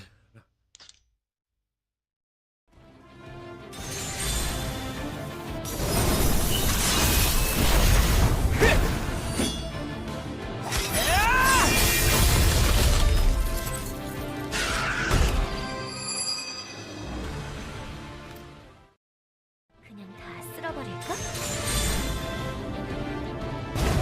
교양 없는 불청객 퇴장해 주시겠습니까?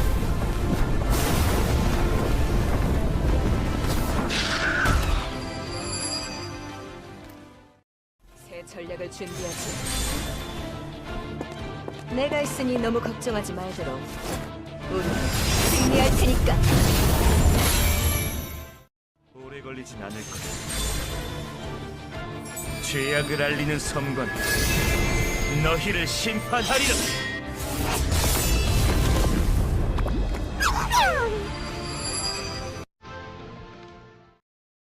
제가 처리하겠습니다.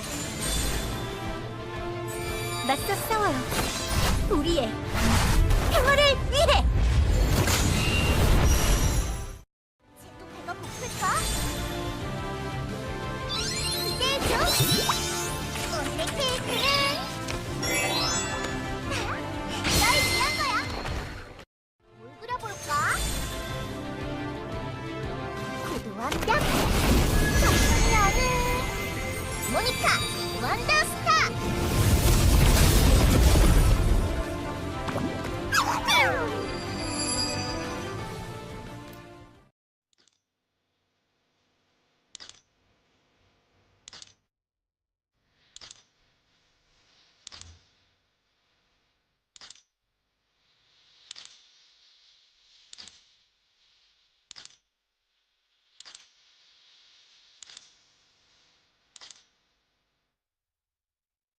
좀 더 해보자. 다시 내게 보여줘. 풍요로운 숲의 풍경을. 내 차례인 거냐? 오늘은 화려한 불꽃놀이다.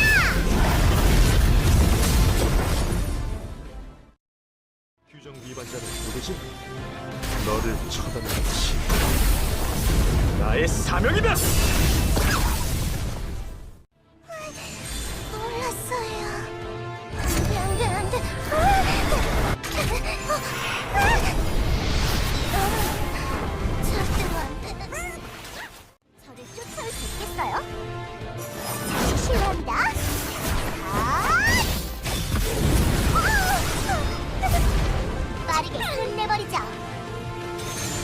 보여줄 거예요.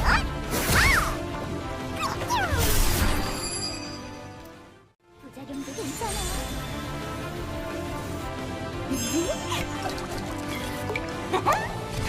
이게 발견. 이건 좋은 증거가 되겠군요. 깨끼는 모두 풀렸습니다. 사건 해결!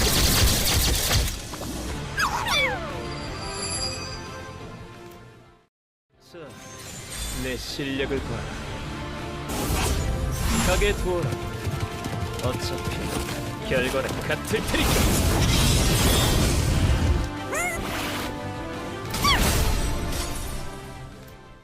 이 템포로 가겠습니다. 내면에 깃든 그 감정 한번 드러내 보시죠. 다음은 누구인지.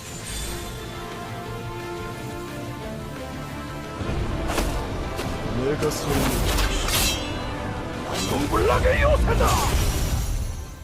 익숙한 시간이군요. Well, let's see this. 유감 속 당신의 시간. I'm guy.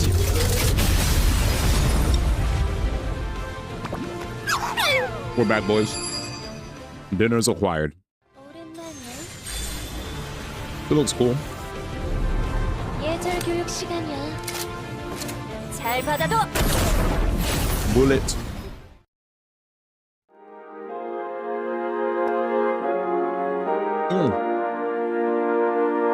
Clean. Bro. Timu Jingyuan. Like, these games at least have men. Yeah. Thank you, Baba. All right. Let's check this out. I had to watch on my phone when I was downstairs. Appreciate it. I'm not entirely convinced Blueprints wasn't made as a personal gift to me specifically. This exceedingly clever puzzler mixes a short list of my top game genres and concepts. This is a game that I'm waiting to hear Nate Glaze. I'm surprised Nate never talked about this game.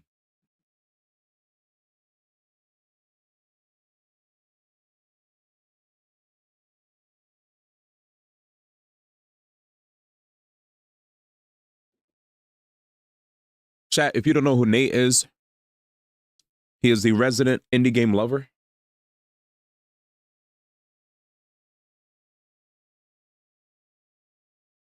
Dude absolutely loves indie games with all his heart, soul, mind, and vital force. First-person puzzling with a straightforward facade that hides a seemingly bottomless pit of secrets. Roguelite runs that perfectly balance permanent improvements with the growth of your own skills. Drafting mechanics that capitalize on the best parts of deck builders without the baggage that comes with actually being one. And even tile-based map building reminiscent of my favorite board game, Carcassonne. Even if there are things in that pile of Tom stuff that don't excite you as much as they do me, the combination comes together beautifully. I'll be avoiding spoilers entirely here, so everything I'm showing is from a handful of early runs, but I'm still rabidly peeling back the layers of this onion after dozens of hours and rolling credits, and I'm already certain Blueprints has secured its place as a true puzzle great. Get ready. This game is definitely going to get nominated. This is 100% getting nominated. Glazed donuts, hoodie. You play as Simon, a teenage boy who's You're right, inherited Danny. the stately mansion of his well-respected and somewhat eccentric great-uncle. The catch is that he can only claim that inheritance if he can figure out how to navigate the ever-shifting halls of the estate in order to find a hidden 46th room. It's a fairly simple setup at the start, apart from the whole MC Escher shifting house thing, and while there are plenty of helpful tips scattered around for you to find, you're largely just set loose to see what you can piece together for yourself. It's a great foundation because while you don't always know what the next step might be, your overall goals are always clear enough that I almost never felt like I was just wandering around in the dark. You will probably feel like you're wandering around in circles from time to time, though. The meat of Blueprints is the drafting mechanic you use to explore the house. You start each day with a limited number of steps that are spent whenever you go through a door, and each time you open a new one, you're given 3 options for which of the mansion's many unique rooms will be on the other side. I'm mad, I just understood what Danny was saying. He's saying that he was waiting for Nate to glaze this. That means you're filling out the 9x5 floor plan differently every single time, connecting doorways and trying not to hit dead ends as you find helpful items and invaluable clues along the way. It may sound like nothing too outside the box, but it's a real delight to slowly gain mastery over this system. Some rooms are just simple hallways, while others play more varied roles that are split into colored categories based on type. For example, purple bedrooms often give you additional steps when entered. Yellow shops can sell helpful items if you've picked up enough coins to buy them, and red rooms have negative effects like obscuring your draft options that could throw a wrench in your plans. Certain rooms may only appear when specific conditions are met too, such as when you're drafting on the edges of the house. It was fun to figure out which should be my go-to rooms early on in order to set myself up for success later, like gathering items like keys to unlock doors or gems that can be spent to draft special rooms, and then using that prep work to make targeted dives toward a room or lead I was eager to hunt down. The actual puzzles take on a variety of different forms, but all of them are as entertaining as they are devilish to solve. Some rooms have very straightforward math or logic problems, while others require a slightly more complicated combination of button pushes or lever pulls to solve whatever that room is doing. But self-contained challenges like that are side dishes to what Blueprints truly has to offer. The most interesting stuff feels closer to some of my favorite first-person puzzle games like Return of the Obra Dinn or Outer Wilds. It asks you to really look at the world around you, take notes on what you find, and then use that knowledge to make connections where you can. And it does so in that expert way where something can feel completely cryptic at the outset, and then brilliantly achievable when you finally crack it. That might mean looking through documents to find the combination to a safe, decoding why certain objects are where they are, or using the function of a specific room to get past an obstacle somewhere else. That last part can lead to the only real point of frustration I found with Blueprints, however, which is that the best laid floor plans of House Mice and Men can come crashing down with a few bad draws. Don't get me wrong, there are very real and effective ways to help mitigate the randomness of which rooms are offered to you, both in terms of learning what to prioritize and when you should or shouldn't take risks, as well as in permanent upgrades I won't spoil that can make future runs more consistent. But, plain and simple, sometimes you will need a room that lets you turn left, do everything in your power to set yourself up to get it, including collecting dice that let you re-roll the rooms you draw, and still be as stuck as Zoolander when you're ultimately given your options. Those bad breaks are infrequent, but it still stings when an otherwise good run ends because you just never saw the room you were looking for. Thankfully, the pain of that randomness is mitigated by the fact that there is just so much to discover here that any given run is rarely a waste of time. You may not have been able to draft that specific combination of rooms you were after or reach that certain square you wanted to, but odds are you still entered some new rooms along the way, and doing so almost always added to the growing list of mysteries I have jotted down across a pile of handwritten notes. Beating Blue...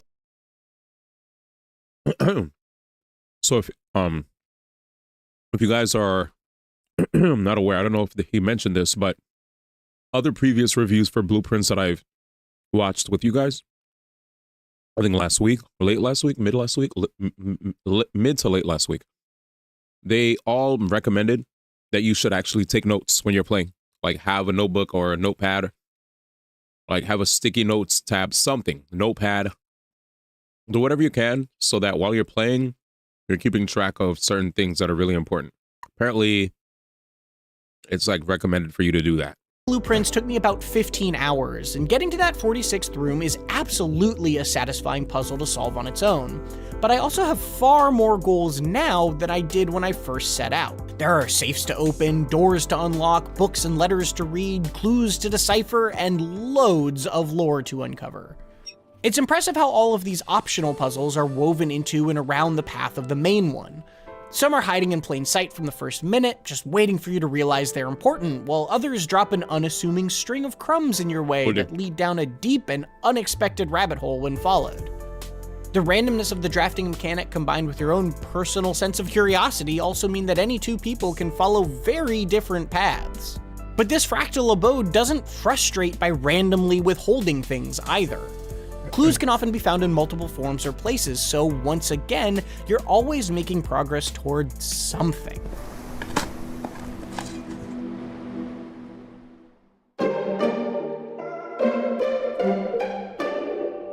As you do get deeper, Blueprints' initially light touch story also begins to shift more directly into the spotlight. Still avoiding spoilers, discovering more about both your character's great uncle and the larger history of their family starts off as a little fun set dressing, but it eventually becomes as rich and compelling a reason to keep playing as any puzzle. The world building here is doled out with a patience I'm not used to seeing, with tons to learn about your relatives and the manor and where it's located, but none of that is ever forced down your throat. That made anything I could glean about important historical events or complex geopolitics feel like a win that would almost always help me solve future mysteries, not just some lore to read about in books or letters and then move on from. The story and its themes also smartly tie into your actions in a way few games are able to pull off so successfully. Piecing together the messy history of an extended and sometimes estranged family is rarely a linear process. Simon wanders through the house he's suddenly inherited, finding bits of information told from conflicting points of view, and often in entirely the wrong order. Damn. Trying to make all of the right connections as he goes from a boy simply solving a fun puzzle so he can win a prize, to one who understands the real reward this mansion holds, reflected my own journey with Blueprints, which is the sort of subtle brilliance you don't see in many games. Blueprints is the kind of puzzle game that dug deep into my brain and didn't let go. Its complex mysteries weave brilliantly into the careful decision-making of how to lay out the mansion's rooms on each randomized run, leaving me building floor plans in my sleep almost every night after I played it. The story that slowly emerges within this fascinating place is also a compelling one, and it had me hungrily hunting for clues and combinations for many hours after I reached the credits, while also poetically tying into the mechanics that lead you to them. Getting a bad draw you did everything in your power to avoid can frustrate from time to time, but this sprawling estate has so much to uncover that the randomness never stalled my progress for too long. If The Witness, Portal, and Myst are already emblazoned on the Mount Rushmore of first-person puzzle games, I wouldn't be surprised to see Blueprints carved alongside them soon enough. So hopefully it was clear from that review, I'm a huge puzzle game fan, especially first-person puzzle games. Actually, if you go to my article version of this review on IGN.com, we have a playlist, which is my top 10 first-person puzzle games ever. If you want a better sense of my taste, you can check that out. But basically, if you're a fan of anything like The Witness, Return of Obra Dinn, Outer Wilds, all games I mentioned, but also games like Animal Well or Fez in the 2D space for puzzle games, all of these games, I think, if you enjoyed those, you're gonna really like Blueprints. If you want to hear me discuss Blueprints a little bit deeper alongside some beginner tips that I had for the game, I actually was a guest on our PlayStation podcast Beyond this week. So I'm over there with Max Scoville and Jada Griffin, who's also playing the game, and discussing it, digging into it a little bit deeper than I could here for the video review. And then generally, if you want to check out reviews for some of the best reviewed, this is now one of the best reviewed overall games of 2025. And if you want to see some of the other big heavy hitters this year, we have reviews of Kingdom Come Deliverance 2, as well as Split Fiction. Look at this. Why Blueprints is 2025's highest rated game so far. Is it? Or reviews, chat? Oh no, what's this? Where's the list? They usually have like a list, right? Best games this year. Yeah. Chat. Dude. I'm telling you, chat. I'm telling you, chat.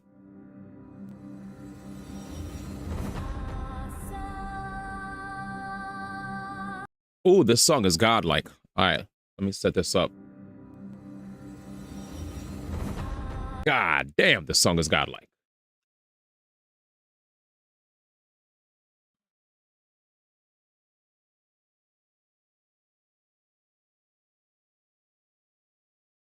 All right. Here we go. So far, here are the top 10 rated games of this year. We have 2 Point Museum, Citizen Sleeper 2 Star Wars Vector, Xenoblade Chronicles X Definitive Edition, Lonely Mountains, Snow Riders, The Root Trees Are Dead, Kingdom Come to Deliverance, Without a Surprise Monster Hunter Wilds, The Talos Principle Reawaken, Split Fiction, and number 1, Blueprints. Let's see if Blueprints chat will actually be able to hold the number 1 spot all the way down to the end of the year. I did hear that Rockstar will not be delaying GTA 6. That's going to be a tough competitor. I'm not sure if anything that the Switch 2 will come out with will actually be able to get into the top 10. We'll see what Mario Kart World and DK Bonanza have for us. And I do know that I don't even know if they're actually going to count Breath of the Wild and Tears of the Kingdom in this, because it's basically the same game. But we've seen games that we've seen DLCs, we've also seen remakes, remasters, more so get recognized for their excellence. That's all I'm gonna say. Anyway, I just wanted to point out that Blueprints is an amazing puzzle room roguelike, right? That everyone's been raving about. So if you guys haven't had a chance to check it out, feel free. All right.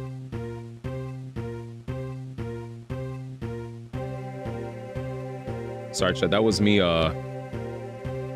That was literally me recording for the that was YouTuber D1, dude. That was like TikTok D1 recording a short little clip for the contents. All right. If you guys don't know, on YouTube I do post shorts every day. On TikTok I first post on TikTok, then I cross post on YouTube Shorts and on Instagram. Big love to all you guys who are hanging out with us as well. Let me grab a link for my Discord to post in both. I need to automate a mod. What is it called? Automate a. Let me just cross post this on both chats. Let me post this. There we go. So I posted it both on Twitch and on YouTube in case anybody wants to join the Discord on YouTube side of things. With that said, chat, I think it's about time for us to turn on the Nintendo Switch. Hopefully that was enough time to let it cool down. Let's see if I can Google this. If my Switch gets too hot, how long should I take till I play it again? If your Nintendo Switch gets too hot, you should allow it to cool down for at least 15 to 30 minutes before playing it again. If it's too hot to the touch, it's best to wait until it feels cool to the touch. Switch will usually turn off automatically if it overheats, and you should wait until it's cool to turn it back on. Okay.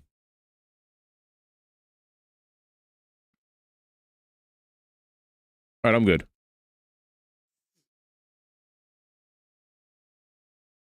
All right, let's play. We could play again. I've had my Switch like basically not touched for quite some time. We could play. Thanks everybody for the patience. All right. The food break is now over. The React Andy portion is done. And now let's get back to Mario Luigi Brothership, where we finally get to reunite with our friends. We were separated because Bowser bombed the ever-living crap out of our out of Ship Shape Island, which resulted in us losing connection with some of the old islands that we connected with.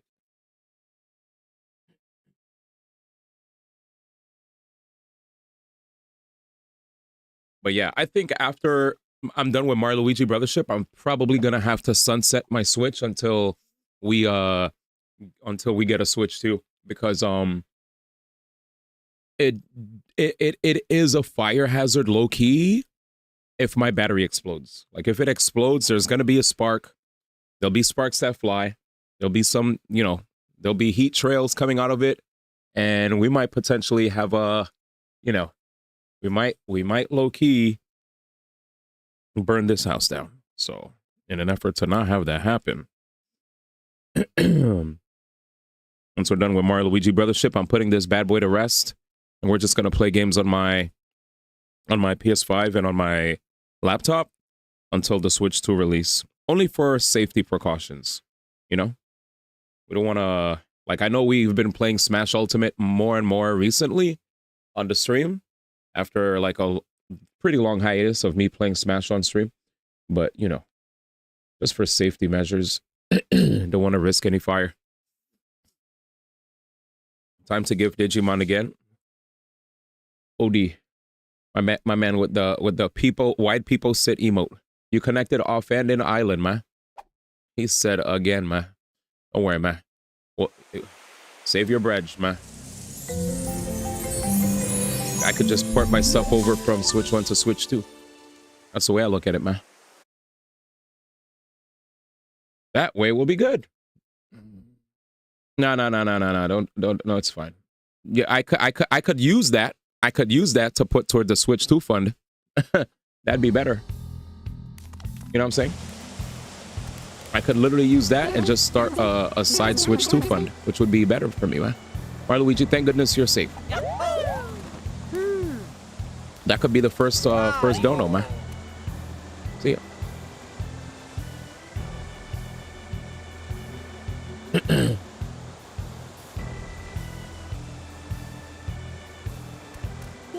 The Unity and the people on the ship-shaped island are all fine. Although, I mean, were there any compatibility issues? I saw the long list of incompatible games, and I don't remember seeing that there.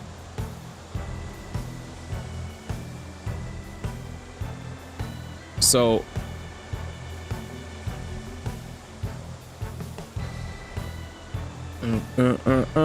I literally, we went through the entire list of games and I did not see Digimon listed. Let's see.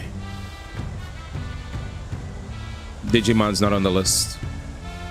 I just pulled up one long link that says Nintendo Switch games that started on the Switch 2 but have, and here we go. Yeah, but I'll just say save you, like I said, right? If you're gonna give me that, just put it towards, I'll just put it towards the Switch 2 fund. I'm checking here, Digimon's not there. So if it's not on the list, I'd just say Chilge. All right, here we go.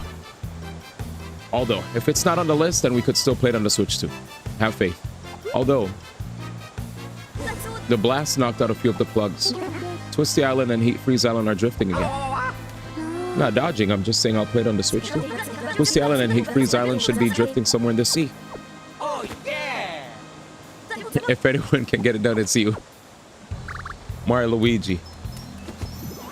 Idol has spotted Twisty and Heat Freeze Islands. One of Zakid's goons is on the Twisty Island spreading glom. Maybe that's what the Twisted Sprout has withered. I hate that emote. Are you serious? We'd better shake a leg. Wait. All right, let me close all these links. And close this link. And open up Discord.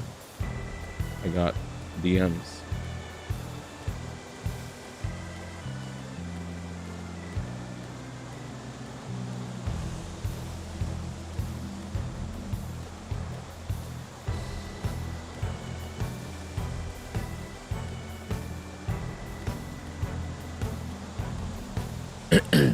It's not just Twisty Island. There's bad news from Heat Freeze Island too. The two villages were getting along thanks to Bernadette and Chillian. But they've been going wild ever since Bowser's minions showed up. Heat Freeze Island too? It doesn't matter which one you go for first. Just pick one and hurry. Go on and save the day, Mario Luigi. Alright, let's get it. It's 3:01. I think we could grind for like a good... How long do you have to stay up after you eat food? 3 hours, right? That means I'm getting off in 3 hours. I'm cooked. That's fine, I'm not tired. Pathetic. Their efforts will lead to nothing. Use this opportunity to drive the fear of Glom into the severed islands. But if any of you guys have to go to sleep, totally understand. I'm gonna be grinding. Go, High Tension Core. We're on it, boss. Consider us a live wire crackling just for you. Though it's not High Tension, we're the Extension Core. Master Zakid, are you listening? Names are important. Names are pointless. This conversation is over. Master Zakid, I bring you important news. I don't need it. Go do your job. Bowser has a child that he absolutely adores. That's something we could exploit to our advantage. Fine. Wherever you want. This Bowser, he's a constant thorn in my side. Dispose of that Marco and Luisa while you're at it. Marco and Luisa! Motherfucker. When he says Marco and Luisa, he means those two, right? Yeah, the red and green guys we keep running into. It's time for me to make my move. Here we go. Marco and Luisa. Jesus, you're an idiot. This guy actually butchers their names. A little earlier. Are you kidding? All the islands Mario's been dragging along got separated. So it's less than all, but other than that, yes. I wouldn't mind swooping in and making Mario look like a chump. Imagine the look on their faces when those two blow it. Might as well take over the world while I'm at it. Zaka's forces are already working on that though. Then say that part first. Now stop hanging around here and buzz off. Dumbass. Here we go. By the way, I found my 3DS recently. But I can't seem to find my charger, but once I do, I do have my capture. I have my capture. What is it called? The thing you use to capture footage from your 3DS, capture card, whatever. So yeah, I just gotta charge it, and then I'm guessing so the technology we had in order to people people arg matey. I guess that stuff's gone, right? The good news is that the damage to ship shape isn't too severe. It looks like reconnected islands can't get disconnected. But there's third-party cables that are USB part 2. It looks like reconnected islands can't get disconnected again. Should look into a way to security areas around the lighthouse. Okay. There are third-party cables that are USB part. I have that, I think, but I have to find it. So we're back. The people of Offhanded Island are living happily with Bowser's minions, but Bowser's minions are the bad guys, aren't they? What's going on? Oh, it's still easy based. All right, but yeah, to answer your question, I say you make the call, brother. That's all I'll say. Say Garmbala's kind of a cutie, isn't he? What? Really? I think he's kind of scary. Maybe he just needs a sweetheart. Don't go getting any ideas. You've already got yourself a sweetheart. Oh, he's working so hard to fix his island. You can practically hear the work from here. But I hear it's not going too well. Hang in there. We're rooting for you all the way, Garmbala. Gorumbla. Gorumbla. Oh my god. I love them. They're great. I say, damn it. The heck? Oh, it's you two again. I'll be done with this patient, so just have patience. No, you jam it. It's fine. Here you are. Be sure to swallow every last bite. You could jam it.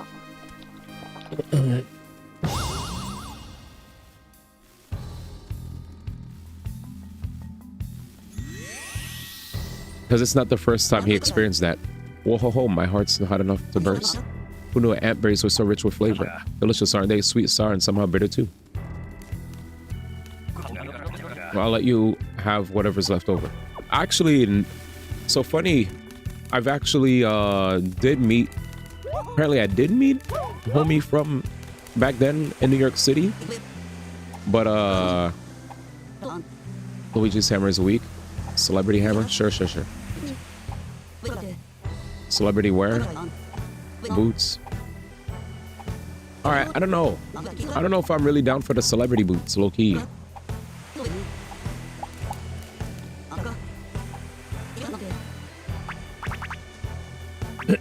Kaboom boom?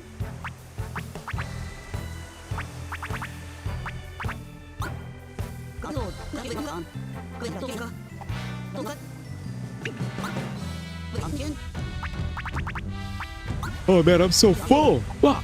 Excuse my language. All right, so we just have to reconnect previous islands, right? Save Twisty and Heat Freeze islands. Now, what the hell happened?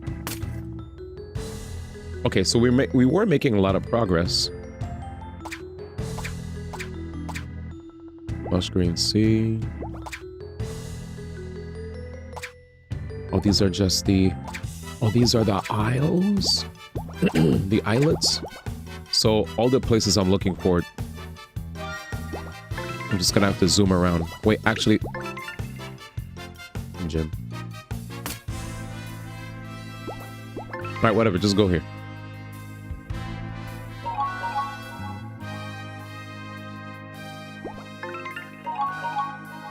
I think this is like the final stretch. Yeah. Nope, Cap. There's this. Well, what I'm gonna do is... Yeah, I'm gonna keep moving, man. If you guys want me to keep it a stack, this game low-key gives me 3DS game vibes, bro. Like this gives me the vibe of a handheld game, man. Low-key. Like some of the stuff that they try to do on here. Except obviously it's on one screen, right?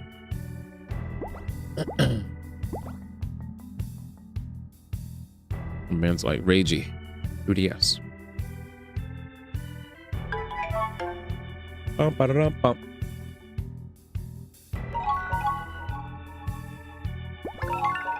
Wow. Yeah, it does. This guy.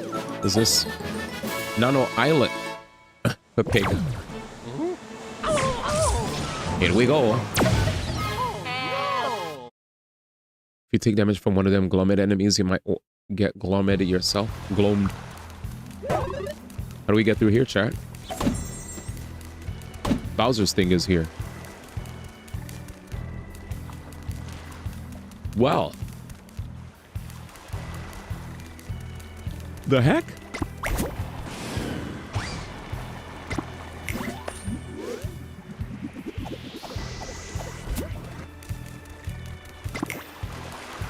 What the fricka? I mean, I don't want to return, but I can't go anywhere. I'm out, bro. Damn, gated community.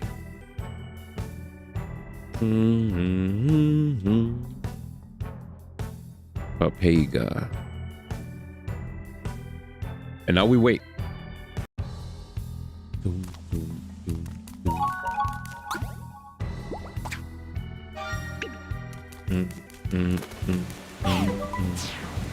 Approaching a drifting island. Here we go again. Did I see enough of these? Dude, I'm still mad at the whole Dreamcast thing, man. I was like, man, I need Betray to give me a detailed rundown on this Dreamcast rubbish. Minor islet. All right, let's go to the islet. Zoop. Drake Island, man. All right, here we go. Another Bowser thingy. Hey, isn't that the symbol that Bowser's minions use? Yeah, dude, we've been seeing them all over, bro. Could that mean that his minions have taken over this place? Let's beat their asses, dude. Ooh, it's open, chat. Oh, maybe you go through here and you pop up in the other place.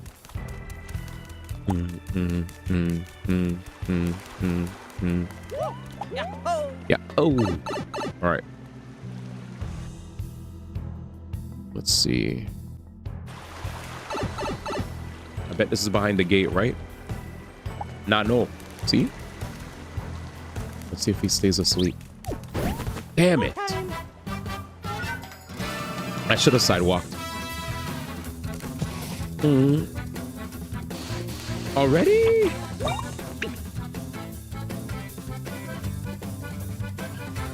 Wait. Please say auto is it ready yet? Oh man. Alright. I mean, you could just practice. I know we suck at it, but we'll get better.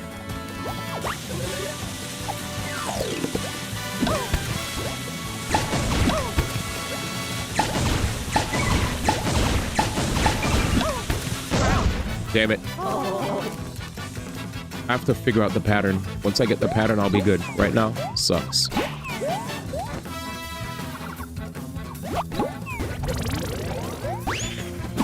Oh, shoot.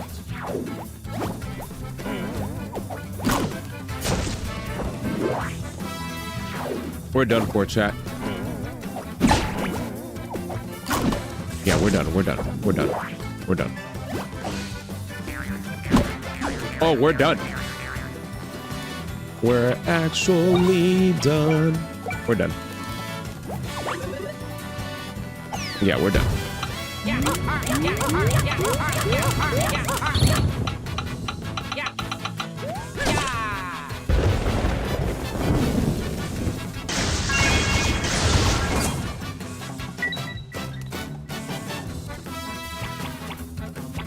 Let's call my boy. Let's call my boy, man. I had enough.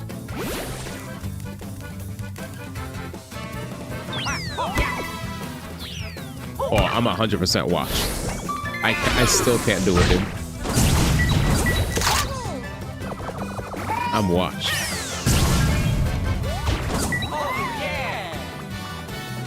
I'm so sorry, Danny. Mario's getting really close to Luigi in levels. He's getting there. We just can't keep letting Luigi get hit. We can't keep letting him get hit. No. Danny's like, damn, he's never gonna get this down. Oops, that was an accident. I will get it down. It's a little tricky.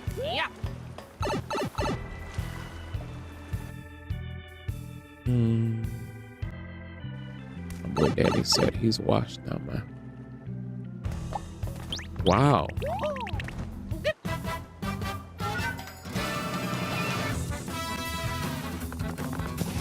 I'm surprised that they don't get a benefit of hitting me first. You gotta keep practicing, D.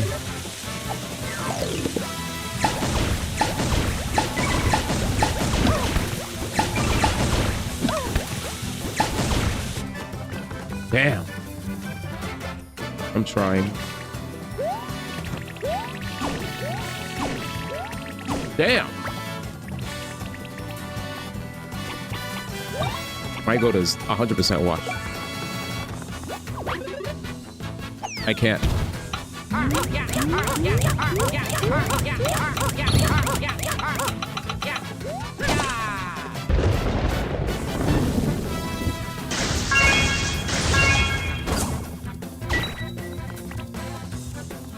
He said my goat is washed, man. All right, here we go again.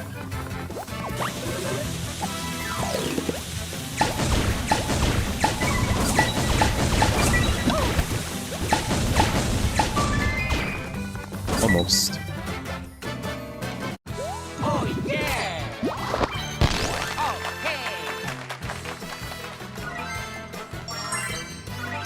Okay. So salty. I'm so salty. Oh yeah! Oh no. He said, keep dodging, duck dodger, bro. That should hurt my feelings.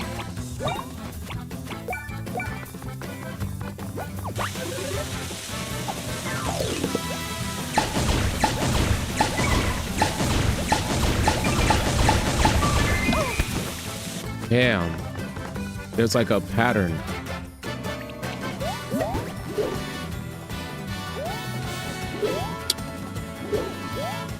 Yesterday we got it. I know it. My goat is washed. Watch the shadows.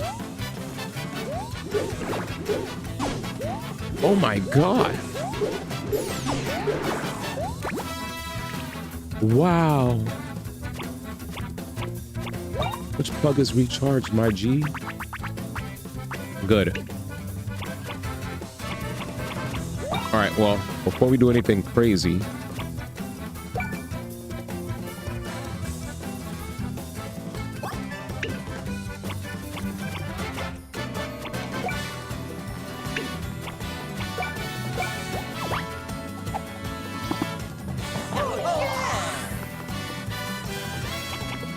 let's fix this. Because we're getting bodied right now. We're getting bodied. We're getting bodied.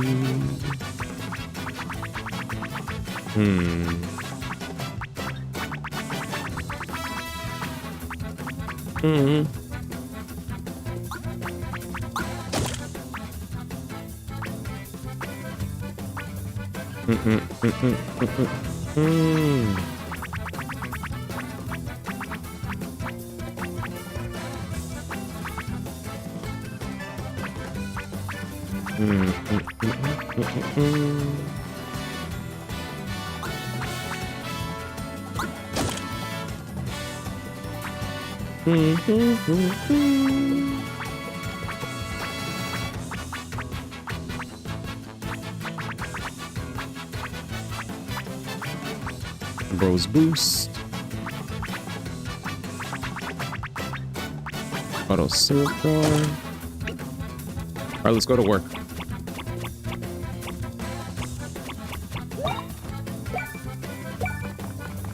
All right, here we go.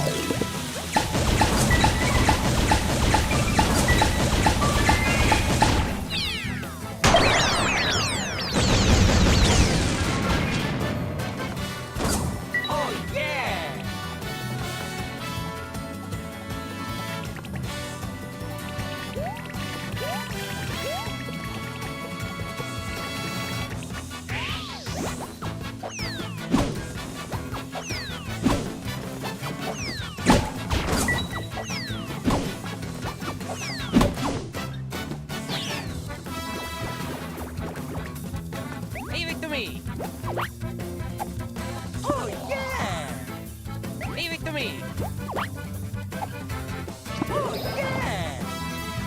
Jesus. Nowhere, Luigi.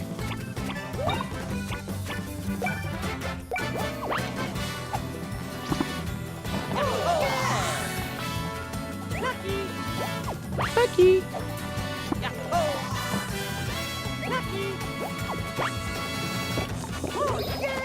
All right. This is scary stuff. These guys aren't even that good, bro. They're not even that good.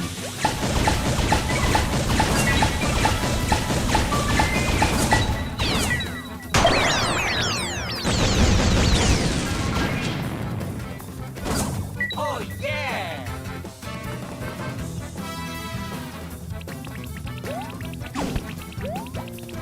The hell is that slow ass animation?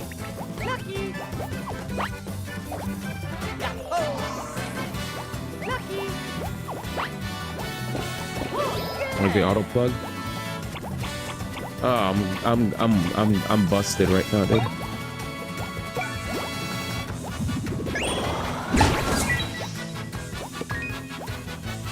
My brother, wake up, please.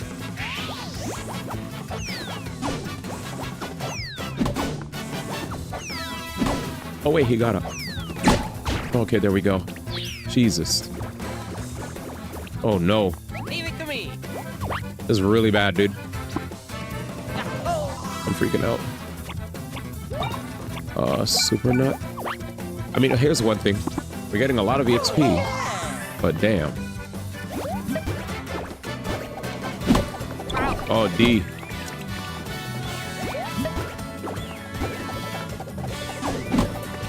Jesus. Fuck out.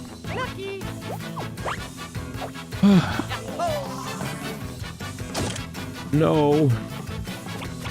It's fine though. I think it's good to have learning experiences like this. You get better in games. So I'll get my ass kicked now.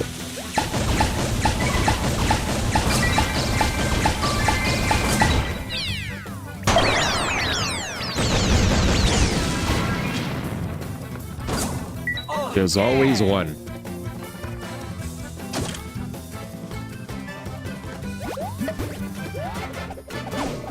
He sped up. I think it's about time we yeah, just get him out. I think we fought them for far too long. We fought them for far too long. Yeah, I let them farm me. I was very irresponsible. We should have been more on top of it. Alright, watch there be more. What the frick?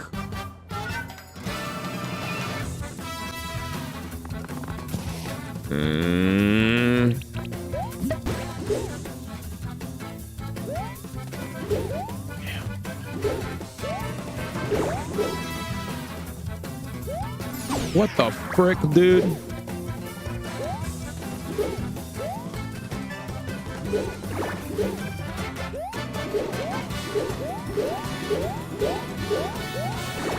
Dude.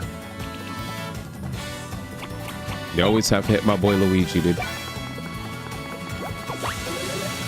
Uh-oh.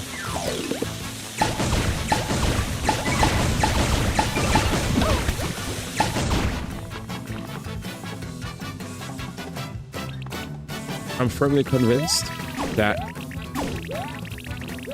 Mamma mia. Yeah, I'm sorry.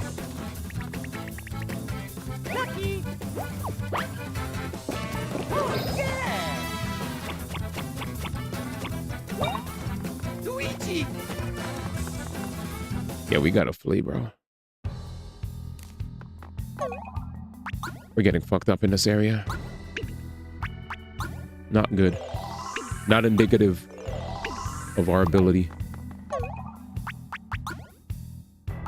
Oh, wow. Okay. Charge bank. When another equipped plug would lose charges, the plug's charges... Oh.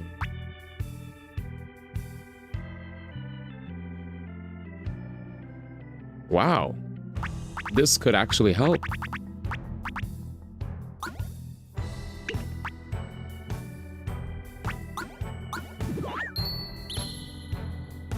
Yeah, countdown to charge. Because low key, what I would like are the plugs that just straight up allow me to, like for the harder bros attacks that I'm still trying to get down. Like, of course, eventually we'll get there. But just for the sake of being able to land. All right, wait 1 second. Shit.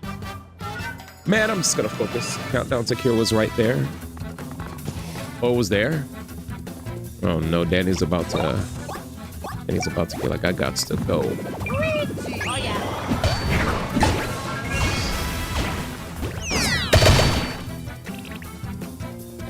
He said, I gots to go, man. I had enough.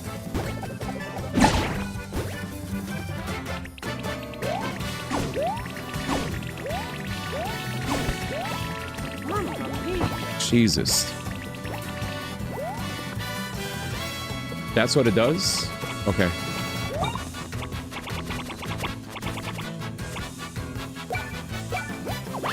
Damn, I'm getting my ass beat by these guys, dude. I might actually go for that, a stronger armor.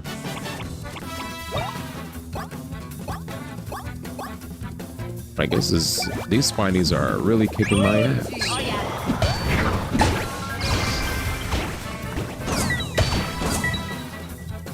Like, I'm just not defending well against them, truth be told. I'm just not defending well. Like, I could beat them, but they're hurting me.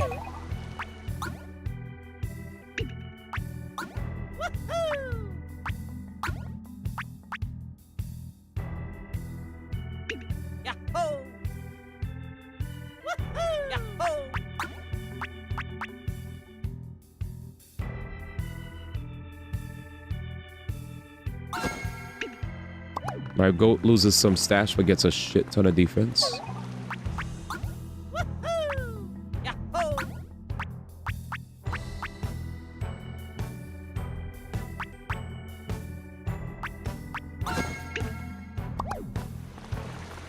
Alright, so Mario does more damage to people that have spikes on them. Where am I going?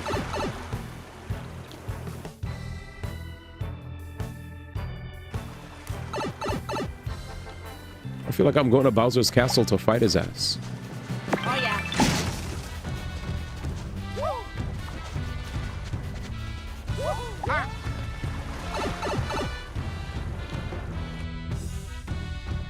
I'm like trying to find Twisty and Heat Freeze.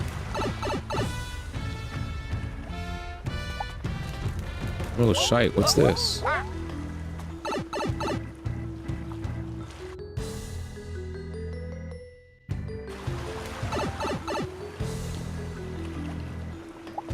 Meager.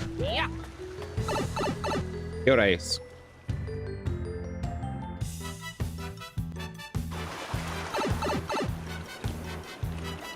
Shit. I got mad scared I pressed the button there.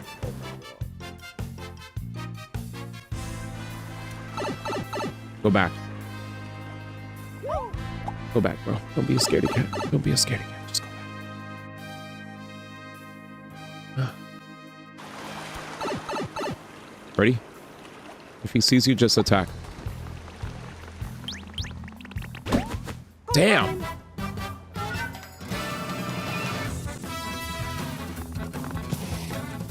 I legitimately thought I hit him. But we were unsuccessful.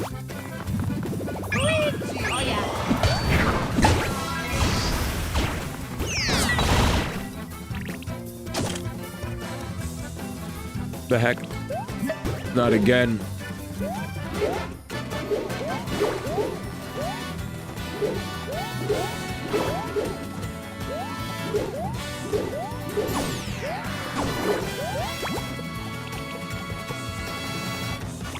That's all I gotta say to that.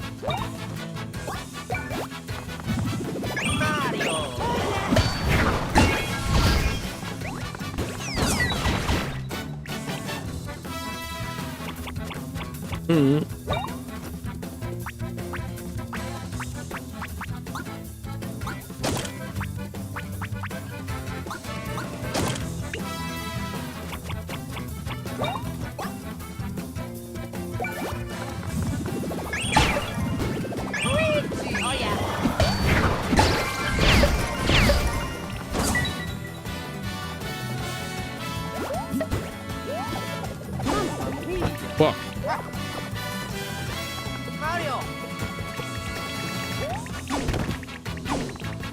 Bruh. We're cooked because the Lakitu is about to pull up.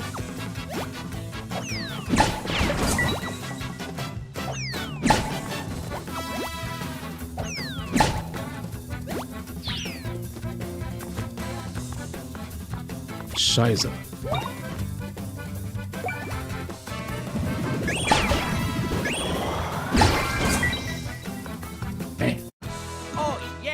Well, I guess that helped Luigi.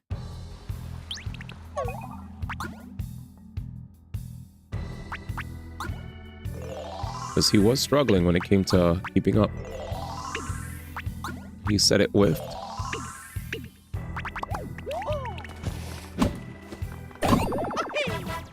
Well, yeah, it whiffed.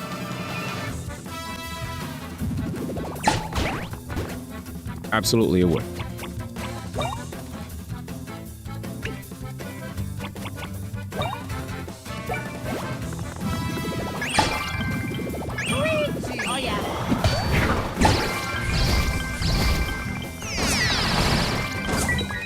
Beautiful.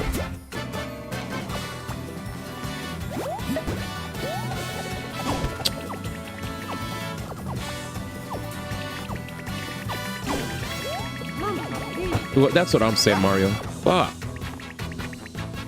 Mario.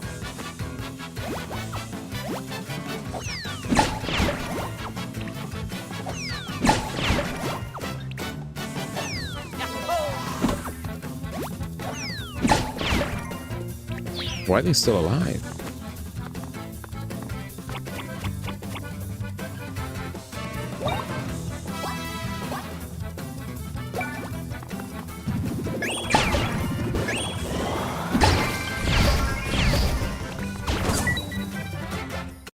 Oh yeah. Well, now he's definitely catching up to Mario. Man, don't say it. My goat is definitely washed. Yeah.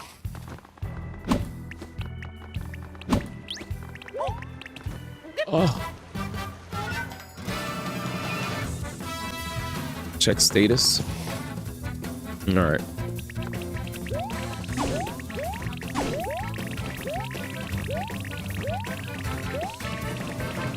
Thank God for Luigi's tankiness, man. I just gotta make sure I get everybody to aim at him. All right, is it time?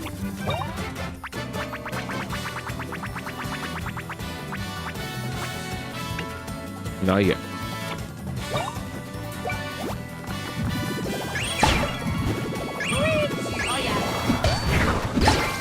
Oh yeah. Big time skill issue. That's all it is. Once I get it down, I'll be great. For now, I'm poop.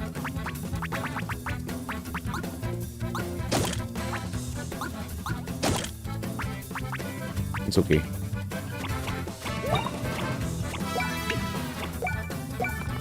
All right. We will improve.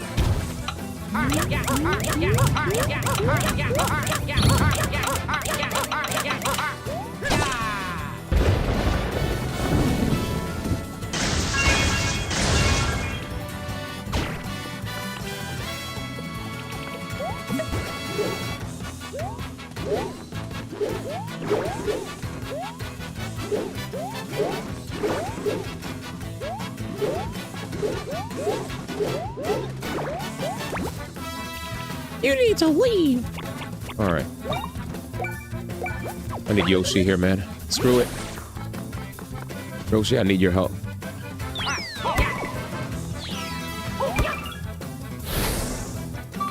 This is perfect. I think they'll die. See, I do this, and I'm back to normal.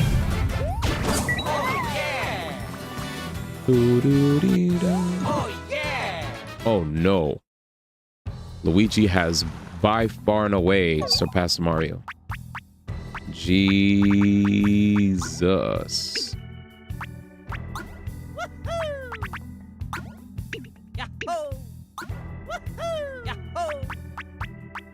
This is just ridiculous.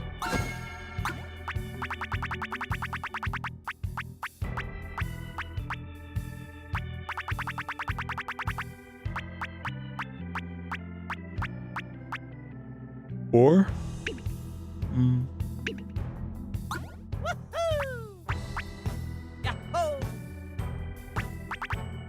I have so much stash that I wonder if there are OD gloves I can give Luigi.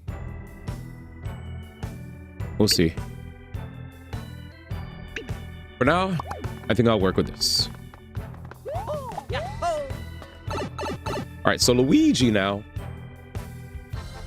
is the big dog.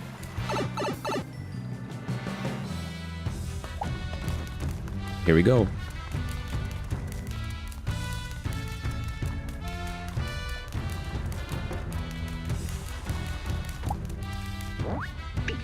Ship shape.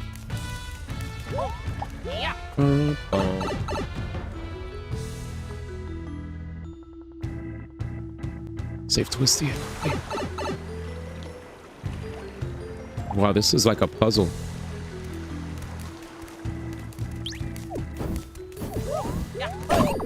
Damn. There's definitely a puzzle behind this, right?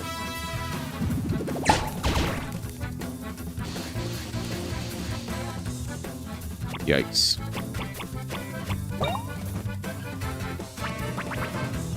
Where's Kaboom?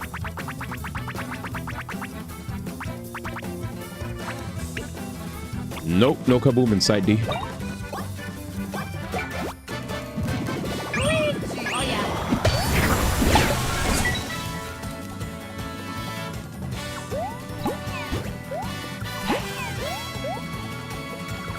I think I can knock that back, right?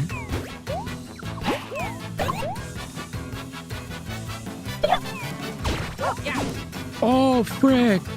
Do it again.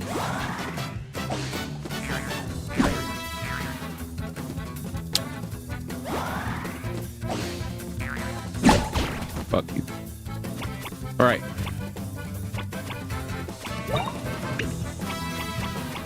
I need that thingy, Danny, that allows me to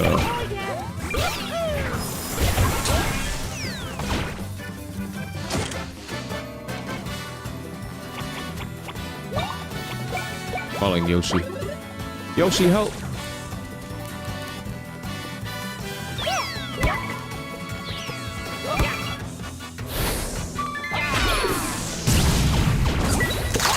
I think somebody died.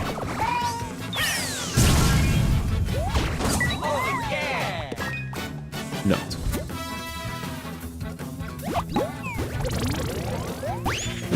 Ooh. You need a what? Nothing. Oh yeah. Nothing. Oh yeah. I just love how the brothers are constantly desynced now. That's all. That's all I was gonna say. They're desynced.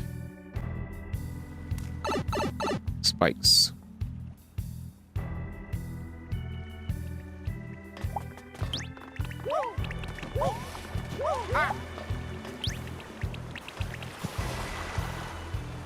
Yeah, this place doesn't make any sense.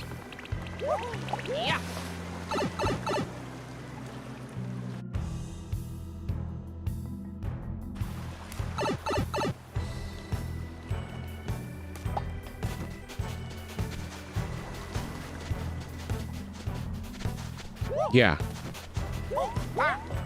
That doesn't make sense to me. There it is. I'm just trying to find a way in. And I was just moving around and I was like, wait a second. How do I get to where I need to go? Don't know. Alright, well. All dippy. There's definitely a puzzle. There's a puzzle, alright.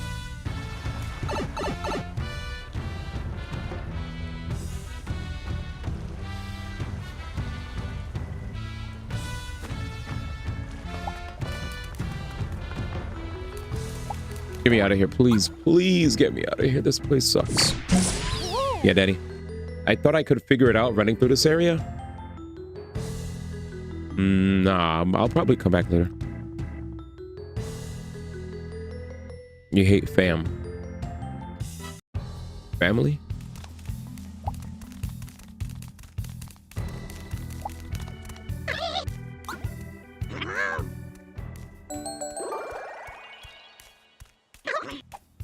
I hate fam. I hate winter. Winter sucks. He said I'd buy items. I wouldn't buy items. And my man said, my man isn't trusting my freezing wear, man. All right, seat backer. Alrighty. We got this, Danny. We got this, man. And he doesn't believe in the... He doesn't believe in the me that believes in the me.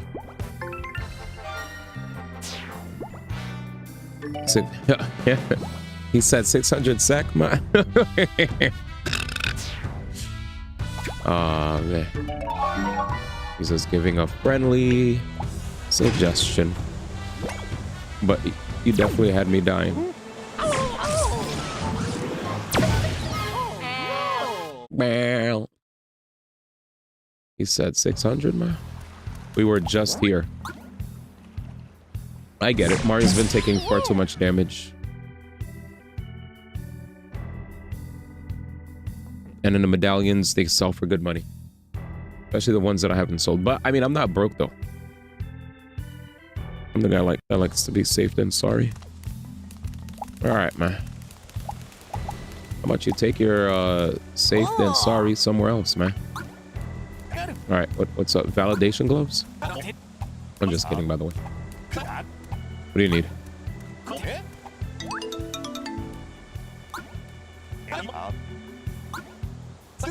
99 ethers and final boss. That's what be. Bulbfish, lantern, heat freeze, or off thing.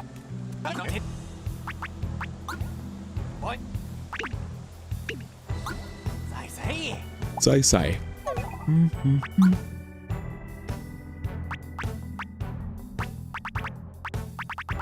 Bulbfish, lantern. Heat freeze, or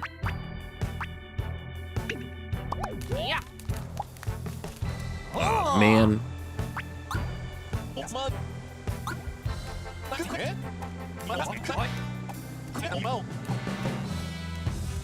Three of offending bricks and 3 of... Yeah, okay, so we have enough bulbfish lanterns, thank goodness. We just need more offending bricks and more heat freezer. See ya, Jimmy.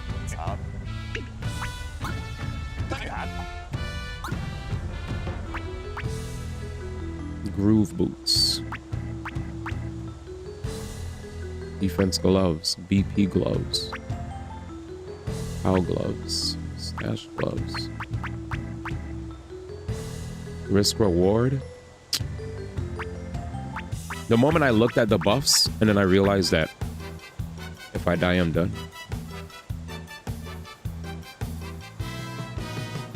When you get a great or lower rating, it restores 50% of the BP. Garbage.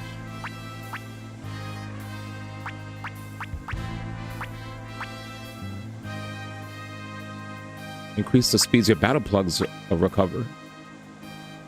Pretty sick.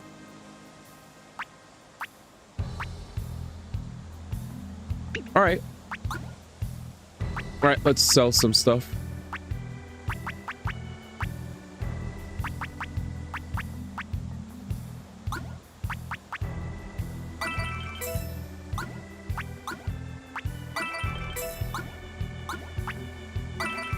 Here you go, brother.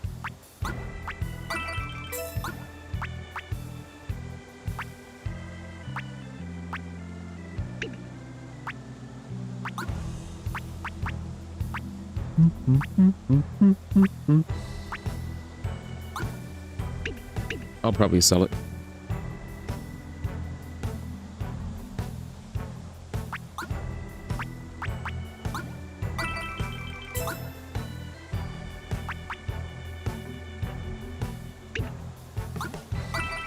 I'll probably buy 2 of those.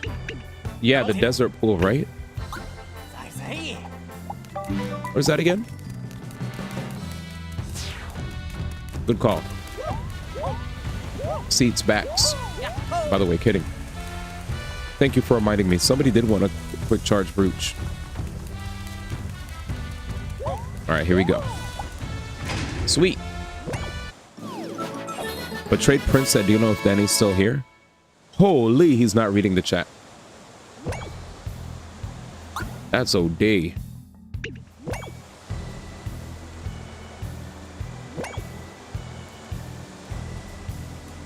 Holy, like the message right above him is literally Danny.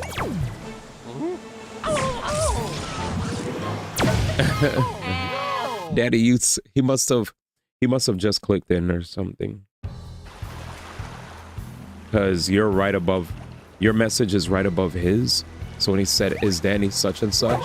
I'm like, ain't no way he just said that, bruh. Ain't no way. I'm gonna give him a hard time right now and be like, I can't believe you.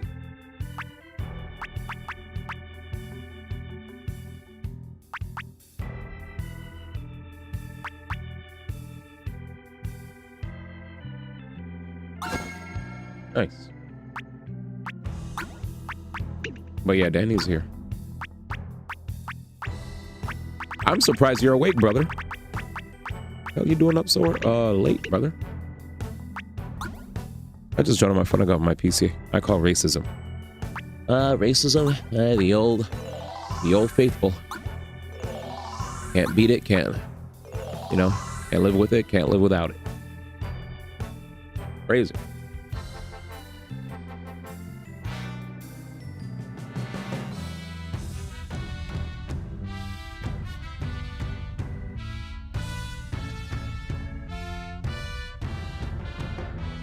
Holy arguments. You know what? I'm happy. I could hit my goal on the TikTok, man. Hey. I said we're growing on the TikTok. We're growing on the TikTok. I swear I was in the 200s the other day. Now we're getting we're almost to freaking 350. Nice. Just more hard work, more consistency, more sleepless nights. OD. More overworking oneself. More dark circles under eyes. Odie. Alright. Let's go. Approaching a reef.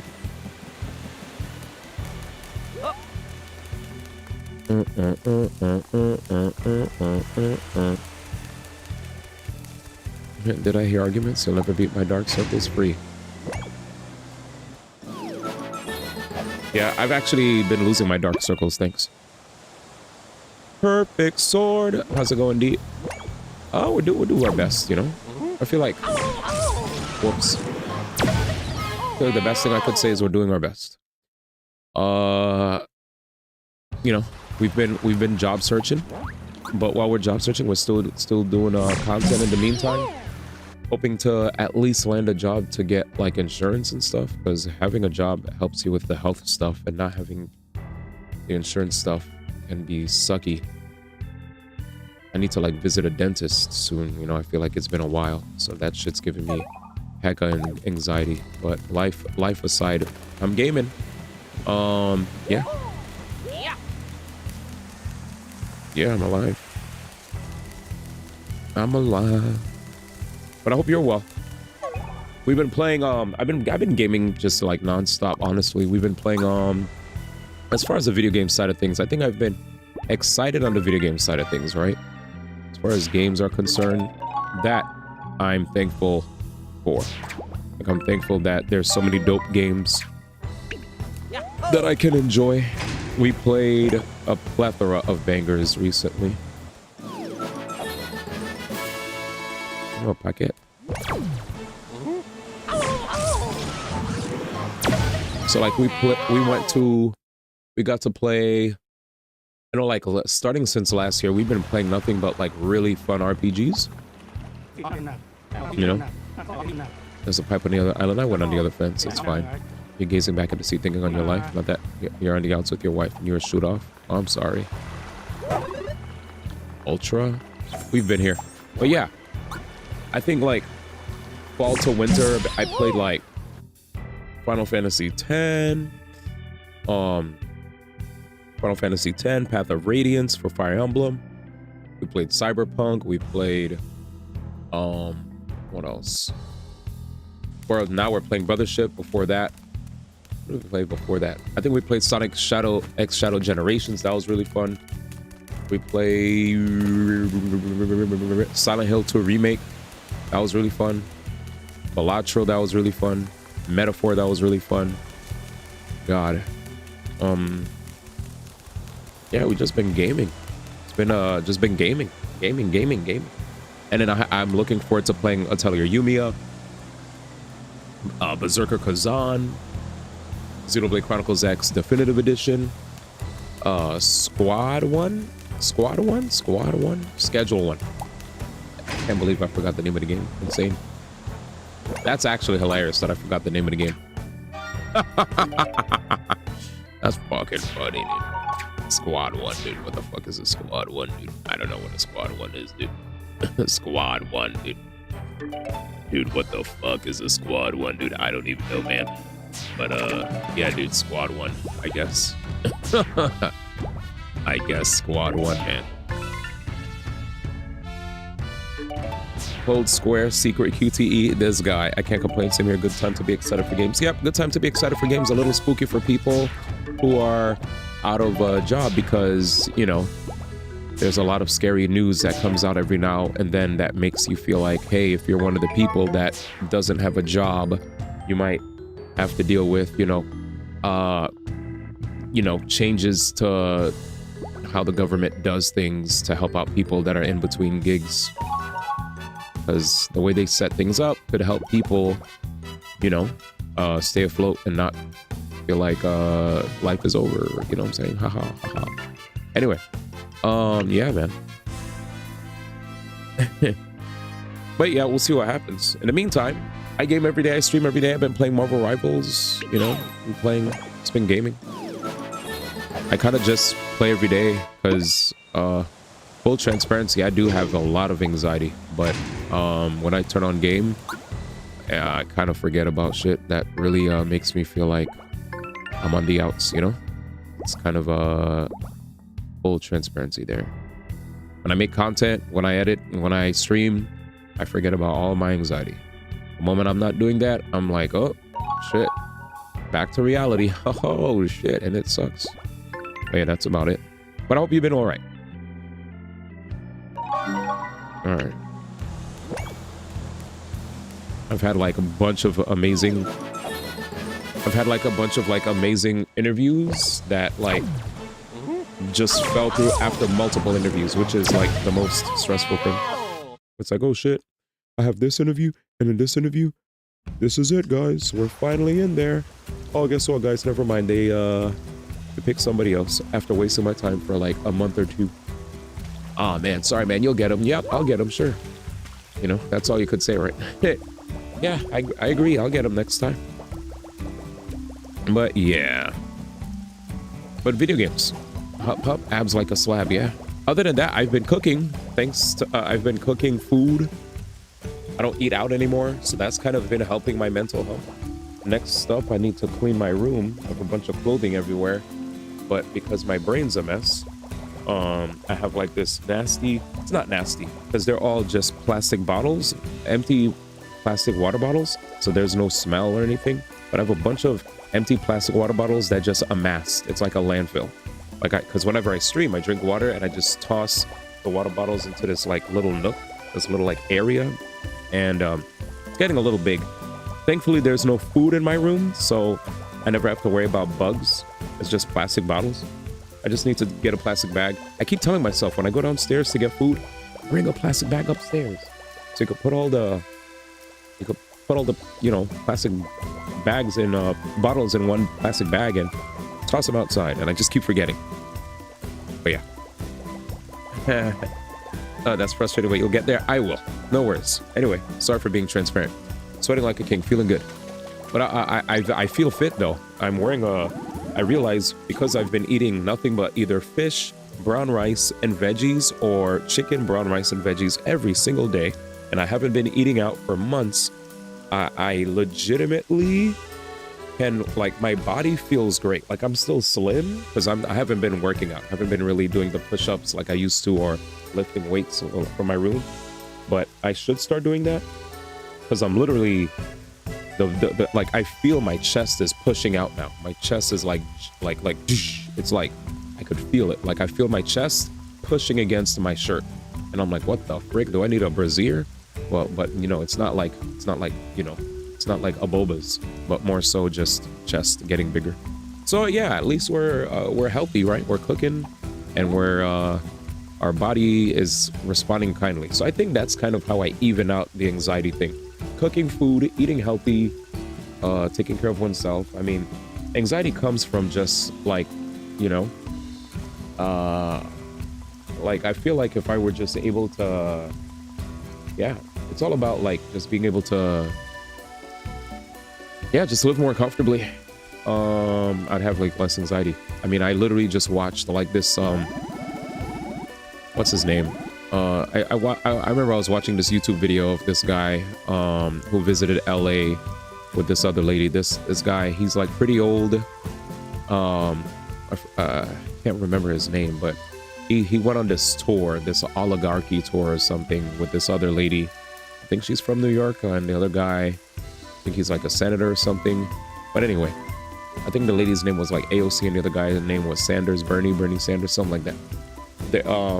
The one thing that this guy said, he was like, you know, one of the things that sometimes leads to people who are less well off to die sooner than people who are well off, well, it's because of the stress, the living paycheck to paycheck, right? Not knowing if you're gonna see tomorrow. Shit like that weighs on your brain, and it makes you depressed, and you just, you know, like you just die. You just disappear after a while, you know. Shit happens. A lot of these people who have money, yeah, they could have their own sadness too that they're dealing with, but they have a lot of ways with their money to like be able to at least do things to make them feel better temporarily faster than people who feel like shit and then just feel like shit. You know what I'm saying?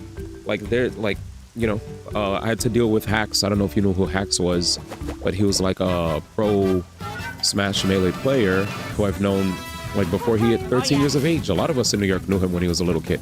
And unfortunately, he is not with us today, you know, due to lots of crazy reasons, but definitely depression, you know, kind of is one of those reasons. So yeah, I appreciate it, man. Very sad. And it made me more sad to not be able to even go to New York to show support, you know. So I was like, damn, I couldn't even go to New York to show love or anything because I'm in LA, you know.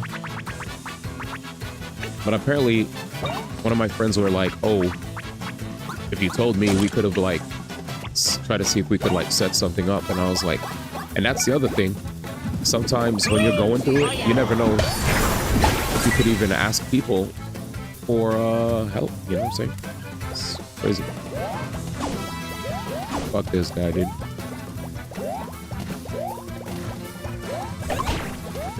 I hate these guys. Right? Like, you don't want to be a nuisance to anybody.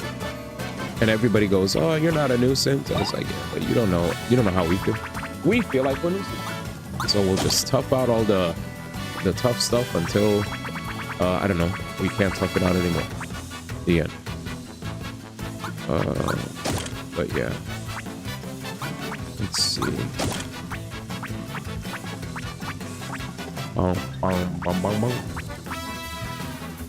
Yep, gotta believe it. You just gotta believe. You gotta believe. If you don't believe, well, yeah, just gotta believe. You gotta believe, right, chat? Positivity.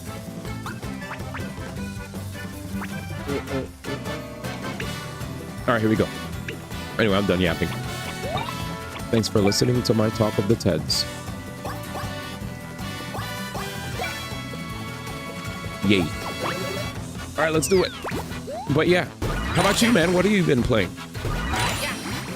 Sorry if I went too deep.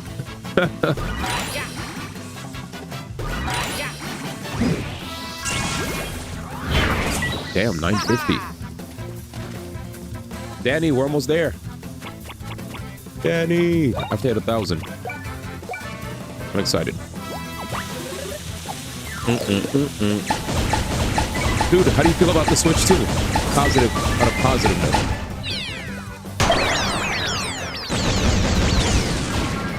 Castlevania 3, Xenoblade Chronicles X Definitive Edition, all good games. Oh yeah! Nice.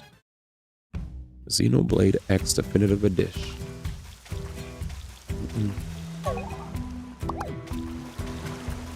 Yeah, I'm pretty excited for the Switch 2 as well. I've pivoted most of my like short form content, you know, that I've been like recording and uploading to mainly to just like switch to like related information, right? Like it's been fun. It's been fun. It's the thing that a lot of people have been excited to talk about. It is funny to see a mixture of people who are totally okay with who it's been interesting to run into people who get mad seeing others talk about how they're not fans. Like some people don't appreciate how there's some of us who have been saying how we're not the biggest fans, I guess, of some of these companies when it comes to pricing, but I understand as far as inflation is concerned, you know. It is what it is. But I get it. Some people have been saying that, you know, when it comes to Nintendo, like looking at the Switch, right? They remembered Nintendo being that company. Oh, too early. They remembered Nintendo being that company that, you know, usually released like affordable.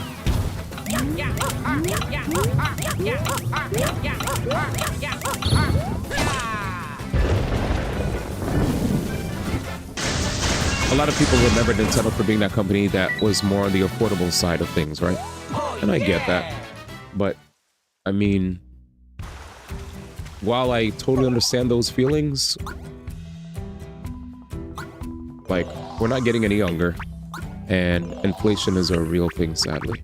As much as there are people out there that want to act like, hey, you know, things are getting cheaper, yada yada, it's like, no.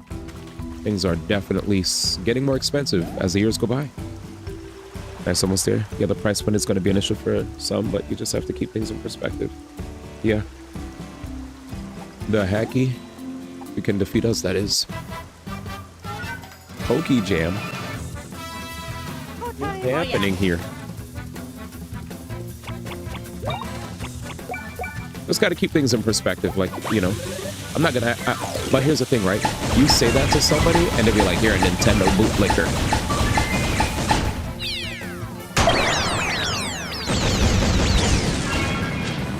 Which is why I just objectively say if something's a certain price, as opposed to saying if I'm a fan of said price.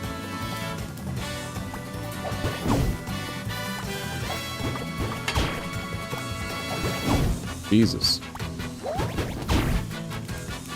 You guys are fast. Oh no. Fence sitter one, man. Oh god. What up, Sano? How you doing, man? My man said, yo.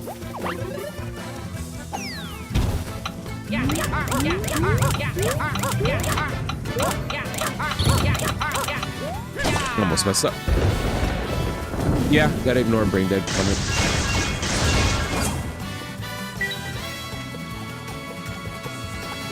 Oh no. We're done.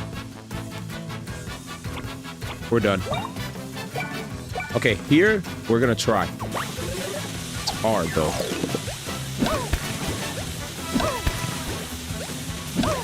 Jesus. All right, we'll get it down soon. Here's the tough part. Watch this.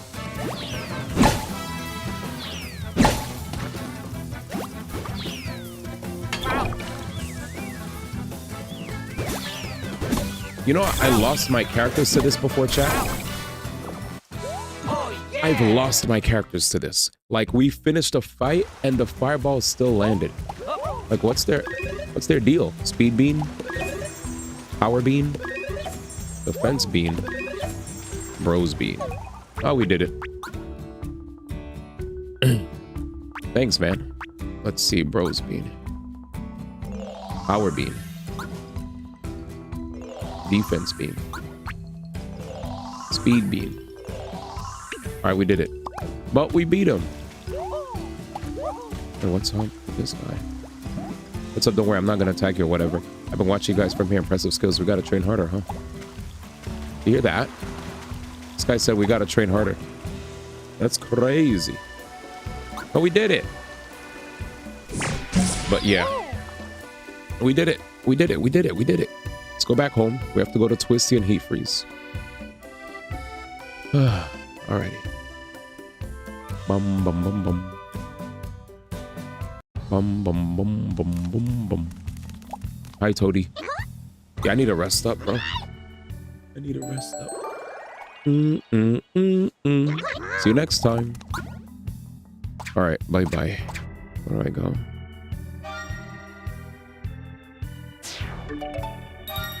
Approaching a reef. Let's move. My man said the Bombay Yowie, man. Mr. Sano, what are you doing up so late? What are Sano and Ro doing lurking from deeps? All right, here we go. Posey, we've been there. Love Struck Reef. I slept. Insane. Well, I hope you had a good sleep.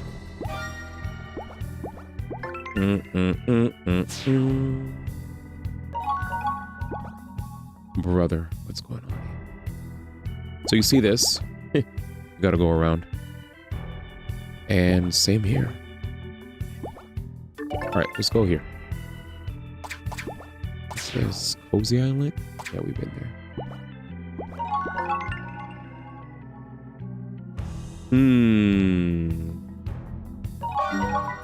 So like in order for me to find all these places, chat, I kind of have to go into water and like sail.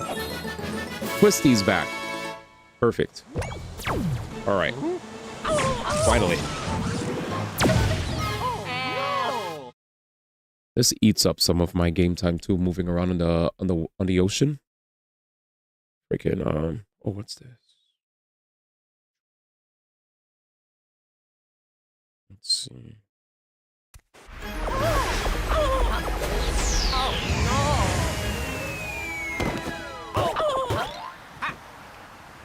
Anyway, we're here.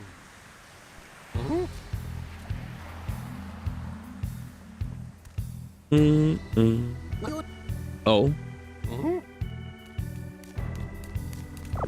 Mario, Luigi, I knew when the island was in trouble you'd show up to help. Oh no, they're here. Help! The oinkies. Oh yeah. All right, what do we have here? All right, practice.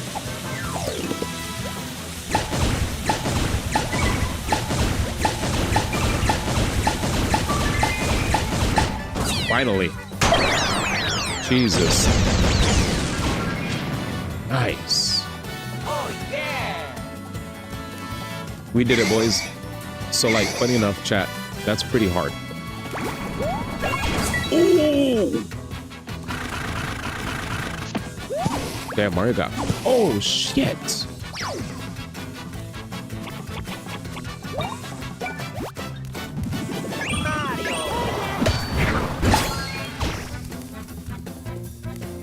Wow.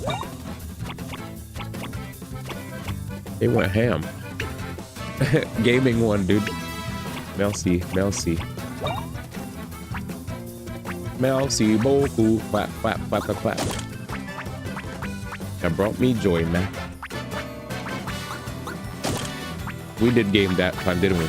Yeah.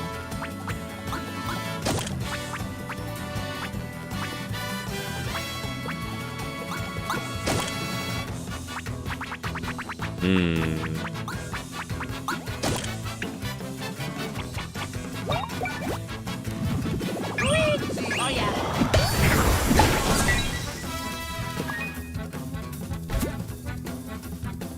Morning gamer.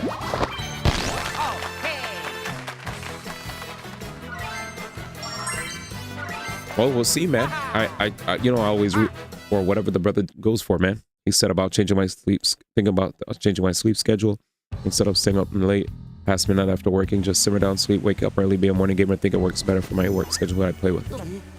Dang, he's back. Those things are stirring up trouble all over the island. On top of that, everyone seems so annoyed with each other. Watch. Damn. You hear that, chat? I wish that loser behind me would just go away. Is there anything I can... Is there anywhere I can be alone? Maybe the top of Twist and Sprout. Damn. Speaking of Twist and Sprout, I'm not sure when it got that way. It's back to how it looked the first time we got here. Even worse, we can't find Dio. Uh-oh, Dio could be in trouble too. Please help us get the island back to normal and do something about the monsters everywhere. They're attacking everyone. We really need your help. Damn. So we're back to good old... We're back to good old Twisty Island. There they are. Well, let's make sure we're ready, chat. I guess when I was told to get some mushrooms, man, they weren't lying, man. But I think we'll be okay. Well, let's make sure we have our plugs ready.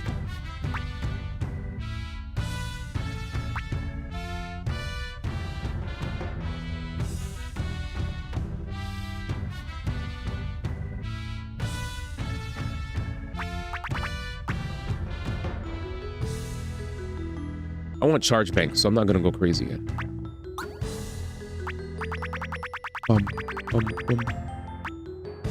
Performance auto excellent. Damn, I gotta wait. All right, fine. But we should go for some auto heals. Maybe some boomerangs too. Auto heals with boomerang item. That way we could keep using the same item. Those road team attacks so cool. I really like that they're skill based for them timing. Oh yeah, got those bros again. Take them out. Here we go. Oh yeah. All right, here we go.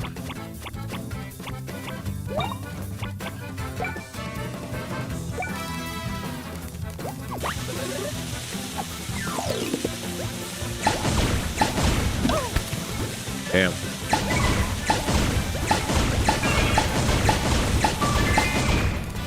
Almost had the rhythm. I messed it up a little.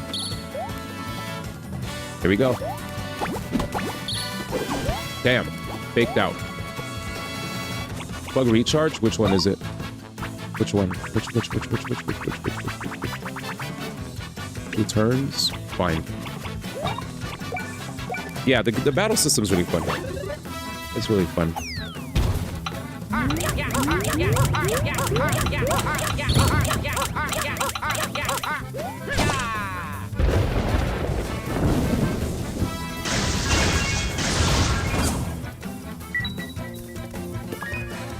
Beautiful.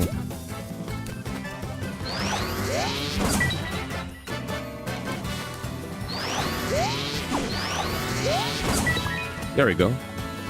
A little too soon on the second one.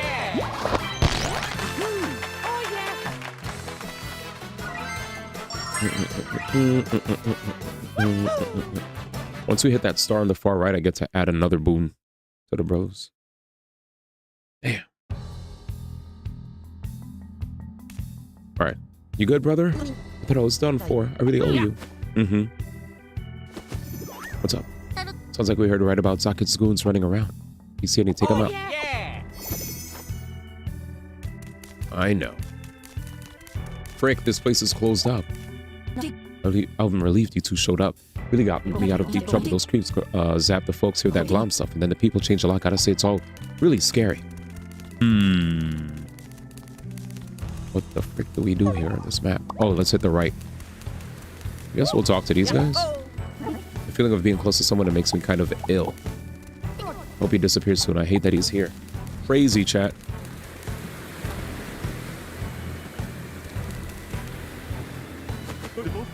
Yup, I taste terrible. You really ought to watch what and who you eat. Look, the heroes are here. Now's your chance to escape.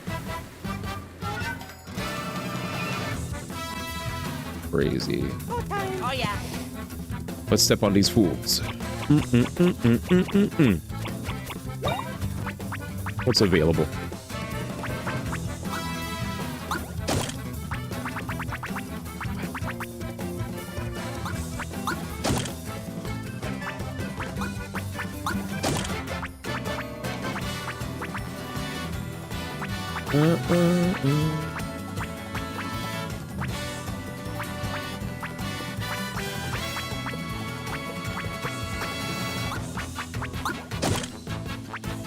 All right, now we go to work.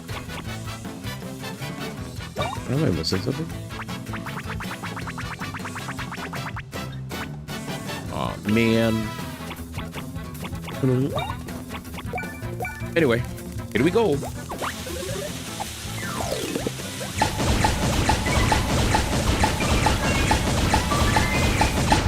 I'm so mad at how perfectly he does it. This looks cool when they're both standing there. I wonder if that's a reference to a movie.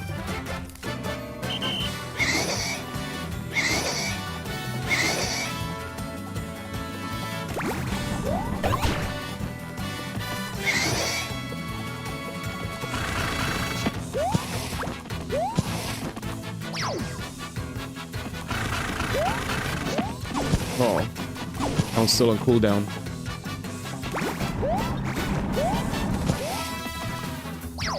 Y'all are good, brother?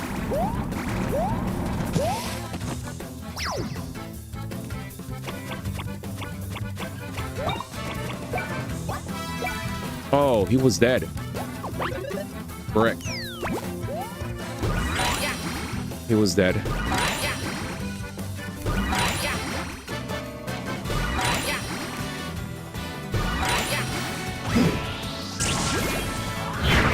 We'll take it regardless.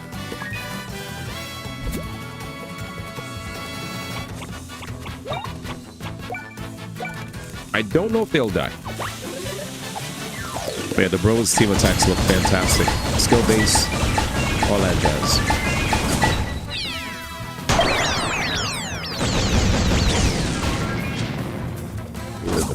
Oh yeah! Did you do your taxes already? Oh yeah! So taxes, man. You guys are gonna do your taxes. Be ready. Because I think that today's our last day. That's gonna be fun.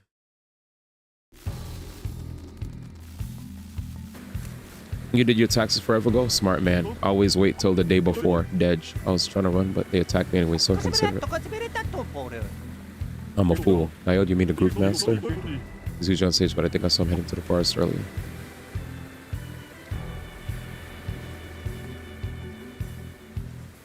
Oh yeah!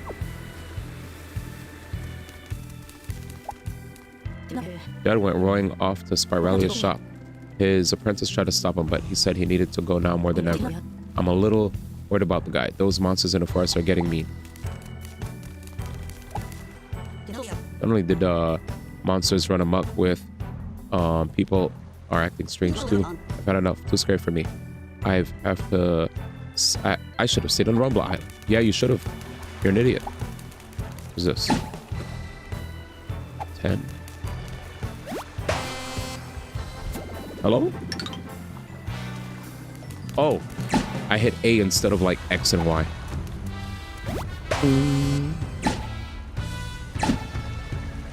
We got this.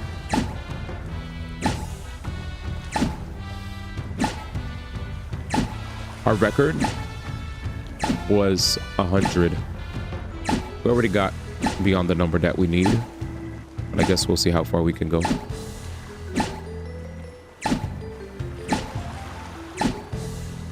I legit remember the first time that I came to Twisty Island. Was it Twisty? I feel like it was. Oh, we just did this. Gaming.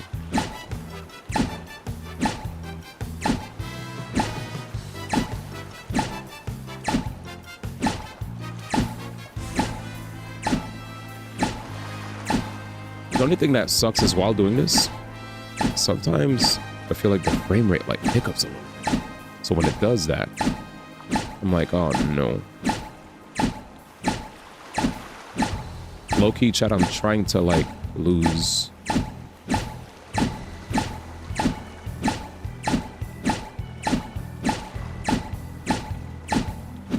Okay. There you go. Oh yeah, we already beat the, yeah, Concordia high score 100. We already got it. No big deal. What's up? Dad went to Smiley's shop as a apprentice tried to stop him. We're good. I believe.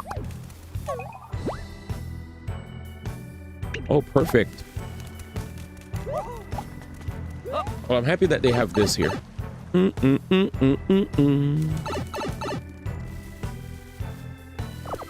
Are these enemies? No, stop. She'll go away, gross. Dreadful beast, don't you dare come near me. Oh? Oh, you followed your nose here? How unforgivably rude. What a thing to say. You two get these ruffians out of my sight. Okay. Okay.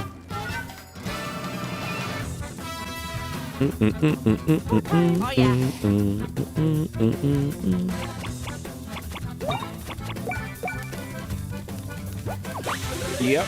Perfect. Auto.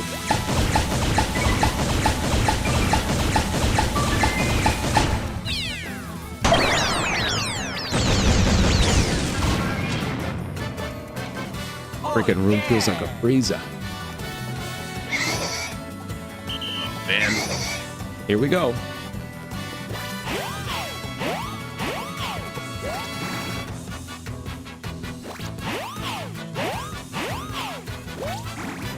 Oh, wow.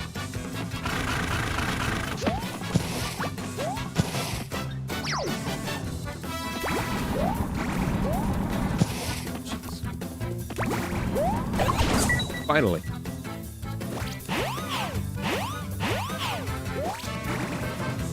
These guys are way too fast.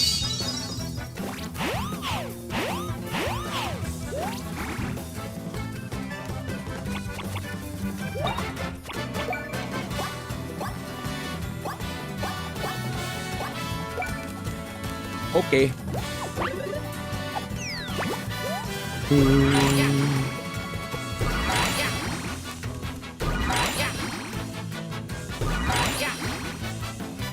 These animations are so crazy. Hee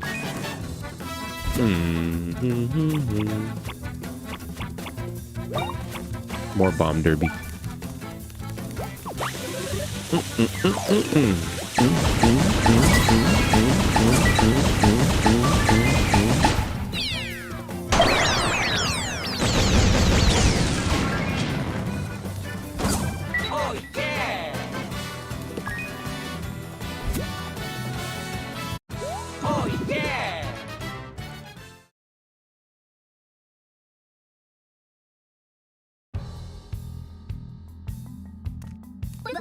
He said, oh shit, got the timing down. I've got the timing down a few times. Congratulations! The heck? Yeah, it's just sometimes I still mess it up though. That was auto excellent. He purchased some watch, went to the stage. Wait, what's this?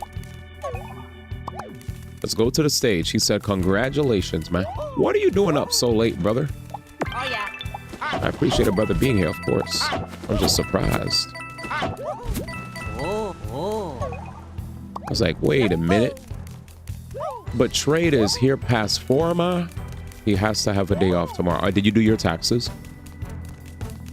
Oh, you're playing Peak Houses? Oh my god, good game. Good game. Bro, make sure to do all your dailies, man, before you turn in for the next day. And I think a really good, I don't know if you've checked any tips that people have for how to maximize your months. But they're definite, like, is that Sammy of the boys? Insanity. What up, ma? Is that Sammy boy? Sure is, cuz. It sure is. How you doing, man? Good morning, brother. He set a new record. New record. Ladies and gentlemen, Sammy boy right here on the bottom of the 8th inning. All right, let's see. I said bottom of the 8th. That's what he... Morning, brother. I'm surprised to see all the peeps come on in at this time. Today, chat, we decided, if you weren't here for the earlier part of the stream, today's stream was a positivity-minded stream to really open our minds towards why we believe that Mario, what you call it? Not Mario, Mario Kart World actually might be worth the 80, right? While obviously I can't say anything yet until we see the direct, I am definitely doing a better job of just like straight up being open-minded to the idea. Watching, we watched a bunch of videos of people who played the game, and yeah,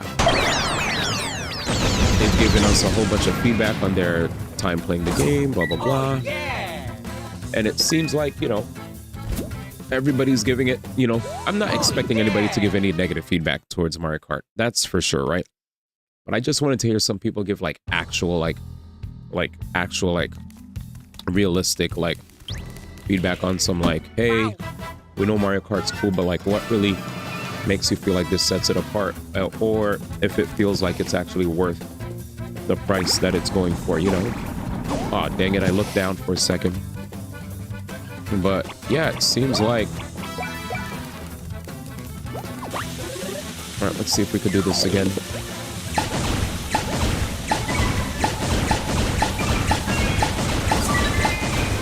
Oh, last two I messed up. I got too flustered. Anyways, Probably because I was yapping.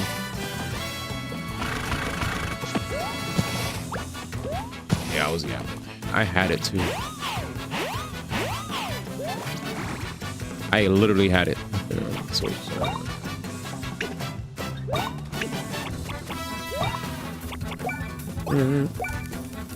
oh, what was I gonna say? This Thursday, y'all.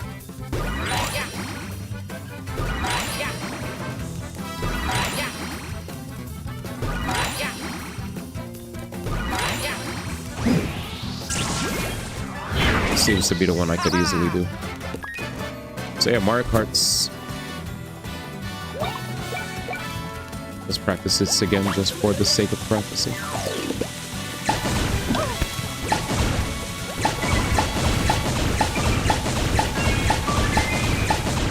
We were one short. One short, chat. One short.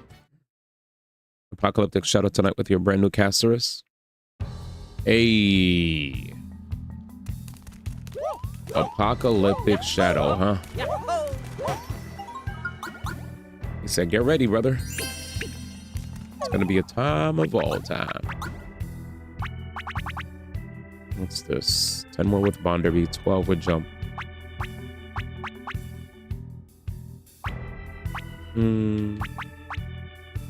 950 max damage I've done so far. Right, we're doing good. You're good, but I'm better. Anyway, most of the takes we've heard have been positive, right? Game is fun. Game is yay. I'm happy. Yada yada, right? Like nobody's. Damn it. Nobody's really like saying negative stuff about the game. I mean, let's be real. It's Mario Kart. Can't really fail on that. So definitely looking forward to see what the reviewers will say, you know, when they get a chance to really give the game a spin. All right, now for something different.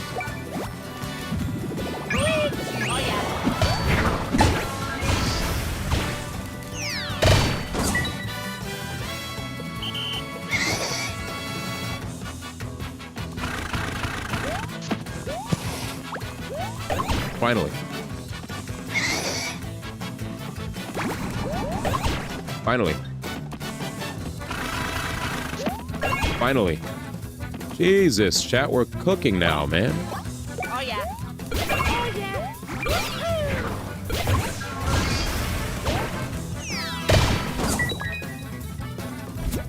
Took us a bit, but here we are. Oh yeah. Rant. Yeah, I should have probably clipped that and showed people that Bullet Bill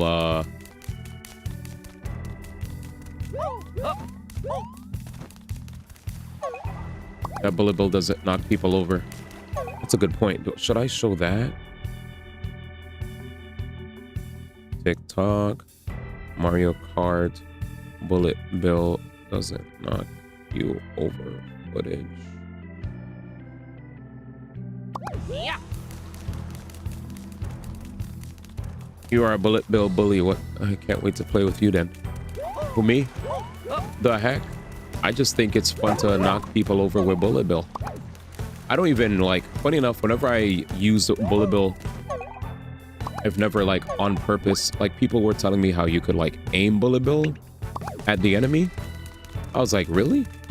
They're like, yeah, dude, you could slightly push it left or right, but it's like slight though. So that's why I've never known, because it didn't feel like it mattered. I would just let Bullet Bill rock and he would zoom at people and they would get knocked up, you know? That'd be it. It's like, oh shoot, you're in the way? Get out of the damn way. And I'll just run them over.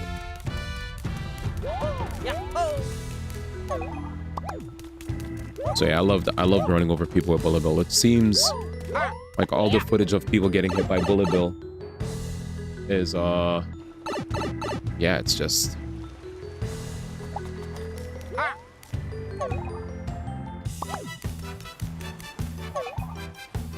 Like they still get hit. It's just that when they get hit, their legs go up a little.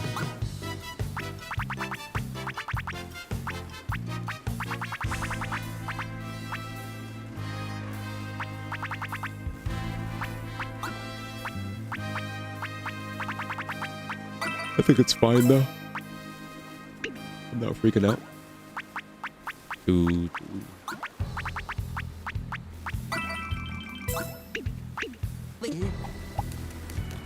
Billy. Uh-oh. Big fight. Big fight. He said you get to play your caster as D. Your new and improved casty. Looking forward to it, huh?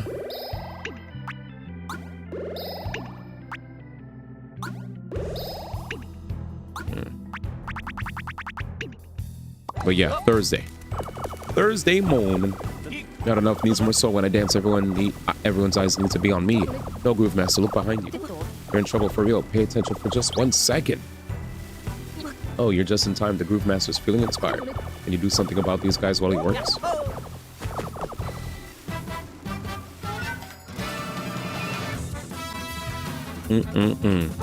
Oh yeah. Bullet bill. The bill of the bullets. Wait, is it time? Is it time, boys? He said I can't wait to battle yet, man. See about that, Jimmy?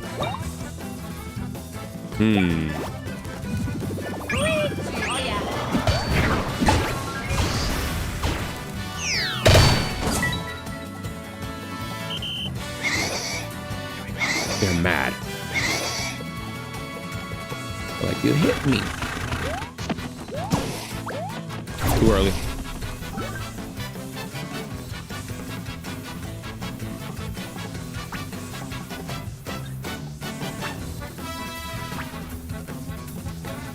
Wow. We are glum.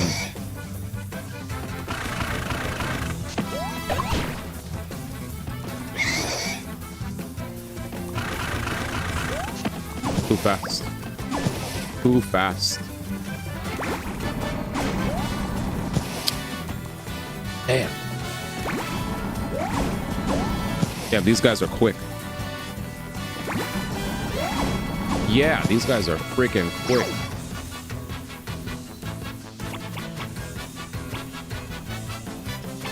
Woo. These guys are quick.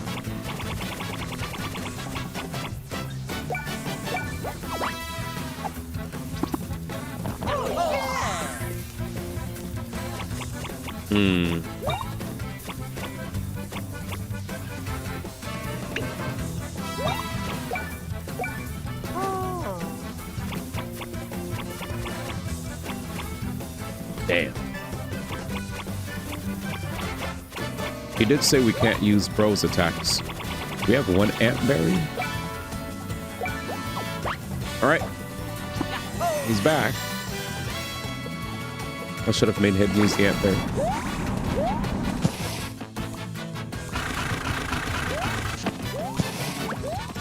There we go.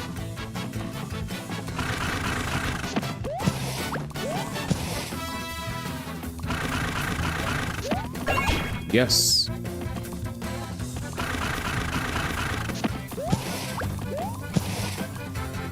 Damn.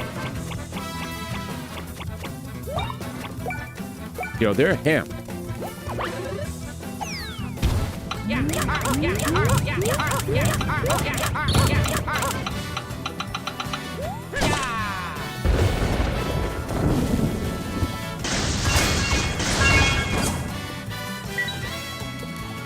Well, if they have that spiky shield, I'm getting hurt. So I was like, I ain't trying to get hit.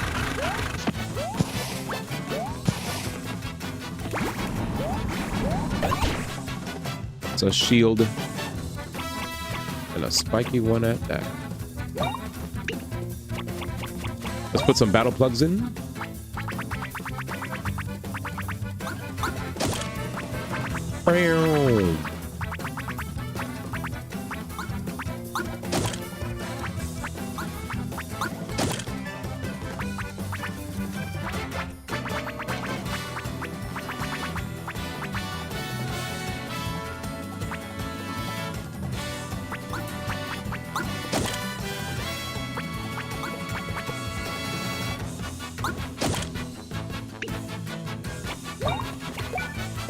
Oh, he's dead.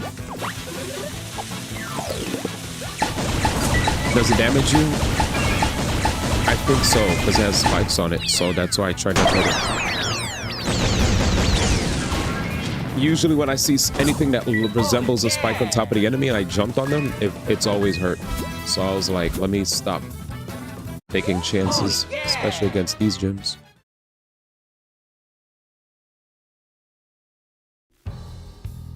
Betrayed said I did my taxes back in February. I haven't gotten tips except for specific classes going full blind. Second playthrough, I'll ask for tips. Oh, you got this. You got this. The Groove Master's coming out of his slump. Yeah. Do the music. Finally. Ooh.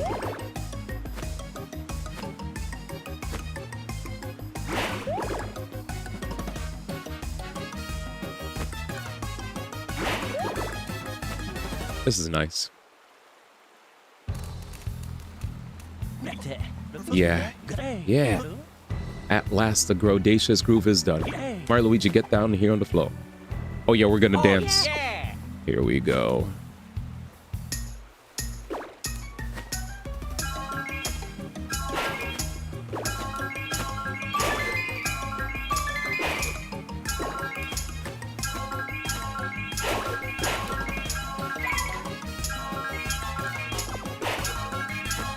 Jesus.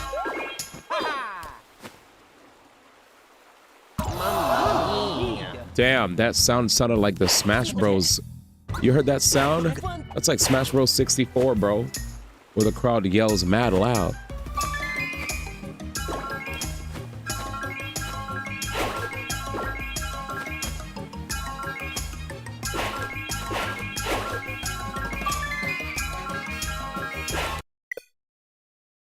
Bruh. In the middle of that chat. Jesus. That's a sign, chat, that I should just head to bed, dude. That's a sign. Damn, dude. That's crazy. It's fine. It's just sleeping. Yeah, that's why I gotta...